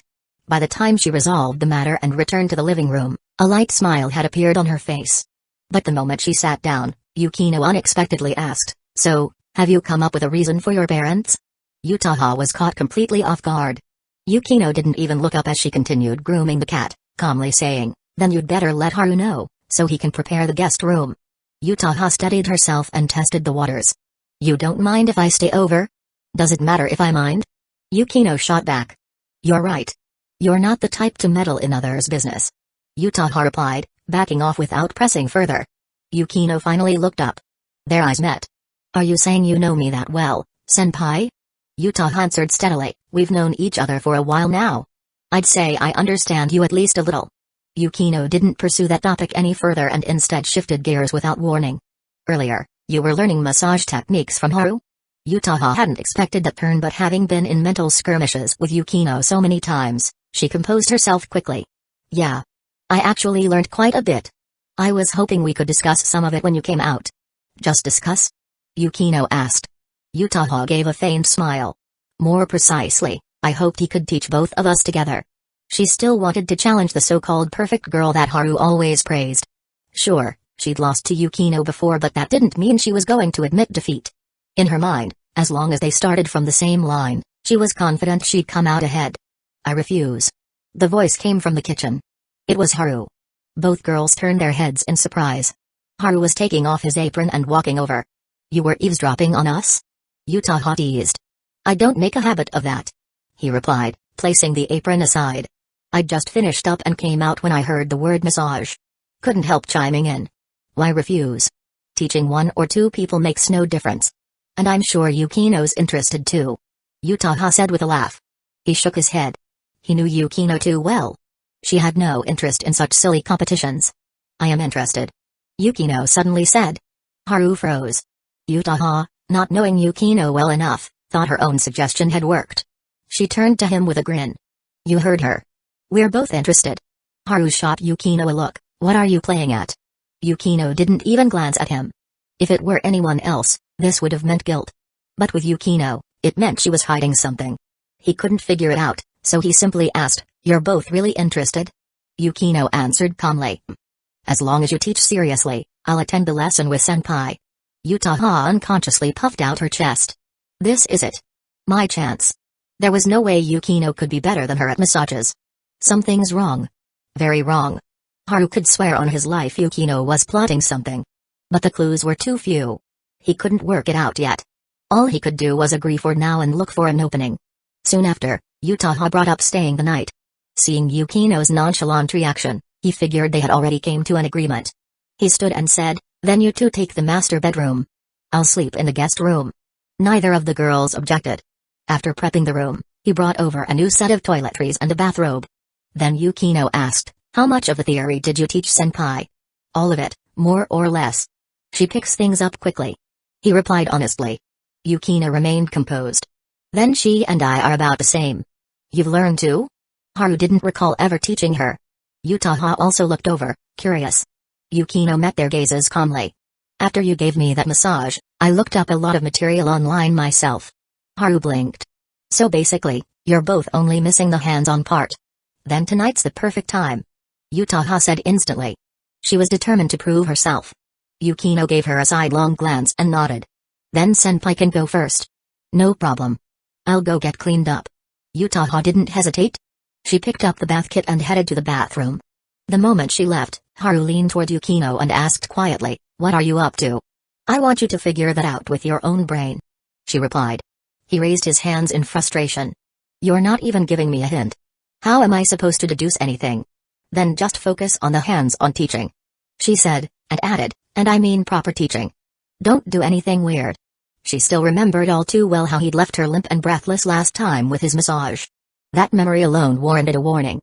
She wants to compete with you, and I can't read your intentions, so of course I'll keep everything serious and professional. Haru promised. Yukino gave a small nod and said nothing more. When Yutaha came out of the bath, she had changed into the robe. Because Haru had no idea what Yukino was planning, he deliberately chose a larger size. The hem reached well below her knees, wrapping her curves securely and leaving no chance for any awkward accidents. That alone was proof that he had no intention of doing anything weird. This would be a proper, professional lesson. I'm ready. Let's begin. Yutaha took off her hood, letting her silky hair cascade down like a waterfall, flowing over her shoulders and neck with graceful ease. Since her hair was already clean and time was short, she didn't bother washing it. Lie down here. Haru said, rising from his seat and pointing to the wide, comfortable sofa. Yutaha obeyed without protest, a faint smile curling at her lips. By the way, since I'm the first one to experience this hands-on lesson, I'll probably end up learning more than Yukinoshita. I anticipated that already. You didn't need to point it out.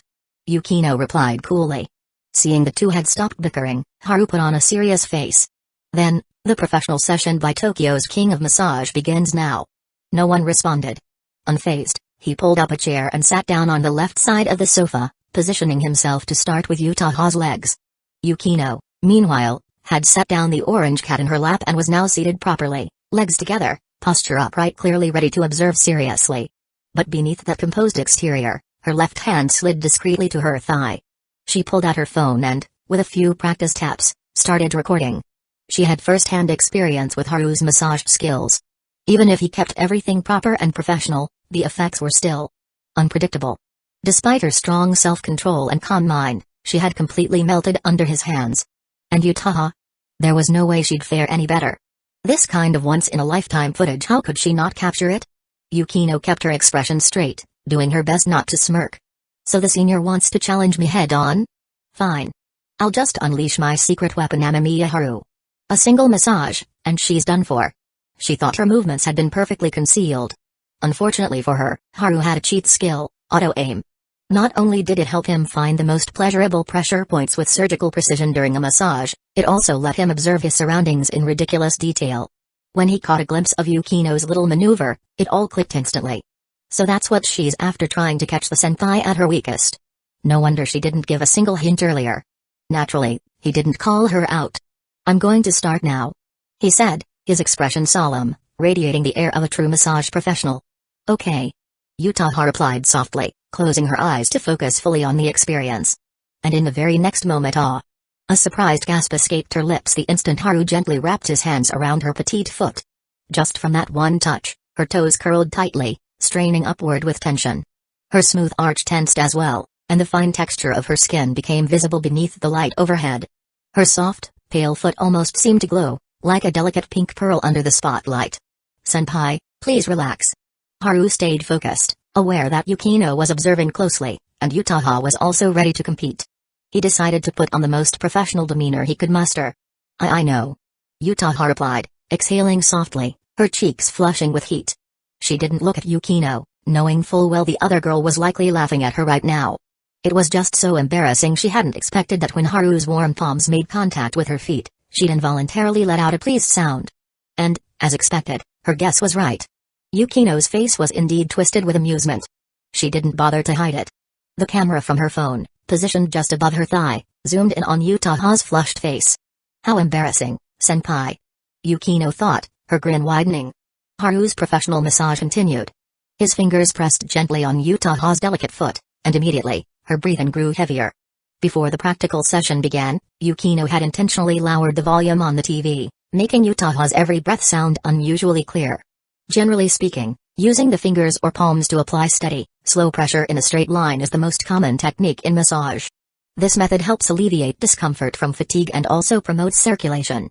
He was indeed serious about teaching. As he massaged, he explained the techniques he'd learned to both girls. Yukino, ever multitasking, filmed while also listening intently. Yutaha bit her lip, trying to steady her breathing, desperately attempting to calm her racing heart. But when his fingers lightly brushed over her foot's arch and then moved to the soft sole, an overwhelming, ticklish sensation made her unconsciously squirm. Her snow-white feet instinctively curled upwards. Hold still. Haru said, firmly grasping her slender ankle. It tickles. Her face was burning, her eyes filled with a mix of emotions, tears welling up. Tickling is normal. Most people can't stand it. He explained calmly. I know, but... Yukino, why are you laughing? Yutaha tried to save face, but when her peripheral vision caught Yukino's lips curving into an uncontrollable grin, she could tell the other girl was having a hard time holding back. I'm laughing at you. Yukino answered honestly, her voice dripping with amusement. Yutaha's face turned even redder, but she quickly retorted, it's fine for you to laugh now, but remember next, it's your turn. Yukino lazily asked, who told you it's going to be me next? Yutaha froze. What do you mean? Yukino's left hand subtly lowered as she tucked her phone away, chuckling. I only told you to go first. I never said I'd be second. She glanced at Haru, who had paused his movements. Right? He had nothing to say. Yukino was technically correct. Yutaha stared at them, disbelief evident in her eyes. She quickly replayed the conversation in her head and realized Yukino had never explicitly said she'd be the second. Oh no. She wasn't laughing anymore. Yukino's voice broke the silence. What's wrong? Giving up already, senpai? Yutaha clenched her fists in irritation. Reverse psychology? That's so old-fashioned. But it works. Yukino said with a smile. Yutaha fell silent. Yukino was right, the tactic may be old, but it was undeniably effective. After all, Yutaha couldn't back down now. She had initiated this practical session. She had also been the one to suggest competing with Yukino, aiming for a fair starting line. But the problem was, his massage technique is too good. Yutaha took several deep breaths, her resolve wavering, but she decided to push through. Haru noticed Yukino raising her phone again and sighed inwardly. What was supposed to be a simple massage lesson had become a battlefield between the two girls. Yukino had likely planned this from the moment she walked into the room. As the massage continued, Yutaha let out the occasional hum, her breaths quickening as she couldn't focus on Haru's explanations anymore. The speed of his fingers mirrored the intensity of her growing reactions like Beethoven's symphonies, each note higher than the last. Finally, unable to hold back, she grabbed a nearby cushion, pressing her long, pale fingers into it with force. The feeling was indescribable. The initial ache from the massage melted away, replaced by a wave of blissful ease that spread through her body, as though she were soaking in a warm spring. It was comfortable and relaxing, making her want to sigh in contentment. She didn't even realize that her face was flushed, her hair slightly disheveled, and her eyes half-lidded, practically glowing with an intoxicated allure. And all of it had been captured on Yukino's phone. Chapter 142, Lip Print. The living room was quiet, with the television's volume set low. The soft, bright light bathed the three of them. Even though Yutaha appeared completely relaxed and unguarded, her charming, seductive demeanor in that moment, Haru remained undistracted. Earlier, Yukino had asked him to show her a professional, formal lesson. Well, then he would give her exactly that. Originally, this was supposed to be a two-person session, but now, with Yutaha completely dazed, let alone participating in the lesson, she could barely manage a normal conversation. After finishing the leg massage, he moved on to the next target, her waist, which would help relieve fatigue even more effectively. Compared to Yutaha's smooth, fair feet, her waist was an even more captivating area. Her leg lines were graceful, and her delicate feet were so slender they could be held with one hand. Anyone who looked would marvel at how well her legs were taken care of, rivaling Yukino's. But it was her waist and abdomen that had a completely different kind of appeal. A girl with a small, slender waist always attracted more attention. And what made it even more enticing was that Yutaha didn't just have a tiny waist. Her waist-to-hip ratio was perfect. This showed just how strict she'd been with her body management over the years. The waist of a girl always carries a hint of allure, adding to her charm. As Haru spoke softly, "Next is the waist massage, senpai." His words were gentle. Yutaha's dazed eyes fluttered slightly, and she bit her lip, her expression embarrassed yet unwilling to stop. At this point, it seemed she didn't want to quit halfway. The reason for her hesitation, whether it was because she truly wanted to complete the lesson or because she couldn't bear the pleasure of the massage, was unclear. "Senpai, can you handle it?" Yukino's voice chimed in lightly. It seemed like a casual question, but both Haru and Yutaha knew she was clearly enjoying the situation. Though Yukino could tell that Yutaha was already dazed, she also knew that his massage technique was very professional and precise. That was why she hadn't stopped him until now. I can handle it, of course," Yutaha replied, her words broken, her breathing quickening. It was almost laughable. She had just said that, and yet she was still panting. Haru didn't want to look any longer, sighing, "How about we end it here for today?" "No way." X2 both beautiful girls rejected him at the same time. He wanted to complain but didn't know how to voice it. After thinking for a few seconds, he realized that Yukino probably wanted to seize this once-in-a-lifetime chance to gather as much embarrassing material about Yutaha as she could. As for the other one's intentions, only she knew for sure. In reality, Yutaha felt too embarrassed to tell Haru that she was truly enjoying the massage. The lesson was no longer important. She'd just have to act like nothing happened when Yukino confronted her later. Let her enjoy this moment of smugness for now. At this moment, a faint pink hue spread across Yutaha's face and neck. As Haru continued with his professional massage, her face grew even hotter, her eyes more glazed, and she seemed to slip into a state that she couldn't even describe in words. 10 more minutes passed before he finally stopped, saying, "All right, today's lesson is pretty much done." Yutaha kept her eyes closed, her face flushed and radiant, oozing with seductive charm. All that filled her mind was one thought: the Tide Caller is amazing. Meanwhile, Yukino, satisfied, put her phone away and said, "Thanks for your hard work." It was unclear if she was thanking Haru for the professional lesson or Yutaha for providing such embarrassing material. "Yukino, don't you want to try?" Yutaha wasn't in the mood to argue with Yukino anymore. When she asked this, there was a strong invitation in her tone. "No thanks." Yukino rejected immediately. She knew exactly how skilled his was at massaging.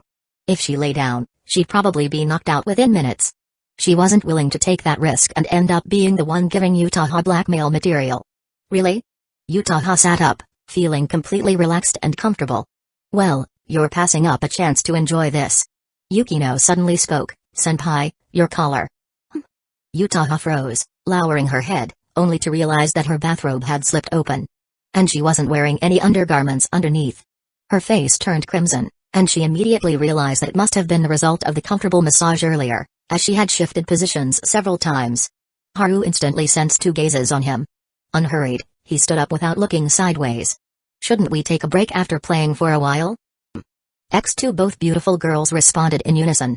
Yutaha casually adjusted her collar to prevent any more revealing views. In truth, if Yukino wasn't here, she wouldn't mind at all. Haru naturally wouldn't sneak a peek.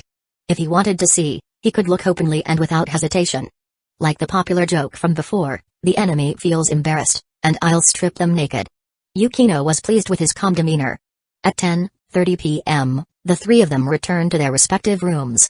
Yutaha pulled the blanket back and muttered to herself, still recalling earlier, "You should have tried it earlier." "How can you be sure I haven't already tried?" Yukino sat on the edge of the bed, taking off her shoes. Yutaha paused for a moment. "That's true. You're always at his place, You must have tried it countless times already. She intentionally emphasized the last part, giving it a different connotation. Yukino looked at her expressionlessly. What are you trying to say, senpai? Nothing. Utaha wouldn't directly confront her. She casually lay back on the bed. Yukino stared at her, acting all nonchalant for a few seconds before suddenly laughing. I have something good here. Want to see it? What's this good thing? Utaha casually asked, propping her face with one hand, her full figure turning into a side-lying position. It was an incredibly tempting pose. Yukino slowly took out her phone and pressed play. Under Utaha's indifferent gaze, the phone first emitted heavy breathing, followed by a woman's scream. Her face instantly changed. Isn't that my voice? Yukino smiled slightly. Congratulations, you're right. Utaha finally realized and snapped. You actually recorded it? Wait. She suddenly remembered something, her face turning red. You must have planned this from the beginning, right? So, no matter how I tried to get you to join, you never wanted to. You're very clever, senpai. Yukino's smile was almost mocking, though she said it as a compliment. After that, she lay down on the bed, leaving her phone casually on the nightstand. Utaha's eyes couldn't help but drift toward the phone. Just then, Yukino's voice sounded. You wouldn't do something so despicable as stealing someone's phone, right? One sentence completely extinguished any thoughts Utaha had. Yukino's words were both a reminder and a warning. It meant that she wouldn't let her succeed. The room was quiet for a while. Utaha gritted her teeth and said in a low voice, Tell me, what's your condition? None. Yukino raised her hand and turned off the lights. What do you mean, none? None means none. I think this video is worth keeping, so don't expect me to delete it. Just give it up. Yukino, you're taking this too far. The two girls were arguing fiercely in the bedroom, while Haru was enjoying his time in the guest room. Since it was his own home, he hadn't locked the door, just turned off the lights, and lay in bed playing on his phone. Though he didn't have the ability to see through walls, he could guess that Yukino was likely flaunting the criminal evidence in front of Utaha. Senpai's in trouble this time. He muttered to himself. He then remembered that Yukino hadn't done something like this before. It was only because Utaha was her rival, constantly provoking her, that she'd resorted to such tactics. Looking at it this way, Haru realized he was the true instigator. He really wanted to go over and take a peek to see what was happening inside. But it was almost Yukino's bedtime, and it would be awkward to go over now. So, he let his mind wander and didn't fall asleep until the early hours of the morning. He still woke up early the next day. At 5:10 a.m., he got up. There was still some time before school, so he planned to go for a morning run and then make breakfast. However, as he was washing up, he suddenly noticed something odd in the mirror. There was a clear lip print on his neck. He pulled his sleepwear collar aside, and the lip print in the mirror became even clearer. He stared at the lip print for a moment, frozen in place. Who did this? It had to have been the senpai. Only she would do something like this in the middle of the night. Yukino wouldn't do it, it didn't match her usual style. Haru thought it was very likely. Last night, Utaha had been caught in Yukino's trap, with her embarrassing reaction recorded. She'd probably been mocked and ridiculed by Yukino in a close, sarcastic manner. If that left her feeling upset, it wouldn't be surprising if she came to kiss him in the middle of the night, just to satisfy the feeling of victory she'd gained by secretly stealing a kiss. At least they haven't woken up. Haru muttered, rubbing off the lipstick mark on his neck. This was the price of being a heartbreaker, a scumbag. He thought to himself bitterly. As he returned from his morning run and began preparing breakfast, Yukino came out of her room. Good morning. He greeted, carefully watching her reaction. Though he had ruled her out as a suspect, he still wanted to observe her. Morning. Yukino replied indifferently, still half asleep, her drowsiness evident. Did you sleep well last night? You two didn't fight, did you? Haru asked casually. What do you think? Yukino countered, her tone sharp. He smirked, trying to joke. I think you must have argued. If it weren't so late, I would have come over to check on you too. Even if you came over, you wouldn't have gotten in because I locked the door. Yukino said nonchalantly. Oh. Haru replied, his gaze shifting away. Yukino was in the clear. She had been so calm the entire time, acting no different than usual. That was enough to rule her out as the one responsible. So, the truth was clear. He went ahead with making breakfast. Meanwhile, Yukino finished her morning routine and returned to the room. Utaha was already awake, sitting on the edge of the bed, her bathrobe slightly disheveled after a night's sleep, exposing her smooth, round shoulders. Her chest was nearly visible, if not for the robe still covering it. He's up? Utaha asked groggily, rubbing her eyes. He's making breakfast. Yukino said, placing Utaha's freshly cleaned uniform on the bed before walking over to the wardrobe to change. Thanks. Utaha grabbed the clothes and sat on the edge of the bed, looking at Yukino's graceful back. Then, she suddenly asked, do you sleep in this room every time you stay at his place? Yukino froze for a moment while changing into her undergarments, before resuming as if nothing had happened. I'm not interested in discussing this with you. I don't want to discuss it either, but I have evidence. Evidence? Yukino turned instinctively, but before she could fully face Utaha, she saw her smile slyly and hold something up. It was a strand of hair. Yukino's face reddened as she quickly turned her back. What's that? Utaha casually teased, this hair is yours, right? Say whatever you like. Yukino replied coldly, her face growing warmer by the second. She knew it was her hair, but it wasn't just any hair. It was something else. She couldn't bring herself to say it out loud.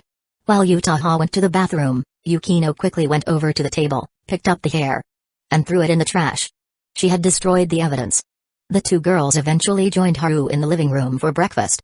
He observed Utaha closely, but she simply greeted him with a calm good morning and acted completely normally. Her acting has really improved, Haru thought to himself. Even after sneaking into his room at dawn, Utaha could still behave so calmly in front of him and Yukino. This was something she would never have been able to do before. Seeing her act like nothing happened, Haru realized that he wouldn't be the one to expose the truth. At most, he'd find an opportunity in the future to tease her a bit. Time passed quickly, and it was now late October. Because he had matters to attend to at work, Haru took a leave of absence from school on Wednesday. There wasn't much going on at the company. Since High School Return of a Gangster had aired and performed well, along with the strong ratings for each drama before it, everyone was motivated and eager to find something to work on. He couldn't help but sigh at how hardworking the office workers in Japan were. He handed them a script he'd already written. Are we making a movie this time? In the meeting room, everyone briefly skimmed through the script Haru had handed them, and their expressions were a mix of surprise and confusion. Even the title of the script left them puzzled. The story was called The Grudge. Yes, we're filming a movie next. Don't worry about the funding. Haru began to explain, but before he could finish, his phone rang. It was a call from Haruno. Initially planning to hang up, he glanced at the caller ID and, after greeting everyone, stood up to take the call outside. Chapter 143, Haruno wants to play. 30 minutes later, Haru met Haruno down by the front entrance. As always, she looked stunning. But today was different from her usual simple dress style. She wore a well-tailored suit skirt. A sleek black jacket clung to her upper body, and every subtle sway of her waist revealed a soft, graceful silhouette that was uniquely hers. His gaze slid down the curve of her body. On her feet were a pair of black mesh heels, elegant and airy, showing off pale, slender legs that looked almost too perfect. You took the day off today? Noticing Haru wasn't in his school uniform, Haruno made a quick guess. He nodded. Something came up last minute. Just had to take care of it. And that won't affect your studies? I'm one of the top 3 in my grade, remember? Alright, no need to show off. Haruno waved him off with a smile. Once you manage to beat Yukino, then you can brag to me all you want.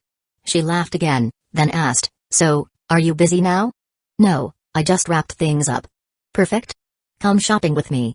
Before he could answer, she had already closed the distance, wrapping her arm around his in a familiar, affectionate motion. It was a little too close for casual friends, but she knew how to toe the line. Not tight enough to press her chest against him, but not so distant that they'd seem like strangers. You called just to drag me out shopping? He didn't mind her closeness. After all, they'd known each other for years. They'd had even more intimate moments hugging, for example. What else would I call you for? I'm only going to school this afternoon. Come help me shop for a bit, and later, I'll take you to class. Deal? To be honest, I'd rather just stay home and game. Haru couldn't help but recall an anime he'd once seen, Haruno Wants to Play. Haru, we made a promise, remember? Haruno gave a cute little wink, playfully teasing. He ignored the act. So I'm doomed to be your shopping bag holder, huh? What can I say? A promise is a promise. She said again with a mischievous smile. Haru felt a strange mix of emotions. He understood her subtext all too well. She was still hinting at that incident the time he accidentally saw her in the bathroom. They'd both agreed never to bring it up again, and he had kept quiet all this time. But Haruno? She kept tossing in little reminders. She still as impossible to read as ever. That was all he could think.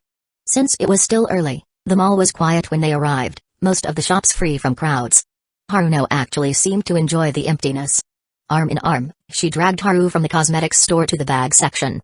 She even bought him a wallet. It wasn't cheap either. But the way she casually swiped her card now, that was cool. That wasn't Haru's thought, it was what he read in the cashier's eyes. Beautiful, curvy, rich, generous girls like her aren't just popular with guys. Even girls fall for her. Then she dragged him into a women's clothing store. They hadn't been inside long when he noticed 3 guys sitting in the corner, all staring at their phones. Judging by the handful of women browsing the racks, those men were probably just tagging along with their girlfriends or wives. Haru figured he'd soon be joining them. But then Haruno picked out a dress and turned back to him with a charming smile. Wait outside. And no peeking. He blinked. Can't I just sit over there? Nope. She beamed and shook her head, holding the dress like a joke she was dying to tell. Tell me, Haru. When a girl tries on clothes, who do you think she wants to see first after changing? He played dumb. The mirror, obviously. Haruno's smile didn't budge. You forget lying doesn't work on me. Haru scratched his chin, pretending to think. Ah, I see. You want me to witness the transformation. A magical girl, right? This time, Haruno blinked, confused. Magical girl? What are you talking about? Haru mimicked one of their teachers. Haruno-san, you've always had top marks, haven't you? Then you should know chemistry is basically the magical arts of this world. With your grades, you totally qualify to be a magical girl. The salesgirl nearby tried hard to suppress a giggle. Haruno rolled her eyes at him. Now I'm really curious. When you say this nonsense to Yukino, how does she even respond? She usually compliments me, sincerely. He lied without blinking. Haruno let out a soft chuckle, saying nothing more. Haru smirked. You two really are sisters. Even your cold laughs sound exactly the same. Haruno disappeared into the changing room. Only then did the salesgirl finally laugh out loud. You and your girlfriend are adorable. The way you two get along, it's honestly kind of enviable. He shook his head. You got it wrong. It's her sister who's my girlfriend. Wait, seriously? But you two seem so close. You really look like a perfect match. I'll just take that as a compliment for my looks. But the rest I'll pretend I didn't hear it. Aha. Ha. Ha. The salesgirl let out a laugh worthy of a daytime variety show. As she walked away, Haru stayed where he was, leaning against a wall instead of heading to the rest area. About 3 minutes later, the curtain rustled. Haruno stepped out, wearing a fiery red dress that hugged her figure. Well? She asked with a smile. He kept a straight face. Too bright. You mean the color? What else? I was asking you to judge me, not the dress. You look as beautiful as always. Finally satisfied, she nodded with a soft smile. She gave a subtle sway of her hips, then turned in a slow, graceful spin right in front of him. The fitted cut of the long red dress perfectly accentuated her curves, elegant, yet bold. The vivid color added a kind of passionate allure she normally didn't have. It was a different kind of charm, fiery, radiant. Her waistline, hips, and legs were all flawlessly outlined. The smooth skin of her neck, exposed just enough, looked as pure and pale as the first snow of winter. Clothes really do make the woman. Haru said, keeping his tone carefully analytical. Haruno raised an eyebrow. That doesn't sound quite as flattering as before. I'm just saying. The dress suits you, obviously. It's just a different look from what I'm used to seeing on you. Different in a bad way? She tilted her head, her voice curious as if she truly cared about his opinion. Not bad. Just attention-grabbing. That kind of bold, unapologetic beauty, it's opposite of your usual elegance. Now that's something I like hearing. Haruno nodded, her smile smug and pleased. Haru couldn't help but chuckle. You're only hearing the part with the word beauty. Aren't you? Haruno offered no answer, just an even more satisfied smile. Clearly, she was happy with his reaction. So much so that she decided to buy the dress right then and there. And then she headed for the lingerie section. She picked out 2 sets she liked, and as she walked past him again, she deliberately held them out of sight. Haru muttered, how many times do I have to say it? I'm not trying to sneak a peek. All he got in return was a soft laugh. Beautiful women always take forever when shopping. And when it came to someone like Haruno, someone who lived for elegance and detail, it took even longer. He waited outside for over half an hour, watching as she came out with one outfit, found another, then went back in. On and on it went. After nearly an hour, she was finally done. She didn't wear the new outfit, of course. She kept her previous look, handed him the bags, and hooked her arm through his again. Let's go. I'm starving. Haru grumbled under his breath, I swear I'm never going shopping again. Patience is a virtue, dear Haru. Respect other people's fate. Embrace a morally bankrupt life. He shot back. PFFT. Ha ha ha. That doesn't sound like something the hooded hero would say. He winced inwardly. That was the persona he created for himself, an anonymous do-gooder to farm experience points. And now? That identity was coming back to bite him. Classic boomerang effect. You've been standing out here over an hour. Tired? They'd walked a little before Haruno suddenly asked, looking up at him. He wasn't tired at all, but he said, yeah. Legs are turning to jelly. Poor thing. Want a reward for your troubles? I could give you one. She grinned, her tone playful and just a little wicked. Haru didn't flinch. You're really offering? I am. Her smile remained as dazzling as ever, but now there was mischief in her eyes. How about a kiss from your big sis as a reward? What do you think? No thanks. He shot her down without hesitation. Haruno covered her lips in mock surprise. You're turning down a kiss? I've never kissed a guy before. Are you really okay letting my first time go to waste? Let's just get lunch. Haru replied calmly. It's already came to that point. Haruno pouted, her voice playful and dramatic. Little Haru is so not cute. Haru pretended not to hear her at all. A kiss, huh? If it were Yukino or Utaha, he might have been thrilled. But Haruno? Yeah, hard pass. God knows what kind of trap that sly woman was setting up in that scheming brain of hers. If he even hesitated to say yes, she'd probably call Yukino the next second just to mess with him. Totally within the realm of possibility. During lunch, Haruno seemed a little sad that he'd turned down her kiss reward. She brought it up again casually, of course. There were quite a few guys checking me out when we came in earlier. She said, as if making small talk. That's normal. You're pretty. Haru replied, not even looking up from his food. Haruno didn't get upset at the nonchalant answer. Still smiling, she went on, there are still guys sneaking glances at me. Also normal. You've got a great figure. This time, Haru didn't even try to fake interest. Haruno finally gave him a gentle knock on the head with her finger. Then, tell me specifically, which part of my body looks good? Without missing a beat, he muttered, classic hourglass figure.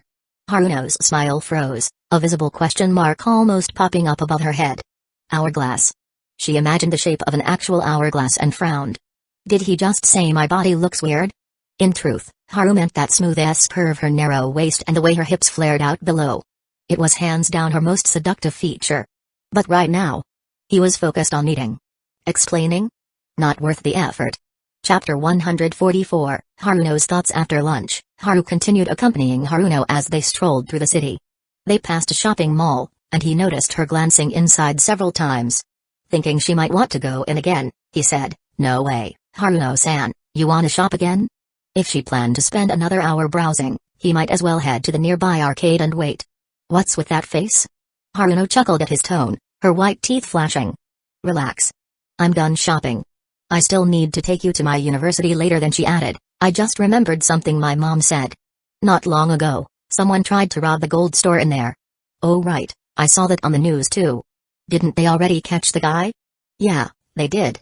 I was just taking a look. While they chatted, Haru couldn't help noticing Haruno's lips. They looked glossier and more vibrant than before. He quickly realized she must have reapplied her makeup when she went to the restroom after lunch.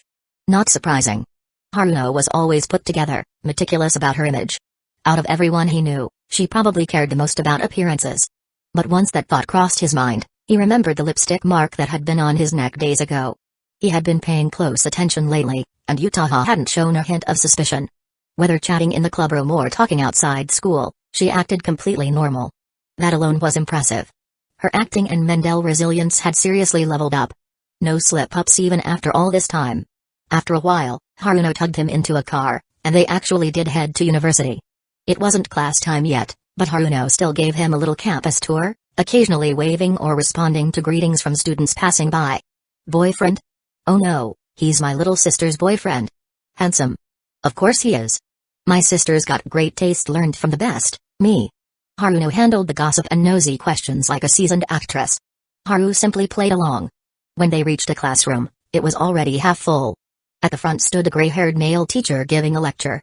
Must be a popular one if he could draw this many students during break. Haru followed Haruno to the back row and sat down. After listening for a moment, he realized the teacher was lecturing in French. Totally above his level. Haruno clearly knew that too. She leaned in and began whispering explanations into his ear. Her scent instantly surrounded him: shampoo, perfume, a mix of sweet and soft that tangled around his senses like a spiderweb. And ever since his physical condition had improved, his senses were sharper. That delicate fragrance felt more intense now. He had to clear his head just to focus on what she was saying. Of course, the teacher noticed. Switching languages with a sly smile, he said, I've got no problem with students bringing their boyfriends to class, but maybe keep your voices down a bit, yeah? The room erupted in soft laughter. Haru straightened up like nothing had happened. Haruno smiled and nodded politely. Got it, sir. She didn't bother explaining he was actually her sister's boyfriend. Wrong time, wrong place. Trying to explain now would just come off as suspicious and defensive. She wasn't a fan of that. Haru could tell the students' gazes shifted to him after that. More curiosity, more attention. With someone like Haruno, it wasn't surprising she'd have admirers all over campus. Within 10 seconds, Haru was sure at least 3 jealous stares were burning holes in his face. She's totally using me as a shield, huh? But he didn't mind. It wasn't a big deal.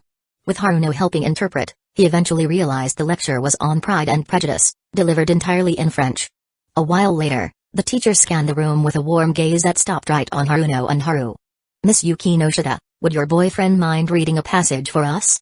All eyes locked onto them. Before Haruno could respond, Haru stood up with a sigh. Sorry, I don't speak French. The teacher was kind. No problem. Just read it in any language you're comfortable with.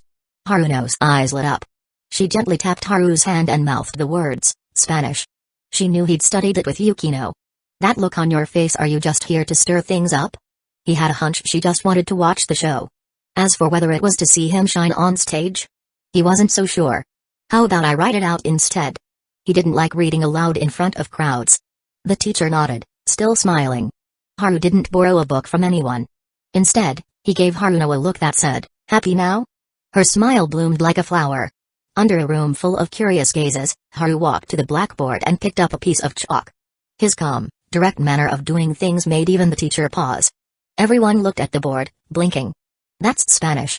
Haruno said, her grin sly like a fox that had just raided the henhouse. Her eyes sparkled with pride. I'll help with the translation.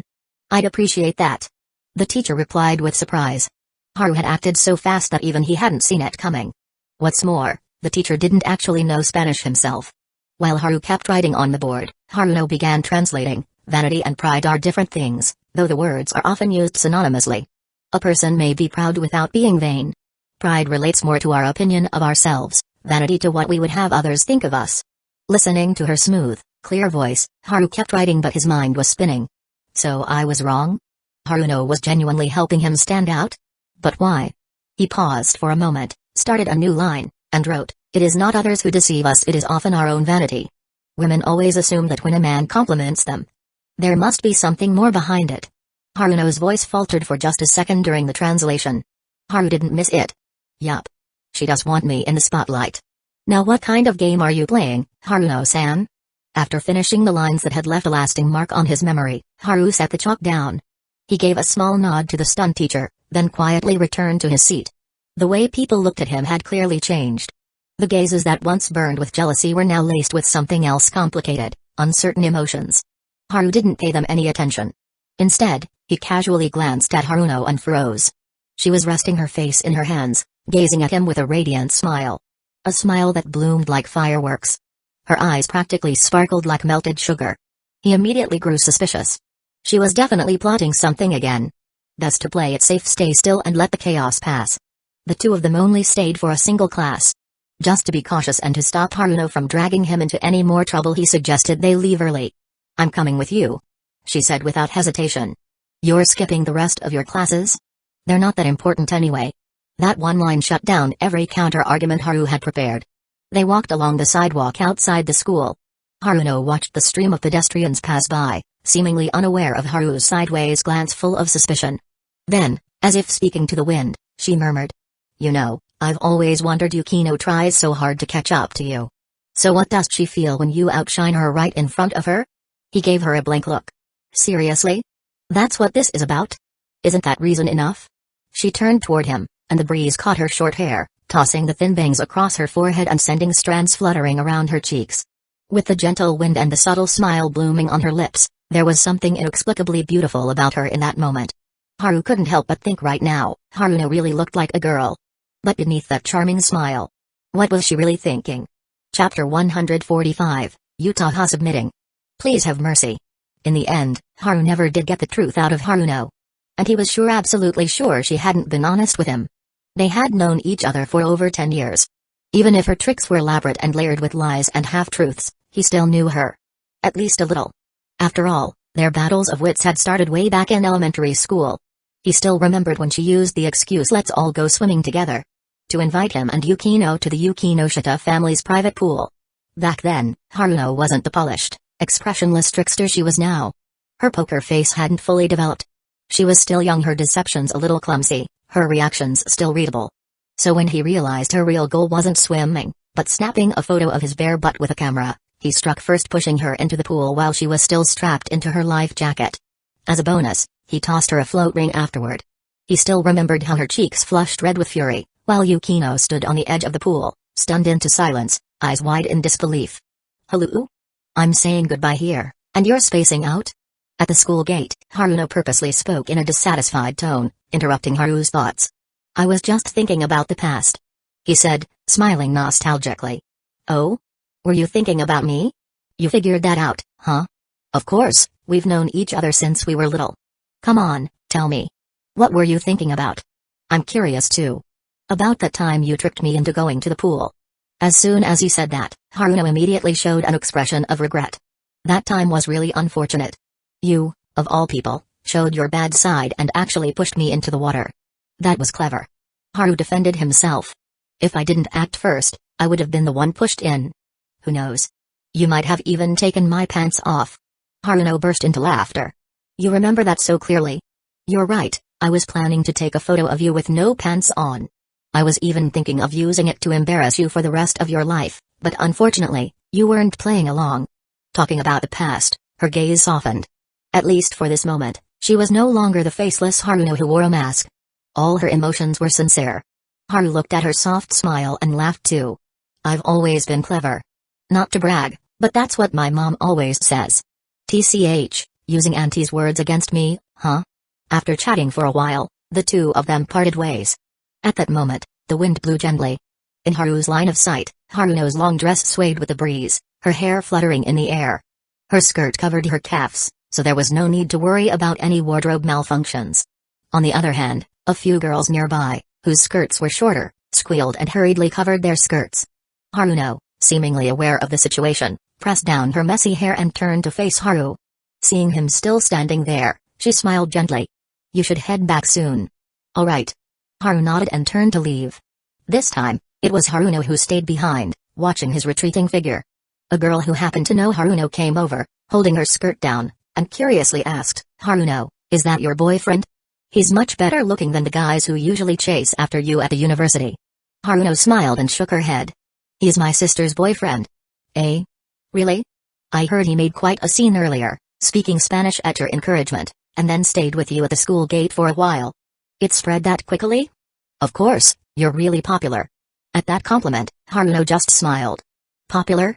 It was probably because she was so meticulous in her actions at school, always keeping everything in check and doing well with people. She couldn't say that was easy. Haruno's gaze subtly shifted as she thought about how comfortable she felt around him, and a trace of regret flickered in her heart. "I should have had him stay with me a little longer." In the afternoon, Haru was in front of the refrigerator, organizing ingredients and thinking about what to cook for dinner when Yukino called and said she wouldn't be home for dinner.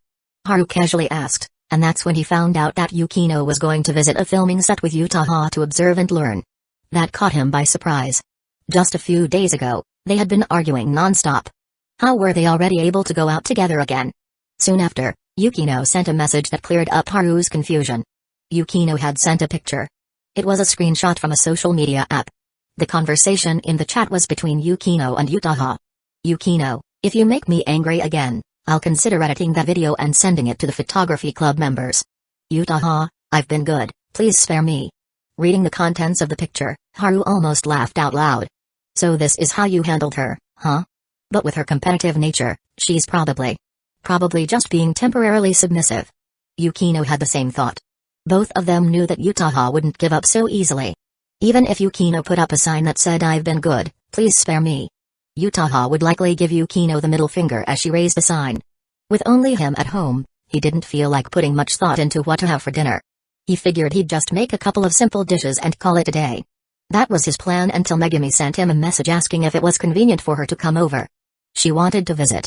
She's not timing this perfectly, is she? Haru wasn't sure.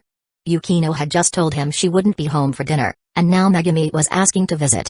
It was hard not to be suspicious. He replied to her message, asking a few questions, and Megumi explained that she had run into some issues while learning the photography techniques the department had taught, so she wanted to come over and ask for help. She ended the message by adding, "Do you want any drinks? I can bring something along the way." Now he had no reason to ask any more questions. He had said before that anyone in the photography department could come to him for help with their studies if they needed it. It didn't take long before Megumi arrived. She hadn't made any effort to dress up, still wearing her well-tailored school uniform. "Here, these are the cookies I made after asking Yukino for help." "Thanks. But I didn't know you asked her for help with this." "Yukino's really nice. Even though she's strict, as long as you listen carefully to her teachings, she's never stingy with her advice." As Megumi changed into indoor shoes, she explained softly. Haru actually wanted to ask why she didn't come to him for help instead of going to Yukino, whom she was suspicious of. But her explanation was so reasonable that he couldn't bring himself to ask further. Megumi sat down in the living room and casually petted the fat cat's head, which responded with a lazy meow. Haru brought over tea and snacks, casually asking, "Do you know about Yukino and Utaha going to the set?" "I do." To his surprise, Megumi nodded. Under his puzzled gaze, she calmly said, "The senior initially invited me, but I wanted to solve the problems I had first, so I didn't accept." "Yukino was there too, and she knows I'm coming over." Haru was left speechless. How should he describe this? He had thought that Megumi was secretly seizing an opportunity, but to his surprise, she had been completely open about it, letting both Yukino and Utaha know in advance. It was all about being reasonable and above board. Utaha still saw Megumi as a partner, so she probably didn't have any serious doubts. But Yukino was different. She had already expressed to him more than once that she had strong reasons to be suspicious of Megumi. There were no holes in her story. Megumi was perfect. Just then, the doorbell rang. "I'll go check," he told Megumi, suspiciously getting up and heading toward the door, wondering who would show up at this time. When he opened the door, he froze. Standing at the door was his mother. She was holding a large black bag and smiling widely. This bag has shiitake mushroom sauce and broad bean paste. "I had some free time today, so since I made it, I thought I'd bring it over to you." Haru was taken aback as he took the bag. "Mom, this is so sudden. You didn't even call first? Isn't it natural for a mother to bring things to her son? Why would I need to call ahead?" His mother came in, changed her shoes, and continued talking. "You used to love these sauces when you were little. A while ago, I had some free time, so I went and bought the ingredients to make them myself." Haru couldn't help but laugh and feel touched. "You didn't have to do all this. If I really wanted to eat, I could just buy it myself. Buying it outside can't compare to homemade," his mom said dismissively. Haru had no response to that. Even though, under his guidance, his parents were now financially independent, they still refused to slow down. He had tried to convince them to retire early and travel more, but they had rejected the idea. His mother's reasoning was, "I still haven't seen you marry Yukino. I need to keep earning money for you too." From a certain perspective, Mrs. Yukinoshita once thought Haru's mom was too naive, thinking that his mom had been well protected. And that feeling was right. After all these years, his dad had been knocked down several times by Haru's business skills. While his mom was still happily thinking, "My son and I make a great team in business." At this moment, his mom noticed Megumi's shoes on the shoe rack. She immediately recognized that they weren't Haru's shoes, and her face lit up with excitement. "Is Yukino here too?" Haru instinctively thought of a phrase from Gintama, "It's not Yukino, it's Megumi." He told her the truth, "She's a friend of mine, and also a member of our photography department. Her name's Megumi Kato." "I don't remember her." "Wait, you invited another girl over to your place?" His mom immediately caught on. Haru nodded, then shook his head. "To be exact, she came over because she had some problems and needed help." His mom's expression was complicated. The look in her eyes seemed to say, "I'm glad to see my son finally learning to attract the right attention, but you can't just go messing around like that." Haru understood his mom's thoughts. Though life had its ups and downs, he still wanted to live, not die. So he quickly explained, "Megumi and I are just friends." His mom gave a knowing chuckle but didn't respond. However, her curiosity about Megumi had clearly skyrocketed. She really wanted to see how beautiful the girl Haru had brought home was. Chapter 146, Sending a Party Invite to Yukino. Thanks to Haru's introduction, his mom was soon acquainted with Megumi. The girl was extremely polite when facing an elder, but not overly reserved, graceful and elegant overall. That left a very good first impression on Haru's mother. Her initial reaction of "she seems pretty ordinary" gradually shifted into "what a gentle girl." Watching the two women, one older and one younger, chatting away like old friends, he couldn't help but feel puzzled. His mom wasn't exactly the chatty type when it came to young girls. He'd seen it before. Unless it was Yukino or her sister, his mom would usually keep conversations with other girls at a formal, superficial level. But today was different. He could tell his mom genuinely enjoyed talking to Megumi. Especially with that soft voice and calm demeanor of hers, it was obvious why his mom found her so likable. He opened the fridge while casually glancing back. "Why don't you both stay for dinner? There's enough food at home. I'll cook. You sit down, I'll handle the cooking." His mom immediately replied, standing up. Haru blinked as she snatched the apron from him. "Okay, something's definitely off." "What's off?" "You kids just relax in the living room and wait for dinner." With that, his mom kicked him out of the fridge territory. Watching her take over the kitchen like she owned it, he couldn't wrap his head around it. Still, he returned to the couch and casually probed, "You two looked like you were getting along really well." "Auntie's very easy to talk to." Megumi nodded. "Haru, easy to talk to?" He was having a hard time digesting that description. His impression of his mom? Not exactly the chatty kind. Usually, her communication with strangers could be summed up in 1 or 2 words, "Yes." "Okay." And then nothing. Haru asked again, "So what exactly were you two talking about?" "Just random things about the photography club." "And? About you?" "Me? Like what?" "Well, Andy asked what kind of relationship we have. She also told me not to tell you." Megumi's honesty left him at a loss for words. Instinctively, he glanced toward his mom, who had just finished picking out ingredients and was walking into the kitchen with a bright smile on her face. "You can tell she's really happy," Haru muttered. Megumi picked up her teacup, gently blowing on it before taking a sip. "I told her you're doing really well at school. Of course she'd be happy." "So you're out here helping me, huh?"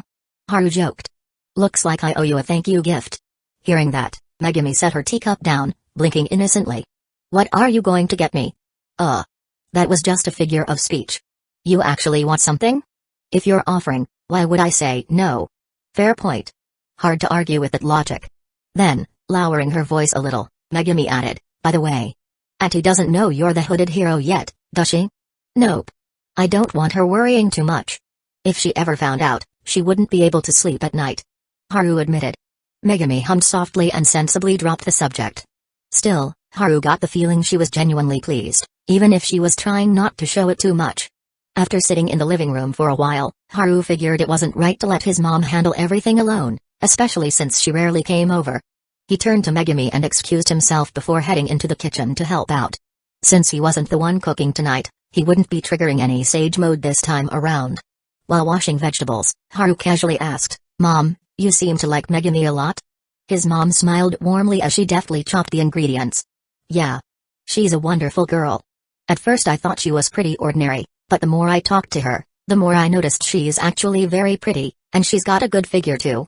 "So that's what you were paying attention to?" Haru said, half laughing, half crying. "I'm not finished yet," she said, giving him a side eye. "I was paying attention to her character. She seems sweet and delicate, but in reality, she's elegant and sharp. A calm, intelligent girl." "That's true. Yukino said the same thing once." Haru nodded, handing her some cabbage. His mom chuckled. "You brought up Yukino on purpose, didn't you? Trying to fish for how I feel about Megumi compared to her?" "I wasn't." Haru denied immediately. "Please. You think I don't know you? I don't talk much with your generation, sure, but you're my son. Any girl who's close to you I'm going to take a serious look." Yeah, I get it. Don't brush me off." She lightly knocked him on the forehead, flicking water from her fingers onto his face. Then she continued, "Any girl willing to visit a boy's house on her own, that already says a lot. She must trust you. Otherwise, no way she'd come over." Haru sighed. "Seriously, we're just friends." "I know.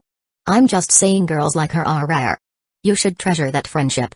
When you step into society later, having someone like Megumi in your corner will be something others envy." He paused for a moment, realizing maybe he had been overthinking. His mom wasn't suspicious of him and Megumi at all, she was genuinely thinking about his future. His mom went on, "Back in middle school, you had plenty of girls who liked you. Your dad and I met a few of them too. A lot of them, just from their behavior, you could tell they grew up too sheltered. They had no idea how tough the world can be, and a lot of them lacked gratitude. She smiled, adding, "Kids like Yukino are rare. You better not piss her off like you did when you were little, or I'll take her side, you hear me?" Haru turned his head awkwardly. Yeah. No way he could tell his mom about what happened with Utaha just yet. After dinner, both Megumi and Haru's mom said their goodbyes. He saw his mom off first, then walked Megumi to the door. She seemed a little reluctant. "I actually had something else I wanted to talk to you about. But it's getting late." "What was it?" "If it's not a bad time, you can tell me." "It's nothing major. I just wanted to ask if you'd like to watch a movie together." Haru thought she meant going out to the theater and quickly waved it off. "Let's skip today. We can invite everyone and go another time." Going to the movies alone with Megumi? Yeah, no way he was agreeing to that. Invite everyone. Megumi's eyes showed a flicker of disappointment. But she quickly caught on he had misunderstood. She didn't try to explain. On the way home, she couldn't help but remember that last time when the four of them watched a movie together. No way she could let that happen again. Otherwise, it'd be another round of girls lining up to change their underwear. Around 6 p.m., Yukino came home. Haru, looking very much the house husband, went to greet her. "How was it? Did you have fun?" "We weren't having fun, we were studying." Yukino corrected him immediately, bending down to change her shoes. Still, there was a hint of excitement in her voice. "We learned a lot. Professional film crews are on a whole different level. There's so much we can pick up from them. Well, it's their job, after all." Yukino entered the living room with a bright smile, scooping up the orange cat and gently stroking its soft fur. "So, how did your talk with Kato go?" "About the same as usual." Haru replied honestly. She said the senpai is considering her for the lead role in her script, so she came to ask for some advice. Yukino, still petting the chubby cat, nodded with satisfaction. "That sounds about right. Senpai also asked me to play one of the supporting roles." Haru chuckled. "Sounds like a fair trade. After all, it was Yukino who had chosen Utaha to play the lead in the previous project." "You could see it that way," Yukino said, "but I haven't agreed yet. Honestly, I prefer working behind the scenes rather than being in front of the camera." As she spoke, her gaze drifted toward the dining table, and landed on a familiar jar of doubanjiang. The lid had clearly been opened, and the sauce inside had noticeably been used. Her eyes widened in surprise. "Did Auntie come by?" Haru was even more shocked. "How did you know?" "That brand of doubanjiang, Auntie specifically bought it. She actually mailed me a batch yesterday," Yukino said calmly. Hearing this, Haru felt a little wronged. "So I'm not even her first priority? I come after you?" Yukino laughed happily. "Isn't that perfectly normal? Auntie always said I am the cutest girl." She said it so confidently, without even a hint of embarrassment, that Haru couldn't help but smile to himself. He was already used to this. Then Yukino seemed to realize something. "Wait, that means Auntie met Kato today?" "Yeah, but don't get the wrong idea," Haru quickly added. "It's not like a meeting the parents situation or anything." Yukino shot him a sharp look. "When did I ever say that?" Then she fell into thought, murmuring to herself. Given Kato's personality, Auntie would definitely like her. No, honestly, any adult would like a girl like her.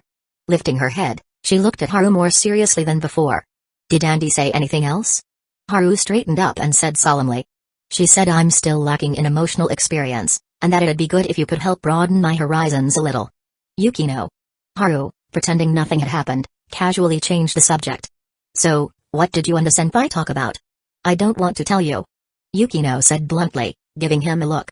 Unfazed, Haru replied. "That's fine, but I really think you should face everything in life head-on. Running away solves nothing. After all, my uncle always said, what you love is what your life will be." Yukino looked skeptical. "And which uncle of yours said that?" "That's not the point." Haru coughed. "The point is, you shouldn't run away. You should be brave enough to tell me." Yukino immediately saw through his little scheme. Clearly, he was fishing for information about whether she and the upperclassmen had fought. So she turned away, putting on a cold, aloof face as she continued stroking the cat. Haru let out a deep sigh, speaking as if reminiscing. "When I was little, I'd go sell vegetables with my mom. I was always terrified classmates might see me, so I tried everything to hide. But looking back, that street was beautiful. Lush trees, sunlight filtering through the leaves. If I hadn't been so busy hiding, I wouldn't have missed that view." His voice grew softer. "Life's roads are just like that. You shouldn't run away. You should face them head-on." Yukino listened intently, unconsciously nodding her head. "You're right," she said gently, her cold mask slipping to reveal a rare tenderness. until she saw Haru raise a finger and casually add, "Also, I made all that up." Yukino? In a flash of fury, she grabbed a throw pillow and hurled it straight at his face, hitting him dead on with surgical precision. Of course, she was an all-rounder girl. Her aim was perfect.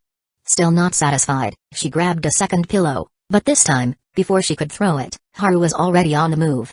In the blink of an eye, he was right in front of her. The next moment, he wrapped an arm around her slender waist and pulled her into his chest. The orange cat watched from the side, tilting its head in shock, as if wondering when its owner became so fast. Haru held Yukino close, the two of them face to face. He could see the pink blush blooming across her pale cheeks. It was almost too much to handle. "What are you trying to do?" Yukino asked, trying to sound composed despite her reddening face. Haru said nothing. Instead, he leaned in and gave her delicate, but gentle nibble. That completely shattered her calm. "You're taking a bath later, right?" he asked playfully. "I haven't showered yet either. How about we go together?" Brave bronze-ranked Haru sent out his party invite. Yukino's entire face burned bright red, but after a long moment, she nodded shyly, and accepted the invitation. No matter how many times he saw it, Haru thought Yukino's way of trying to act calm while being utterly embarrassed was just too cute to bear. Without giving her a chance to reconsider, he swept her up in his arms and carried her straight toward the bathroom. When the water finally started running into the tub, Yukino, still blushing madly, tugged his sleeve. "We didn't bring any clothes. There are clean towels," Haru said, pointing to a neatly stacked pile by the wall. Yukino's face grew even hotter. Her gaze was full of suspicion. "You didn't plan this from the start, did you?" "I swear I didn't." Haru laughed. "It was a spontaneous decision. Though technically," he added with a grin, "if you want to be precise, it was spontaneous with a little bit of seeing beauty in the middle." After putting her down, Haru was about to wait for the bathtub to fill before undressing, but Yukino suddenly reached out and began undoing his buttons. Her face flushed bright red, but her voice stayed cool and steady. "Let's rinse off first before we get in." Haru blinked, caught off guard. "What's gotten into you?" Yukino, cheeks burning, still managed to reply calmly. "You said you needed more emotional experience, right? So, are you scared now?"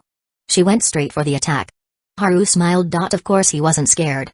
He immediately raised his arms, cooperating as Yukino helped him take off his shirt, all while staying perfectly still. Yukino couldn't help but frown a little. "What are you doing?" Haru put on an even more innocent face. "Aren't you going to wash my back for me?" Shameless, and proud of it. Yukino gave him a look that was half exasperated, half amused. In the end, she let out a soft sigh and said, "Turn around, and take off your pants yourself." Haru obediently did as he was told. Behind him, he heard the faint rustle of fabric. She was undressing too.